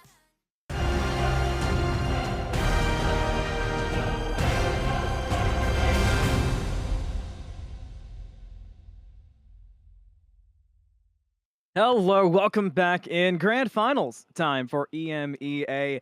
Malum, Trelly, Anthony Squared. I've said it a million times. I'm never going to get tired of that joke, so just kind of lock in with me and enjoy the ride of it. But Grand Finals, it's going to be the Rings versus Sack the Set. Not many people are going to be super surprised, Trelly, but I think all the same, as Gore said, this is absolutely going to be a banger matchup. Yeah, maybe the matchup that we all intended to see, but still exciting nonetheless. It's probably going to be one of the closer matchups we're going to see in this whole tournament, just because of how stacked both of these squads are. Of course, the Rings more so in name power, but Sack the Set more so in just how well they've been able to adapt. Of course, they've got name power as well, but they've also been able to adapt so well to just what the Smite 2 meta entails, and how many different god comms have been popping up that are more successful than others. So two different play styles battling it out, and as you've said, gonna be an exciting one. I'm pumped for this. This is the kind of matchup that Gore touched on this too, but this is the kind of matchups that are really starting to set the tone. We're still so early in the life cycle of Smite 2, but we're getting to see a matchup like this, and it speaks volumes to the competition, and probably a bit foreshadowing for what we might see as we get further and further in with more and more competitions. But for the time being, and in the moment we have, this one should be great. And we have a lot of information going into it too. We've gotten to see a lot of the Rings so far today. We followed a lot of their arc, and Sack the Set is looking to go back to back in these Alpha Weekend tournaments. A $2,500 prize pool online as well. So no games to be played for sure. When you say the life cycle, I heard Gore say that as well. Smite 2's not even alive technically, right? I mean, Alpha, that's like true, the build up. Right? Yeah, so we're building up to the life cycle. I just wanted to. We're setting up the room, we're hanging the decorations on the wall. We've got like a crib. I don't have a child. I forgot what a crib was called. Crib. Yeah, one of those things. We got a kid box somewhere in there. Yeah, kid box. But regardless, we've been seeing so good. I really appreciate you going out of frame to laugh as if we couldn't tell what was happening over there. Gotta get used to my framing. Yeah. Oh man, let's take a look at the Picks and Bans frames. Yeah, those are fun frames too, as we get into them for game number 1 of the EMEA Grand Final. Sack the Set versus the Rings. Tons of name power, as we've talked about, but the tournament itself so far, lots of gods that we have seen jump up, and it's hard to really lock in if there's been a mini meta that's developed, because it feels like it's changed set by set. It certainly has. I think it's been, what certain teams are willing to play and willing to break out of, so to speak. But the bans, I think, have been the most impactful. Starting off, Team Sack the Set just taking away the Ares. A pickup that has been very strong at times, dealt with at times, but it looks like something Sack the Set is just not trying to figure out counters to. And they say, hey, we'll just, set it aside, figure out elsewhere. The Rings, though, they have their option. It's going to be Neath. Wow. Still incredibly present in this tournament and certainly impactful, but didn't really think would be that top end pickup. I still think Loki is at the forefront of my mind. Chalk has been very highly prioritized, and even things like On Her and Soul. I'll have to see if it's any of those gods or if it's just the tried and true Hades, and that's a pickup that has not been going anywhere. Not at all, and the Hades does kind of set up for the rings. If you've been watching today, you've seen Adapting go crazy on Loki and Thanatos, and both are options now on the table for the rings. So the Chalk grabbed up, like Trelly said. That's been strong all day long. Siegel made it look great earlier on this morning, and as we've progressed, it just hasn't really left at any point. And it's not surprising for a while. He was working on a 100% win rate too, but going alongside is the Morgan. I thought maybe we'd see a jungler grabbed there, but the Morgan taking priority. Certainly was. We'll have to see what junglers are even prioritized at this point. When you have things like Susano, Loki, Fenrir, you don't really need to pick one right away, I guess. The Thanatos is also in the mix, so I guess it's who's gonna, it's a game of chicken, right? Who's gonna draft their jungler first and then reveal that strat. And of course, as I mentioned before, the Chalk can still play jungle. Like it is certainly possible and can do a ton of damage. But Bacchus and On Her, not a bad look. A lot of CC so far for Team Sack the Set, but damage as well. I'm with that Hades, man. I still think Hades is at that top of the meta at the moment, despite not being as highly prioritized every single game. Of course, in the grand finals, that'll tell you everything you need to know. But you can just do way too much in Hades. He pretty much guarantee wins lane unless you're getting active and ganking him pre-level 5. So never going to be a bad early pick. I really like the top 3 here from Sack the Set. Hades has definitely been just a constant. If you go back to the previous Alpha Weekend tournament, it was the same story. Hades was winning those sets. So you saw it in EMEA, you saw it in North America with the way Paul was utilizing Hades at the time. It's just been a constant throughout the couple of tournaments we've gotten to see. And On Her really has taken a step up in this tournament. He was disabled for the very first Alpha Weekend tournament, and we've gotten to see the strengths of On Her shine through, and they've been there. It feels like he's got a more powerful presence compared to some other ADCs, at least from the way we're seeing him utilized in team fights and the way that Desert's Fury is being grabbed. Certainly is. Loki gonna be the lock-in, something that I thought would come earlier. Morgan and Loki, not an easy backline to try and deal with. Just so much explosive damage. They go invis, you lose track of them, and then your carries are one shot. So not only that, you might see 2 Lokis, which can be annoying. So now Team Sack the Set, if they want to pick Thanatos, they have to worry about giving that ult over to the rings. Akate going to be the lock-in instead. Are we seeing a jungle pick, or is the jungler already locked in? I assume it's going to be Thanatos, but Fenrir could be an option as well. I don't know, man. This one's tough, but I still, Morgan, Loki, Soul, although the shock in the background. You think Athena or Ymir would be those last picks, but only time will tell. Susano also was a character who we have now not seen for this game 1, but who I was kind of just expecting to see more of. We got the one really strong game on broadcast earlier with hi-rez making it look great, and with an Ares ban, I thought maybe the slot that Loki was grabbed by the rings is where we would see Susano. Adapting, wanting to stick with Loki, potentially. As you mentioned, there is still some risk of things going different. That's one of the more versatile things we've seen so far with SMITE 2, but the final pick for the rings is still up for a decision, and it's going to be Ymir. So Ymir making a really big showing today in the tournament. Yeah, I mean, early days in SMITE 2's alpha, Ymir was the go-to jungler just because, crit Ymir was all the rave and everyone was enjoying it. But they found that tried and true tanky Ymir, walling off picks like the Thanatos, just the easy lockdown for the rest of your team is too good to pass up. But with the backline again, Mori, Loki, Soul, all scary stuff. I really do like that Loki pickup. I think despite being very similar to in SMITE 1, the reset on the stealth alone changes everything, because it used to be you would invis in 1 2 3 ult out if you got scared. Now you can ult in 3 2 1 reset stealth out, or kill blink out, or blink. There's just more options now, right? Throw a Morgan in the mix, the Morgan in the mix I should say, and now you can do that twice. It's hard to deal with. There are, I would say, 4 characters on the side of Sack the Set that can be one shot in that way. So, ward up, turn up your headphones as loud as they can go and be on the lookout for these stealth characters. I like the committal to the stealth characters too. They're just so strong right now. Sometimes it can be that simple. One character though, going back to sack the set, that's really also grabbed my eyes today has been Hecate. She's looked so good, and it's a character who, you know, we were all kind of curious what the identity would feel like, if we'd see more of a support angle, if we'd see a blow up mage style of play. And JMac touched on this in the previous set, but Open the Gates is just such an impactful ultimate, and the way that it's been utilized today has been really interesting, because a lot of teams aren't necessarily using it for the big time, you know, memorable play necessarily, but they're using it to position and control a fight where they need to.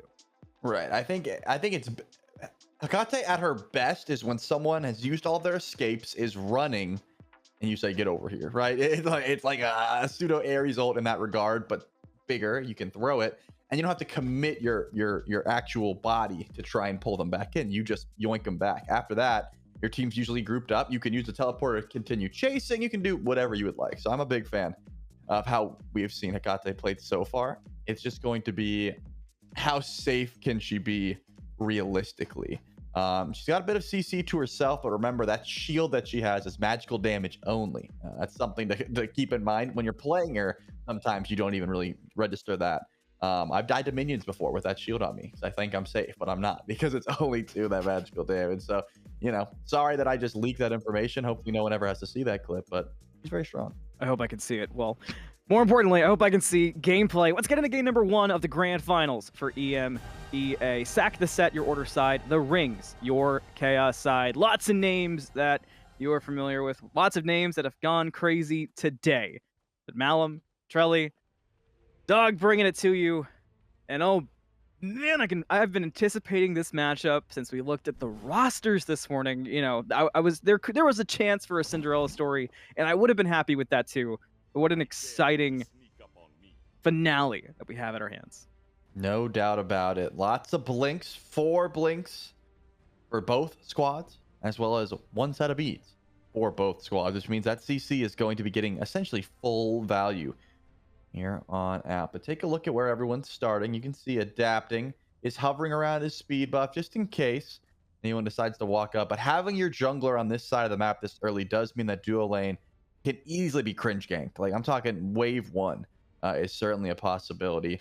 It's important to note that you got these free wards, you have your own vision, you have access to blink, and you have access to knowing when enemies are in the stealth grass, which can also be important. Just because the Mori and Loki are the ones that have stealth baked into their kits does not mean that everyone can't take use of the stealth grass. You don't want to walk up to lane without knowing exactly where everyone's at. But another note is the fact that because of the way that minions and buff spawns work, you can do this where you can just clear the wave first instead of starting at your buff camps and then rotate in, feel like farming later, feel like ganking. There's options on the table, and Team Sack the Set know that all too well. There's been a lot of chaos early in these games. In a couple of the sets that we've seen today, there was First Bloods before the minions even met up, or right as they were doing so. And while that's not the case this time, it's that style of fighting I think is really important to watch out for, because aggression has been the name of the game. And you know, we heard it on the Dev Insight show that that's a purposeful style choice, and we're actually seeing the gameplay follow that loop, which is maybe the most interesting thing, is that it's actually following that script a little bit. Yeah, it does translate, and as rightfully so. There is a lot already to fight over on the map. You've got the gold caches that are important to try and collect as quickly as possible. You have new buffs on the right and left side of your maps that you want to try and fight over. As you can see, duo lane is scrapping over the red buff spawn in as we speak. These are things that if you don't pick an aggressive composition, you can't step up for, right? You're stuck underneath your tower, and you're not just giving up some last hits to minions. You're giving up a ton of golden XP, which a team like Sack the Set, they really make their money at just like getting as much farm as humanly possible. They know when they can get aggressive. They know when they can't. They're going to be on point here. Pay attention to those blinks. Already, jungler's starting to get active. You can see a Priel hovering in the jungle, has the ability to blink in, help out his team if need be. Lots of double buffs too that are important to know. There's going to be a gank over in solo. That looked problematic for sure, but actually the survivability was not too bad. So could have been way worse given the looming threat of it. But you know, one thing that was interesting that we were seeing back over in duo was when we saw the on her Echrome grab 2 belts. That shows how much more important that neutral farm is, because Honor not only has purple, but you can fight over the caustic buff and put it around your Honor as well, and now you're really sacking up the damage as you fight over lane pressure. Yeah, one of my favorite things to do as a jungler in Smite 2 currently is to, you know, walk around the entirety of the map, collect all the buffs, say oops when I pick one up and pretend like it was an accident, and then I just fight with as many buffs as humanly possible and tell my team like, sorry, I didn't mean to pick up your buff. If you're listening to me now, I did mean to. I did it on purpose. I thought it would be cool, but they're not allowed to type back to me, so they'll never know.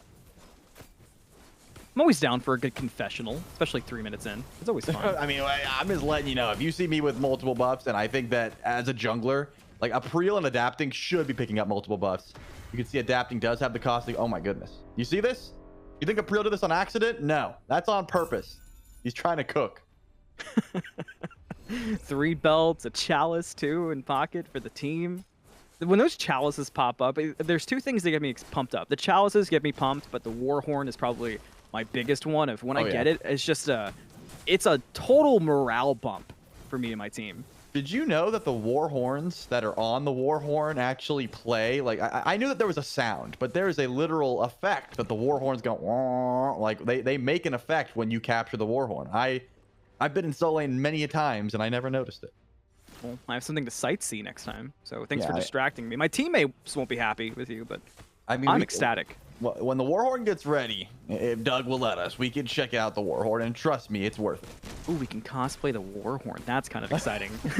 We can roleplay as the Warhorn. I'll make the sound too.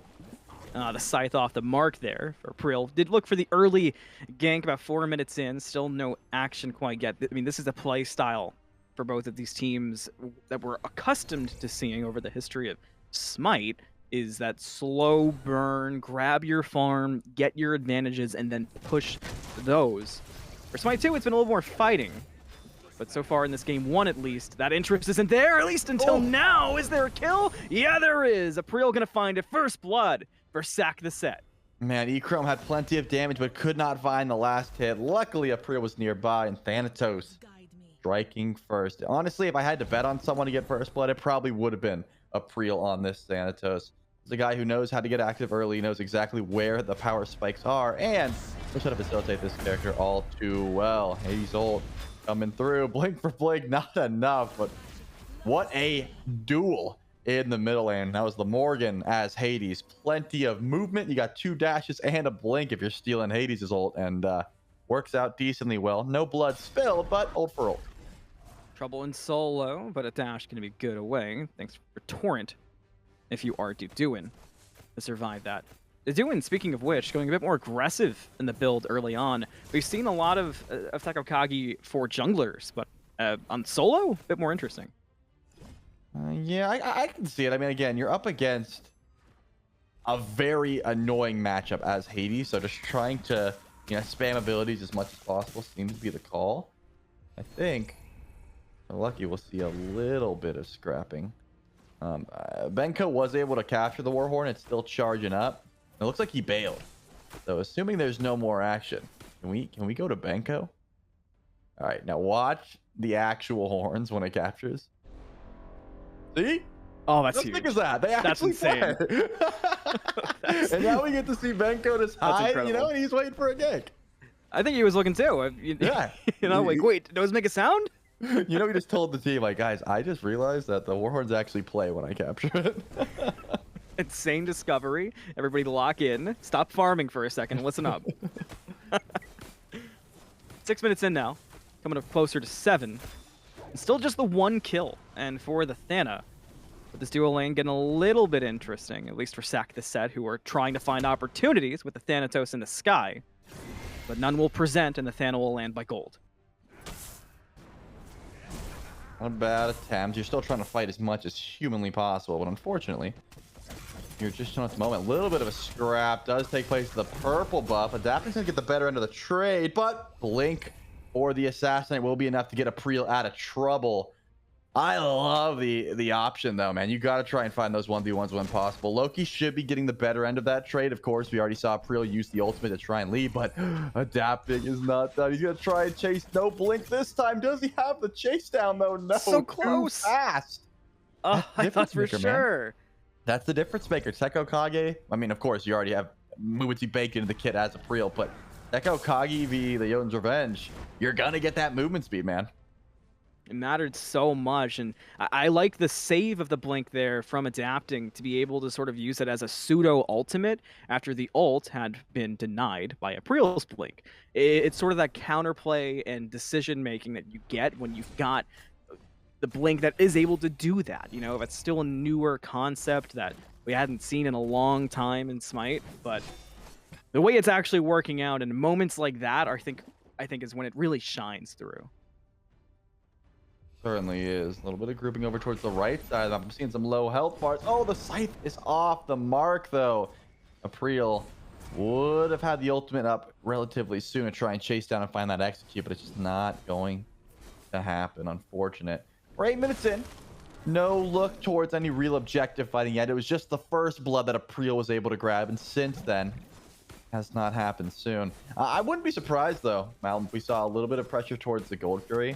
At least coming soon, just because of how much damage has been put, especially the pressure on the left side of the map. I mean, Adapting and Apriel have both been on purple buff respawns relatively recently, so I mean, keep your eyes on the left side of the map.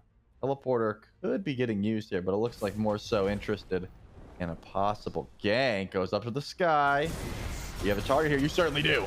The combination of the ultimates is real good, but the answer back is that even better. Look how low the rings have gotten, but they're still standing, but not for long. Banco, aka Deathwalker, with the double kill in the solo lane to put up Sack the set 3-0. Man, it was a tough fight to begin with. I don't think fighting around Hades is ever going to be good as Loki. I said this last game, or not last game, last set that we casted together. It is just a rough matchup. You are guaranteed getting hit by pretty much the entirety of Pillars of Agony and then a double slam. And that is not fun, especially when you are a level 7 Loki. Apriel is getting the better of these trades. Benko is getting the confirmation for the kills. And now you've got a Hades that is an absolute unit running around the map at level 10. Especially with the item choice. You know, we've been really going through these items, a lot to learn and get used to. A Cosmic Horror that Benko is rocking on that Hades is just such a significant spike up in damage. And it showed there in the previous fight. Trouble in duo in this fight actually looks okay for Echrome if they can find their way through, but that's been the problem. Vape Coast now able to get past and help out Adapting to bring down Eye Silenced. And now the interest turns and looks back at the on her. Banco has rotated over as well. Kha'Zix going forward, can't find the stun, which will stall out any attempt at chasing further for the rings. Gotta try and back up there. Easy enough. Adapting, I like this call to just try and, you know, stick around if the team needs you, but more often than not, you gotta just prioritize farm when you're a little bit down in the jungle. It's few and far between, especially if you're getting invaded. To try and keep up itemization wise, you can tell Apriel, I mean, just already has like active items coming through. Looks like trying to go into the mushroom. Benko already picks up the mushroom as well. This was a meta that formed in our first tournament. It's just so impactful having that extra sustain for your squad. It opens up objective fights so well, and now Adapting's just trying to catch up. I was like, I want hi-rez, man. I want extra damage on my auto attacks. Whereas Apriel's like, I don't need that. We are going for objectives. I have plenty of damage as is. It's kind of the only, not issue with Jotun's Revenge, but that's a choice you make. We'll see if it does help in the 1v1 at all with the damage difference, but the buff is stolen away by Apriel, and now the escape, will that be good too? Seems that way. So a tough situation there for the rings, as the getaway is good from Sack the Set. Plenty available. I'll try and fight if they need to. But I think this game is going to be still just commanded by Sack the Set for the time being. It's very unusual for Benko to take rotations early. Like his play style has always been like, I'm gonna out farm whoever's in my lane. I'm gonna get to level 20 faster, and then I'll rotate. Right? I want full build before you see me. This time around, I mean, Benko's been able to rotate out. Doesn't mean he's going to, but has that ability. The second Hades teleports and shows up at like a Gold Fury fight, you're terrified. I mean, this is a level 12 Hades who already has plenty of damage as is. Plus that sustain we were talking about. Not going to be easy though. Some of the things that the rings have going for them though, you do have Coast. He's already working. Got that Bloodforged Blade, that Dagger of Frenzy, plenty of damage towards structures. The Soul really does come online quite early once you get 2 auto attack items like this. So it's not as if structures won't melt beneath both sides, but Thanatos in the sky. On the landing, is there a kill? Not quite. Torrent was good to get away. So safety for Duduin. Tier 1 tower will go down, however, for the rings. And that just helps the gold lead grow even further. Above 3K now for Sack the Set with only a 2-kill lead. This feels like that EMEA style we're all much more accustomed to that we've seen. Some trouble actually in the mid lane for Hecate. She got dove, and Gunter's gone. Finally, adapting is really starting to make something work here. I mean, it took so long, but look at this. If we're on the other side of the map, adapt and get a kill. Tried to get aggressive on the coast, but could not find the damage. Gonna stick around though. Already used that Bloodforged Blade. Do you dive the tower? I say no. We can already see in the jungle. Adapting is on the way, if need be. Did use a ton to try and confirm that kill and ends up grabbing it onto Gunter, but I'm thinking you play this one just a bit safer at this point. I understand the want to try and counter a gank when you see your teammate die. You try and just force something elsewhere, but when you go into the mushroom second item, you're gonna miss out on a bit of damage, and in that case, April can't really hope to match the DPS of adapting, and it's honestly hasn't been farming as well either. This is what adapting does so well. Even though he fell behind what 2 levels early on, he's already caught up and surpassed April, working on level 13 at this point, whereas April just ticked over to 12. One call out that you made before that I really like is pointing out the mushrooms that we're seeing Sack the Set go. That was one of their keys to victory in the first Alpha Weekend tournament. Babe Coast in danger. The land down, it's good. April with another one on that Thanatos. You're never truly in a 1v1. No. Especially in Smite 2, it seems. Yeah, definitely not. And beautiful play there. It hits about just everything. Now, Gunter in some trouble. Will just use that ultimate to try and get out of trouble. And jukes the assassinate as well. Will fall down here. Took a bit, but adapting finds it. Here comes Silence. Not going to be able to help out. Ridiculous how little damage adapting took despite diving that tower, but that's thanks, of course, to how well Kha'Zix did, just tanking up that aggro, making sure that Gunter was punished. I mean, use the Hecate kit about as well as you can. Use that ultimate, teleport yourself out of trouble. Use the mez, use the shield, juke the ult. Still not enough. Loki is an absolute menace, and adapting, he's not going to make too many mistakes there. Definitely continue to be the case.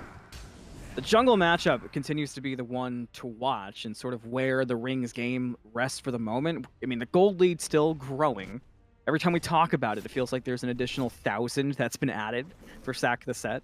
But in terms of kills, the Rings are keeping up. In terms of itemization, if you look around, it's really not too bad of a situation either. So if I'm the Rings, I'm not really concerned, more just aware.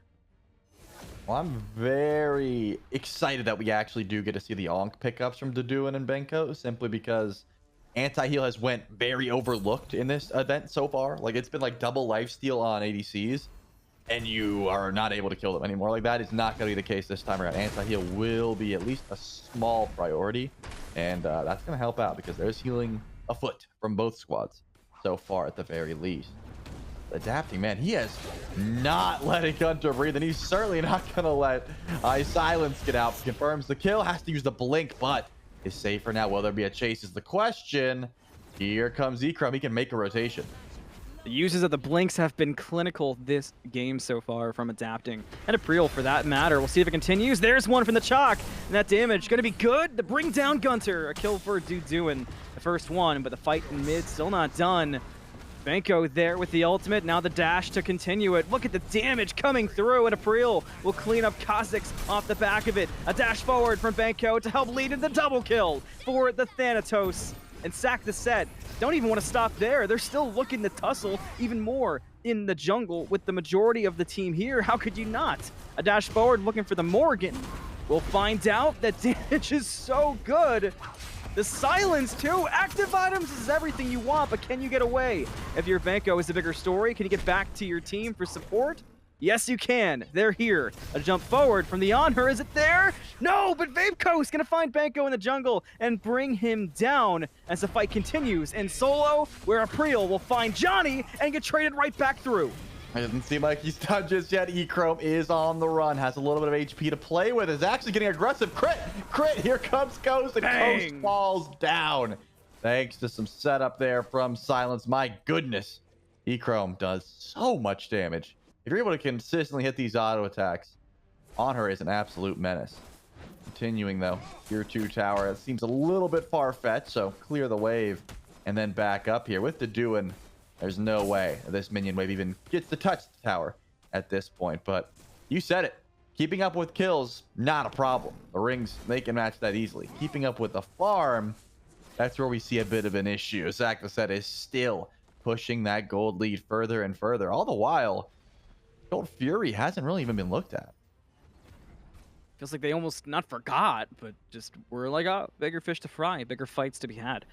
One thing I did want to point out too is the analysis of looking at the Honor and how hard it's been hitting. We were really right on it. That Honor was doing numbers in the fight. I mean, obviously, the leading the charge coming out from Hades and the damage, the pure damage from Thanatos was great. But every time that Honor is getting autos, and we saw it a bit even just on minions, which is always the simple gauge, it's hitting like a truck.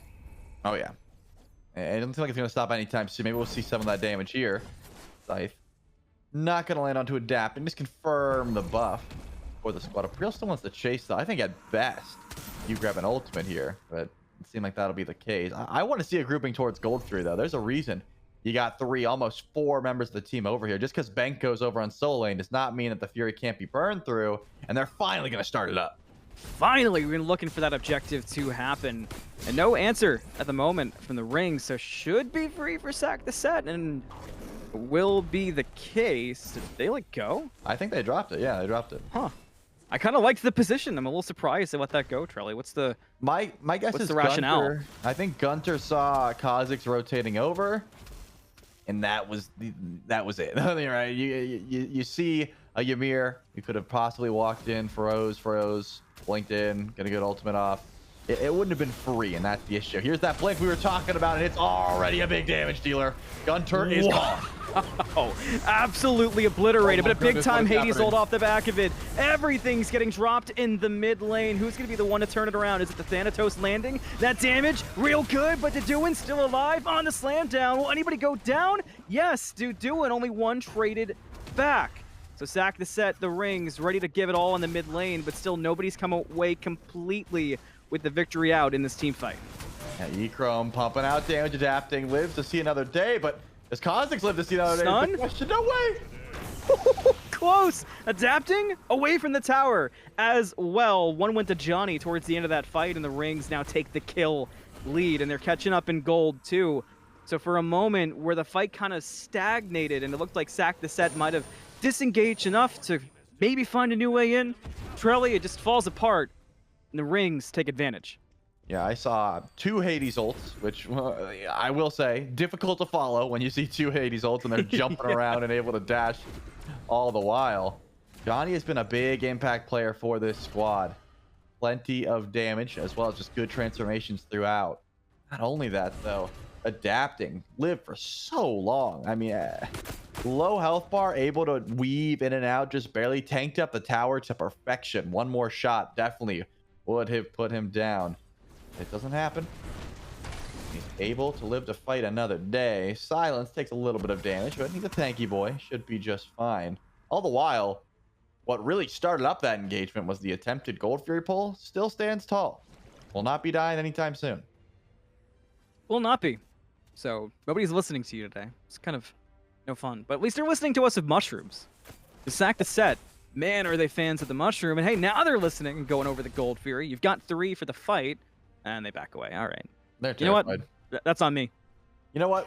I do have to remember, it's grand finals, right? There's money on the line. You don't want to coin flip a Gold Fury because let's pretend this game does go long. Whoever gets, it's not the gold you're worried about losing. It's if you see the 3 little dots underneath the kills, you're closer and closer to Ancient Fury. And if you get the Ancient Fury, you shut down the enemy Phoenixes. And that's important. So whether or not you're worried about the gold, which you are, the gold lead's still important. You're more so worried about giving the other team one closer to getting that Ancient Fury, which is important. Benko teleports over, though. This Hades is a pretty telltale sign that Sack the Set is trying to fight on the left side of the map. Gunter did just back to base, but the rest of Sack the Set seemingly looking for a position to be had. None they like, as the rings are heading back over towards mid and the other side of the map. So the opportunity for gold is slowly showing its head, but as Trelly said, with the stakes where they are, it's kind of tough to make the full committal over to the objective. Playing it safe, playing it slow. If anything, the rings are on the other side of the map, right? They're more so grouped towards Fire Giant, a play that's very common. In Smite 1 esports is, oh, you started up gold, we're going to pull FG. Doesn't seem to be the case here. Vaporish Coast, Kazakhs are already at the objective. They're close by. So they're not trying to, pull opposite side objectives. They're just splitting the map as best they can and getting farm, because guess what? Team Sack the Set, they can't commit to a call. They are not going to pull this gold fear. They're baiting at best. They really haven't gotten it too low yet. The longer it takes, the more split up you get, the more opportunities you hand over to the rings, be that Loki split pushing or be that a fight overall. We can see both with looming potential. The amount of players that are so close to being in awkward pincer movements right now on the map is kind of shocking. It does get some separation created, though, as now 3 for Sack the Set will be towards duo, grouping up nearly 5 in the jungle. Tier 2 tower seems to be the call. Sack the Set aren't able to grab it just yet. Adapting will clear the wave and keep that one alive. But finally, we see that Hades ultimate. Decent damage through, but can you find the kill? It's breaking down already. E-Chrome low, trying to get out. Kazakh, same problem. Kazakh's gone to April. He turned that into even more. Adapting, going to trade back out with that on her, who we were worried about. So now Sack the Set in the rings, both reset, reposition. Sack the Set trying to move to the left, but they just can't get away from the damage of Vape Coast. Adapting, running down after Ice silenced. Will get brought down by the Belch. I thought maybe that was going to be a secured kill, but not quite. Now the look after Benko under the tower. The damage should be good. The dash away is there, but just prolonging the inevitable. Benko will go down. The rings make the fight work. Finally do, and that looks like Gold Fury will finally be taken down. 25 minutes in now, and the first Gold Fury is being officially committed to after a fantastic fight. Wasn't a terrible engage from Team Sack the Set, but you have to try and confirm these kills a bit quicker. And of course, letting Adapting get to the backline and having a reset is pretty much just curtains. Anytime you see Loki grab 1 kill, you're pretty much guaranteeing either A, is going to get a second one, or he's going to be able to chase you down. And that's what happened. He threatened April so much that April had to bail, could not help his team try and retreat, and they were already too committed. So I think Loki is going to have to be an early target, at least to get this blink or this ultimate down. Once that happens, things will become a bit easier. And it's not just Loki. Remember, it's the combination. Johnny and Adapting have been absolutely lethal in the back line. Why not try to deal with them? That's what happens. Blink Johnny? and ult. Can you run? No, April hits Nope. it. Wow. How many times have we both wanted to just hit VFF so far in this game? The amount of times people get a race has been crazy. Will the same story be there for Kazakhs? Look at all the mushrooms go! Look at the healing coming out for Sack the Set, making this fight seem possible, but Adapting was ready to turn it on its head and bring down April. Now Vape Coast following up, taking out Eye Silence. The rings continue to be unmatched in these team fights, and Adapting will look for the hunt down of Gunter, but it looked to help out and cleaning up Benko. E-Chrome here, damage there, but now health bar, borderline erased. Adapting is unstoppable, and the rings continue to not be halted, not even in face of 4 mushrooms. Finally, man, we're starting to see these kills fly. Johnny goes down first. Beautiful play by April, but stuck around a bit too long and let E-Chrome rotate in. I saw plenty of damage come out, only able to grab 1 kill, though, because, again, this Loki is the problem.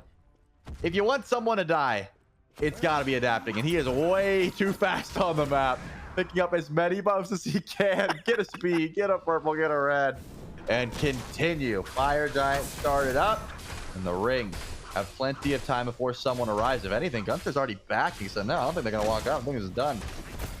Sack the Set were able to utilize the mushrooms in the previous Alpha Weekend tournament to essentially wipe the competition. The sustain was just too ridiculous in team fights. In this particular game, it seems like it's been a similar approach, and it flat out did not work in that last team fight. We saw all the mushrooms go down, Trelly, but it didn't make a difference. No, I would say what you're making up for in sustain, you're losing in confirming these kills. It is Adapting who is able to get to the backline pretty consistently. April has been blinking and April has been getting executes, but it's translating those executes and those kills into multiple kills that has been the real thorn in the side of Sack the Set. They had an early lead, check. They had objective control, check. They had a massive lead in gold in particular, but now it's all falling apart because they itemized not enough into the DPS, and of course they can't kill the Loki. That is my main concern. Who is dealing with adapting? It's at the moment it doesn't seem like April can match him 1v1, so who else can chase him down? Really, he has too much mobility. Adapting, one of the first that we've seen play Loki and grab Soul Devourer during this tournament, and it's proved to be a crucial item, borderline core in the build, what's made Adapting do so much damage. And it doesn't really jump out as one of those items until you really look into it, and that's just another strength of being able to take these variety of build paths. Sack the Set, maybe the wrong path in the jungle, in trouble, but now split, and that split could actually work. E-Chrome looking for Vape Coast. Is the damage there, or is there too much being turned around? There's a lot being turned around on the Honor. It's gone, but look at the damage right back. April gonna take out Vape Coast. Now to blink forward, the mushrooms come out. Is it gonna be enough to help the rings this time? So far, that answer is no. In Sack the Set, just trying to get damage through, but they're falling one by one. The last two remaining are April and I Silence, and it's not looking great. They've just gotta run.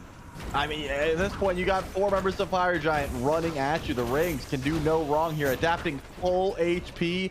It does not matter. Phoenix is going to be the target. Do you have minion waves? Who cares? The bird has to drop down here. Question is, can April, can Silence keep their base alive? Is the Titan even the target? It seems like yes, they're going forward. No fear out of the rings. They just want to take this victory in game 1 and make it a quick one. Onto the Titan already in the throne room. Is there going to be enough of a response coming out from April and I Silence in that 2v4? Adapting, adjusts, and brings down April. Turns back onto the Titan. And it looks like the rings are poised to take this game through the damage, through the sustain. They were unfazed. There goes I Silence. There goes the Titan. Game 1 to the rings. Man, I think that as far as like farming the map goes, of course, Sack the Set had that in spades, but realistically, was this just like entirely competitive? Like it was Loki and Morgan. Vapor's Coast was getting the majority of the focus early on, so the Soul didn't really have time to flourish, but Adapting and Johnny did not have any sort of issues once they were able to get to the backline together. When they combined for the 2-man dive, I didn't see many answers. That was wild. I don't know what to say. Those fights just did not go the way that I expected. I was, you know, when we went into the lobby, I was looking at a Porsche Coast on the Soul, and I was thinking Right. the ADC damage might be there. I was very locked in on the Morgan, which I guess that worked out, but the Loki really ended up being the standout Trellian. With more games on the horizon in this best of 3 for the grand finals, we'll see if the Loki ends up being somebody that Sack the Set try to handle. We'll find out. We're going to take a quick break, and we'll come right back with game number 2.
right here, so I'm gonna leave you. Can be with someone who doesn't care. Been running and running and running and running away from our problems. So here we stand on the edge tonight. There's no turning back now. I've been weak for 3 weeks. I can't think straight, no, I can't eat. I cry and I cry and I cry and I cry the way I cry. It's time to say goodbye. Oh, this is what love do. I'm tired. This is how you lose. My trust for you, if only you knew how much I've tried. What love do. I've had enough. Treat you like you my everything, but you just shoot me down. 'Cause I am just your anything. You throw my heart around. This ain't true love, boo. But this ain't true love. This ain't me right here, so I'm gonna leave you. Can be with someone who doesn't care. You've been lying and lying and lying and lying to me like forever. I can't believe that I watched it. I was too blind to see what you did behind my back. So well hidden that I lost my track. I try and I try and I try and I try the way I try. It's time to say goodbye. This is what love do. I'm tired. This is how you lose. My trust for you, if only you knew how much I've tried. Love do.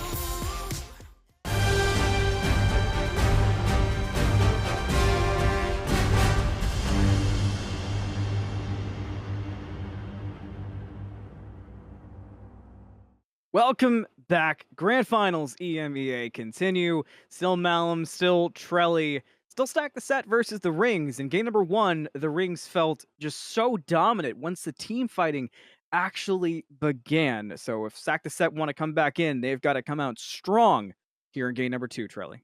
Yeah, I think that Team Sack the Set played the map better. Just blanket statement for the first 90% of the game. But the actual team fights became a big issue. It didn't matter how much they farmed because they couldn't really keep their team alive. And more specifically, they let adapting on this Loki run wild. That seemed to be the issue for me. If Loki has invis, gets a kill, it's another invis, has his blink, and then has an ultimate, they were not able to chase him down after that, right? It was just too much mobility. So you have a couple options. You can take it away from him. You can pick it yourself. You can find an answer to it. I'd say those are the 3 options. And I don't know if the comp itself was the issue, but adapting cannot be allowed to have the performance that he did just have if you want to go to game 3. And it's not going to be easy to shut him down, but hey, limit his options. That's what I would say. I think the big one for me, I'm on board with you. I really like banning it. I would kind of be behind the idea of maybe looking to ban the Loki and trying to grab a April to Thanatos, because the Thanatos didn't look bad at times for April. It actually looked really good. I think the problem was that by the time Thanatos was getting rolling in team fights, adapting had already killed everybody. So there wasn't really anything to do at that point. Yeah, usually April would start the fight off with a pick even, which is great. But once you use your ultimate to get that first kill or to find the execute, and no one was able to really match the damage that adapting had. And of course, not to mention the fact that Johnny had the ability to turn into Loki as well. He was going Hades more often than not. We saw a lot of that Hades ultimate, but there could have been 2 adaptings, which is even scarier. So just a minor change up there, and maybe we see a different outcome to that game, or at the very least different ending to that game, just like around the Phoenix siege over on right or left lane. So something to consider if you are Team Sack the Set. They have, some freedom in that regard. You got to imagine they want to switch up just something along the lines of what the Rings were able to accomplish in picks and bans, because that seemed to be where the majority of the struggles came from. Besides that, I really like the way the Team Sack the Set was farming the map. I like the rotations early on.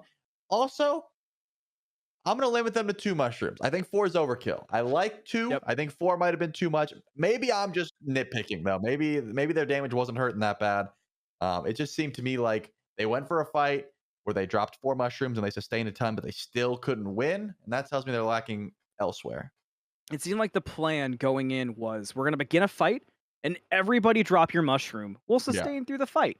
where I'm with you. If you limit it to 2, you can kind of have 1 you can drop during the fight, and then 1 you can save for after to be able to sustain and then go towards an objective or even continue the fight if you have to, but just to sort Mhm. of get yourself back up. And I like the call out you made with the way that the team fights were going with the Morgan, Yeah. constantly turning into Hades. It forced Deathwalker on Hades to really focus on trying to out Hades the Hades, and now you've completely eliminated that aspect of the team fight. Yeah, there was a lot of double Hades in the sense of, both teams had a Hades ult. Wasn't the same team, it was different teams, and that was Yeah. very annoying to try and track, but it ended up forcing out a lot of the mobility and CC immunity, things like that. So another thing that, both teams could look at when it comes to P's and B's. Well, as we get into picks and bans, remember our big lookout for thing is adapting, getting the Loki. Hopefully not if you are rooting for Sack the Set today, because the Lokis just look so good from adapting all day long up to this point. But there's still a lot of other options because you have to keep in mind if you do commit to banning out that Loki, there's things like the Chalk that could have gotten through. There's things like Ares still out there, and there's also the unknowns like the Susano who we have seldom seen today. Well, the rings have first pick, which means if you wanted to take something away, yeah, it would have been in that slot, and it does not end up being a Loki. It's gonna be the Morgan. Still incredibly impactful. Like I said, those were my 1 and 2. So it looks like Sack the Set was a little bit more worried about the Mori. Question is, do the rings insta grab that Loki? No, they're gonna grab the Hades themselves. So Sack the Set, they have to grab Loki. One of these 2 picks. If they don't, I mean, I'm not calling for the 2-0, but I'd definitely be leaning this way. Be leaning this way. Yeah, if the Loki doesn't go here, you're not ordering dinner, but you're starting to think about it, type of thing. That's sort of the play. I'm gonna put in my apps for sure. Yeah, pull them up and start considering. The first lock is Bacchus, followed by Neath by Sack the Set, which does leave the Loki open. Now, if the rings want to go it, obviously it's a different story. Hard to imagine them going a different route unless they really want the Thana for some reason, or perhaps adapting back on that Fenrir, which is something we have touched on a little bit today, as that was something that adapting me looked so strong in the very first Alpha Weekend tournament, but still lots of options on the table. Well, I mean, this Neath was something that was certainly looked at and was taken away. If the rings don't value the Loki, then man, adapting just did. He just thinks he can replicate that performance on anyone, which is certainly a possibility. That Ares that was taken away earlier is still available as well. So there's just plenty of options here.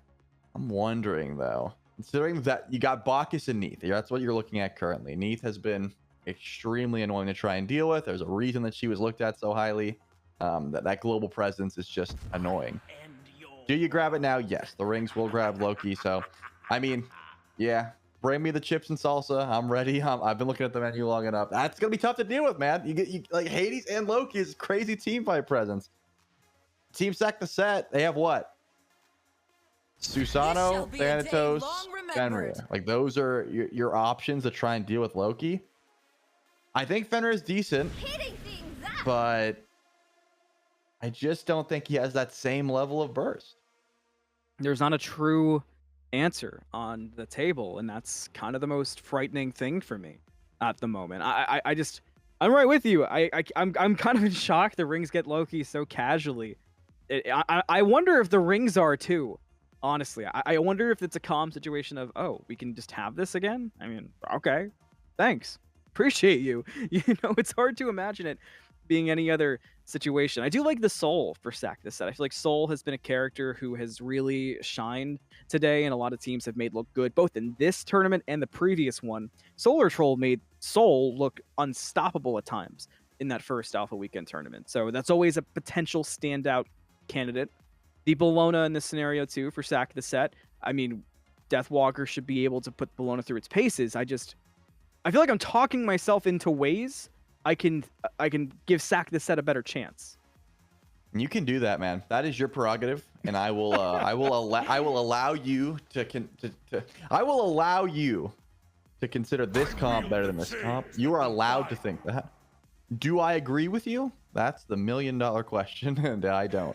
But we'll see. We'll have to see. My optimism shining through. Yeah, and I respect that. I mean, here's the thing. As a chair two, my job is to tell you what this comp can do to deal with this comp. And so far, options are limited. I love Soul and Neath. That's fantastic. Bacchus brings a lot to the table as well. But I'm thinking about solo lane matchups. I'm thinking about Hades v Bologna, and Hades is just not going to care, right? He's just going to silence you at a bludgeon, full clear, walk away, repeat the process. That is what I was waiting for. Who is going to be the...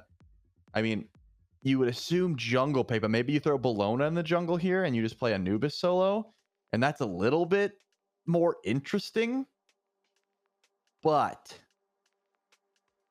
I still am leaning heavily towards the rings composition for sure. I think my my glass half full. Yeah. I think it got spilled. Not gonna lie to you. So it's an empty glass. Yeah. Oh, it's still sideways on the table, but I'm a little. You can pick it up. There's probably still like a little bit like dripping out. You can still pick it up. That might be the little bit for sack the set of hope that I've got going. I mean, I love Anubis. Yeah. This composition is just for me not hitting the right levels, and the rings just got everything they could have possibly wanted in my brain. They got everything that feels strong. They got the Ares, which we've seen do so much damage. They might not even need the CC aspects, the interesting invis aspects. They might just simply blow up sack the set when team fights begin. Let's put ourselves in Team Sack the Set's POV for a second. They out farmed very well in game number 1. They didn't end up winning the team fight phase.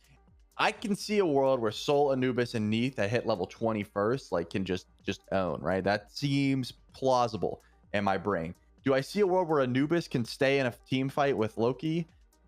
That's going to be tough, right? Like, if you just have a small bit of anti-heal, you should be able to blow up the Anubis first. I mean, he just has blanket more damage. Throw an on-her ult and a Hades ult into the mix, and I'm not seeing it. However, I do think the Ares pick is going to get relatively dealt with here. There is an active item that gives group-wide CC, right? Like, you don't need beads anymore if you're able to build that quickly. So we're gonna sit back and we're gonna wait until that item is built. Use the Ares chains as much as you want early. They do ridiculous amounts of damage. Like, Ares is going to own in lane. But I think team fight is where we will see a small bit of fall off, a small bit of struggle for the rings, but they make up for it so well in the Hecate, the Loki, the Hades, and the Honor. So It's such a crazy composition. It is not going to be easy. Oh man, we're having the same. I feel like we've gone through the same emotions. I began a little bit more optimistic. This team composition has the potential to just be so dirty. I mean, if there was a comp, if there were times to make some crazy plays and try to do really insane things of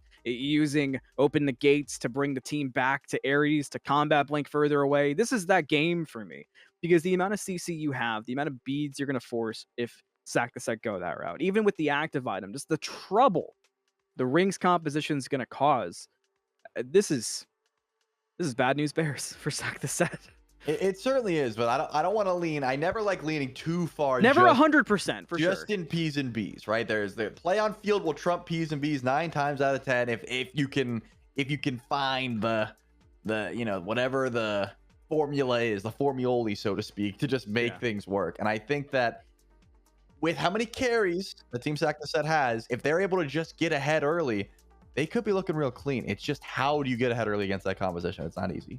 And if there was a team that could do it, it would be sack the set. Let's find out. Let's head into game number 2 right now of the EMEA Grand Finals. Anthony Squared bringing you the game. Malamantrelli with Doug doing fantastic again on Spectator. The Rings need one more game to close it out and walk away with the $2,500 prize pool, Trelli. And we've certainly spent plenty of picks and bans not being optimistic about sack the set, but looking at players and seeing where everything's gone, and you look and you see a Goobus jungle, and it's hard not to be a little excited and have a little bit of optimism back, if for no other reason, we love fun here. We do love fun. I am excited to watch how April decides to pilot this Anubis. Barbarian start for Johnny, interestingly enough, wants to get that extra auto attack damage. So, could help out. 5 blinks, once again, for the rings. Not going to be the same for sack the set. They've got 3 sets of beads on their side and 2 blinks. And notably, it's the carries that have the blink. It's the Anubis and the Soul that have the blink. They've got other forms of CC immunity. They're not going to care too much. But again, you got to look at how the duo lane starts. Last time around, Team Sack the Set did not start at a buff. They were able to push forward. They cleared the way first. Will the rings follow suit? Will they just sit in lane? Oh, Already a blink, double blink. Oh, triple blink. Well, Good news is everybody's relics work. well, and now you just type blink down ×3, and that's the end of that call. Yeah, no need to track timers for the relics that time. Everyone's got the same. So the knowledge is there for sure. You gotta love just watching a soul blink out with a chain on her, you know? Like that's just par for the course for Smite 2, baby. You blink in, get some chains, soul says nope, and then she blinks. There's so much to adjust to. It's just so different. Yeah, it is 10 years of muscle memory. Well, not 10 years, because there was combat blink at early Smite 1 development. But, you know, I'm getting used to it. And then the taste of it once again with the consumable version, which, while lesser, none of it compares to the Smite 2 version. It just feels right. I mean, I'm a big proponent for the combat blink. I just think it's fun. I think it creates fun engagements. And we've seen that. We already saw it in the beginning of this one. That's kind of the reason for it existing. Some chains come out from Kha'Zix, looking to bring down E-Chrome early. The damage real good. The jump, the impale, first blood. Or a Porsche Coast. And the rings picking up right where they left off. Yeah, and that's a kill that started very early on, right? Getting the blink down before minions spawn in. End up trying this out. Not this again. Johnny's just stopping the gold cache as much as possible. Cannot continue. Gonna have to give that one up to April. But letting a Porsche Coast on her get first blood feels like we're back in Smite 1, man. This is a tale as old as time. That was one other thing that we didn't even really look at too much. We got so caught up in the gods that it's almost like, at least for me, I didn't even put the Coast on her connection together, which somehow makes it even more frightening for Sack the Set. And that's nothing to take away from E-Chrome, who's had some really standout moments, not only in this set, but just today in general. This is such a wild matchup, and for me, it's not going to be a miracle if Sack the Set win. It's just going to be surprising if the rings can't lock in. Fights like this do spell well, but E-Chrome with no health, looking to get away, the blink forward from adapting, and it's the first kill onto the Loki, who was so problematic in game 1. That giving a kill over to him is the last thing you want to do if you're Sack the Set. Yeah, E-Chrome just cannot really exist at the moment. The soul, you got much less clear. You have much less actual damage to return back. And Silence is doing his best, man. The Bacchus can only peel so much, you know what I mean? Like, it is not easy. Keep your ADC alive in these sort of situations. So you do what you can. Now you got to worry about a Loki that's running around, that's fed. And you got to worry about the Honor in lane that is just jumping in every other wave, which is terrifying as far as I'm concerned. So not an easy one to try and come back from your team stack this day, but you just play slow. That's your best option.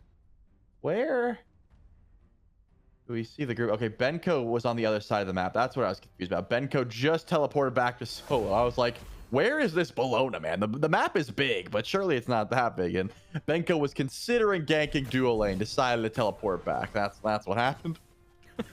The where's Waldo? But yeah, it was like, where's Bologna?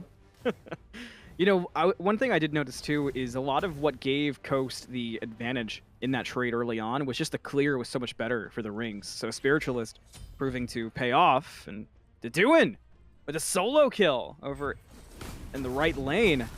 Not what you want if you're the Bologna in this instance for sure, but we talked about that on the desk of what could go down, and now even worse for Sack the Set. They almost lose their support too. The jump away is good, but barely. Yeah, I mean, that's the issue with making a little bit of a journey. Benko goes around the map, misses a wave or two, doesn't show up at level 5, and even if you beat the level 4 Bologna and dash away, Hades can just follow you, man. He can dash while ulting, and your beads will not save you, and that's exactly what happened. Easy solo kill there for Deduin at level 5, and you continue winning. I mean, 2 out of 3 lanes currently. Throw jungle in the mix, 4 out of 5 rolls, and you're just even in mid for now. Not a bad start. Hey, if you're team the rings, not a bad start. No escape used. E-Chrome dead. Coast with the credit, adapting on the rotation, and the rings are running away early. Already 4 kills, a total change from what we saw in game number 1, where, as you heard Trelly mention, if you are just joining in game number 1, it was so even for so long. I mean, we're talking maybe 500 to 700 gold swings. Yeah, 4 kills for everybody. Now I think it was- already that yeah. for the rings. I think it was 4 kills total by like 15 minutes. Like, it was a very slow burn. This is 4 kills at 5 minutes now. We are in a completely different world. Coast sitting on 2 of them. Adapting has been a part of 2 of them. And of course, the solo kill all the way over in solo lane means that there's going to be a Hades that you got to watch out for as well. And this isn't your typical like tanky Hades. This is Eldritch Orb, man. He has full intelligence and is intending to use it. Yeah, you go boom. If T2 finds Oh, you. look, they went Just boom. like that. Yeah, that's what we're talking about. Hades go boom. Banco go boom. 2 deaths now for Deathwalker on that Bologna. And the ring's up 5-0. And in a great spot early on. You can't really overstate that. But there is stuff for Sack the Set that they could still work through. We have really yet to see the Goobus jungle show its head and what that can do, what the dog can do out the jungle. And there's certainly something. It's not a total lost cause. Let's see. Oh, okay. The dude looks like he just got hit by an ability. Yeah. I mean, the stun hit, that was for I sure. see the vision. Okay. It's going to take a vid. Gem a focus start or a Priel. I don't know if the blink was 100% necessary, just in case there's some follow-up there, but I don't think you're ever dying. Dude, the level, what, 8, level 7 Neethel? It wasn't doing too much damage. Blink from Ray Porsche. Coast, though, does have to watch out because the Anubis has arrived. Coast should fall down, right? Yeah, he will. Chrome gets credit for that one. It was a revenge auto to get the final hit after the Goobus did the damage, but Adapting was there for the answer and gets the return right on back. So 1 kill for Sack the Set, but the feel-good vibes didn't last very long. Now Adapting finds a soul in the jungle and makes short work of them too. Killing spree for the Loki. Well, if only there was a way to make sure that Adapting didn't get to play Loki this game, that would have been Preposterous. an option that I personally would have taken. But, you know, I'm also thinking like maybe it was too hard to deal with regardless, man. Maybe it was just there was too many things to consider because Johnny had a heck of a performance on the Morgan. I'm not going to say he didn't, but this is looking pretty unfortunate for Team Sack the Set. One thing that has changed as the days gone on, as the day started, you might remember us talking about Forged Blade. We were talking about Dagger Frenzy and being early pickups for the ADC role. The Reaper getting rushed out through early by Coast and E-Chrome. And it's doing damage. I mean, that can't be denied. We've seen Coast really blow up E-Chrome a couple of times. And the Reaper kind of has a similar feel. I mean, you said it earlier. Lifesteal is going to lifesteal. Really does. And you know what they say? The seasons don't fear the Reaper, but I think the enemy team should. You know, that is something to consider as well. Whether the sun or the rain. Yeah, exactly. You get it. Oh my goodness. Oh. Yeah. I was watching April's health bar at the bottom, and the Duin had nothing to worry about, man. And he has so much gold in pocket, by the way. He's got Eldritch Orb, but like he has a lot more gold. I'm pretty sure that Banco and April have went back and forth with who's playing solo, and I noticed the same thing. Yeah. No one can step to the Duin, so it doesn't matter. It's not fun to be against that Hades right now. Oh no! Fighting him? Oh no! Caught, dropped. Tower 2, Rampage for Adapting. 11-1 now for the rings. So like what? 1 more minute or no? No. We don't. No. The Sack the Set, they'll be fine. They're playing for late game, man. They're scaling. You think that's what they're saying right now? They scale. Imagine if April gets a level 2 Anubis hold. Woo! We are cooking. I mean, if it could find its way to Adapting, it could do a lot for April. Okay. I like where your head's. Oh no. The damage, real good. The stun there. Oh. And April lives. Massive for Sack the Set fans. So the Goobus gets away. Dude, the one so satisfying from Hagate. Like the range, the mez, beautifully played. Unfortunately for Johnny, just did not have quite enough damage. And I'm gonna be honest, it's probably the start. Like the Soul Devourer is a fantastic item to steal percentage HP. You don't really want it first. Like, don't get me wrong, you're gonna get value from it, but I think Eldritch Orb, and that's an easy 100 to 0. Like that. Okay. Like that. Fair. An easy 100 to 0, like that, yeah. Staff of Mirrodin's online. It's a cool item. There is. You're not wrong. And I'll be the one to point it out. The 10-minute threshold has been crossed. Now, I'm not implying anything by that. But Adapting's already working on this godlike. Adapting's got his 6th kill. No escape used. Brings back Eye Silenced. And that's going to be a dead Bacchus. Adapting, unstoppable, and quickly. The Saporate used, but a Chrome gone. 15 kills for the Rings. It's 5 more than minutes. You're not wrong about that one. This will be an earlier Gold Fury than we saw last time, that's for sure. When was first gold? Like 25 minutes? We're going to see a 10-minute one. I love to see that. Dagger Frenzy propped, extra DPS coming through. And that'll be an early Gold Fury taken by the Rings, doing just about everything they can to keep this lead and push it to insurmountable moments. So zooming out. And fair is fair, you know, anything can happen. This game isn't over yet. Okay, and like you so said, we're past the threshold. So What Mal, is that let me 1%? What is it? There's got to be a 1%. Hypothetical. Please. Me and you are in the writer's booth and we're creating a movie about this game. How do we make it believable to the audience that Team Sack the Set came back? Adapting needs to get shut down. Like that he didn't even try, man. He didn't even juke the Anubisol. He didn't have to. Well, he jumped into the Anubisol. That looked pretty cool from the real. The damage good. He ate the whole thing. Yeah, but he jumped first, and it looked How cool. can I he sell jumped this, into man? the power laser. How can I sell this as a writer? Oh, I mean, what are you writing with? Finger paint? I mean, crayon, probably. Broken crayons? Yeah, broken No crayon. sharpeners in sight. There is a storyline where Adapting unplugs his computer. And I think the Rings still have a pretty decent shot. Because no one's killing Taduin, man. And what's tough too is Sack the Set can feel like, in terms of actual map presence, like when you really do zoom out and look at the game, it feels like a lot of avenues where stuff could have been done have just sort of been abandoned, and it feels like Sack the Set are just playing to the foregone conclusion of Adapting being divine. Hey, we're closer to a godlike. And something's got to change in that aspect, or you're just going through motions at a certain point. It is a difficult one to keep your head in the game as well. If your team Sack the Set, I'm huffing copium for sure. I'm like, we got this, guys. Don't worry. We're gonna be bringing it up. And well, we got past 10 minutes. Not even copium could keep their brains in that one. Yeah, we got past 10 minutes, and that's going to be the game going to the Rings. They collect the SMITE 2 tournament to add to their collection in a 2-0 fashion, and a demanding one. Oh, yeah. At that. A commanding one, I should say. I was,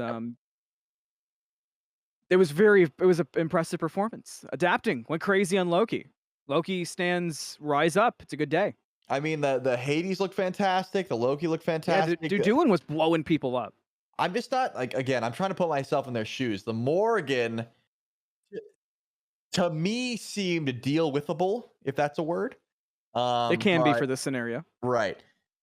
Because we're still writing the scripts. I think worst case scenario, you give Hades, you get Loki, or vice versa.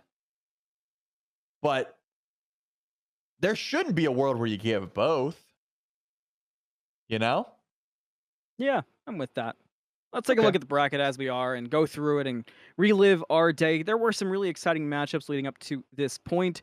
The finals, obviously, has gone to the Rings. They take home the prize pool for the EMEA side of the bracket. Sack the Set, go home. But through this, we got to see a pretty exciting matchup this morning with for sure. Spain without S. That was a really fun one to watch. The big Doinks game that we got to watch Gore and JMac go through versus the Rings, there were some really cool moments there for Big Doinks. I was really invested at certain points and almost thought there might be an upset around the horizon. So, pretty fun side of the bracket. Absolutely. And, you know, I will say, the Rings definitely deserve the win, right? They showed that they knew exactly how they wanted to play. They showed how to play picks and bans, at least in this format, extremely well. And they had a strategy, and it was get Adapting Loki, and we'll figure out the rest. And they didn't have to figure out much more.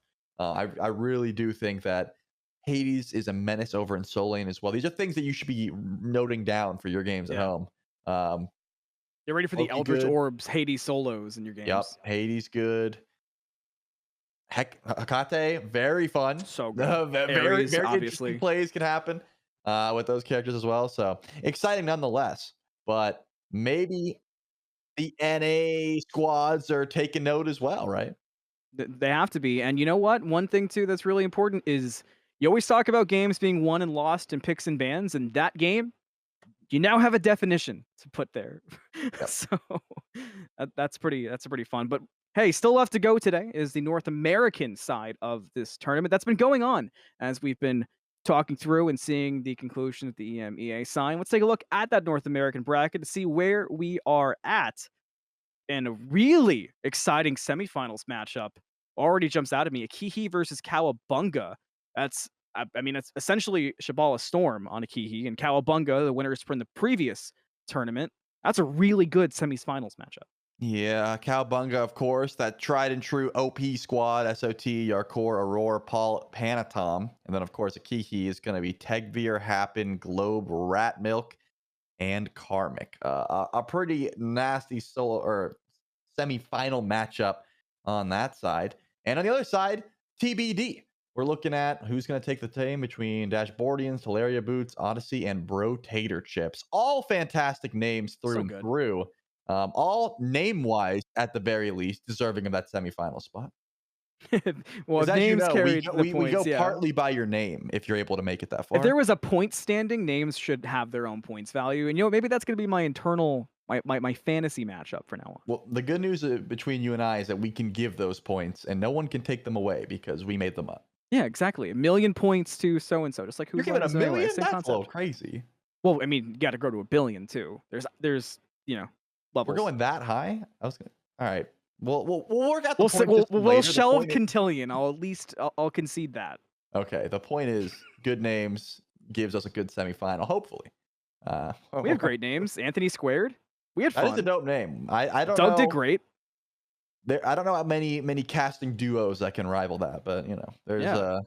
we're still young in our careers. Still in the early stages, but still got a lot left of this tournament for sure. We're going to take a quick break and we come back. We're going to jump into the North American side of this bracket. Don't go anywhere.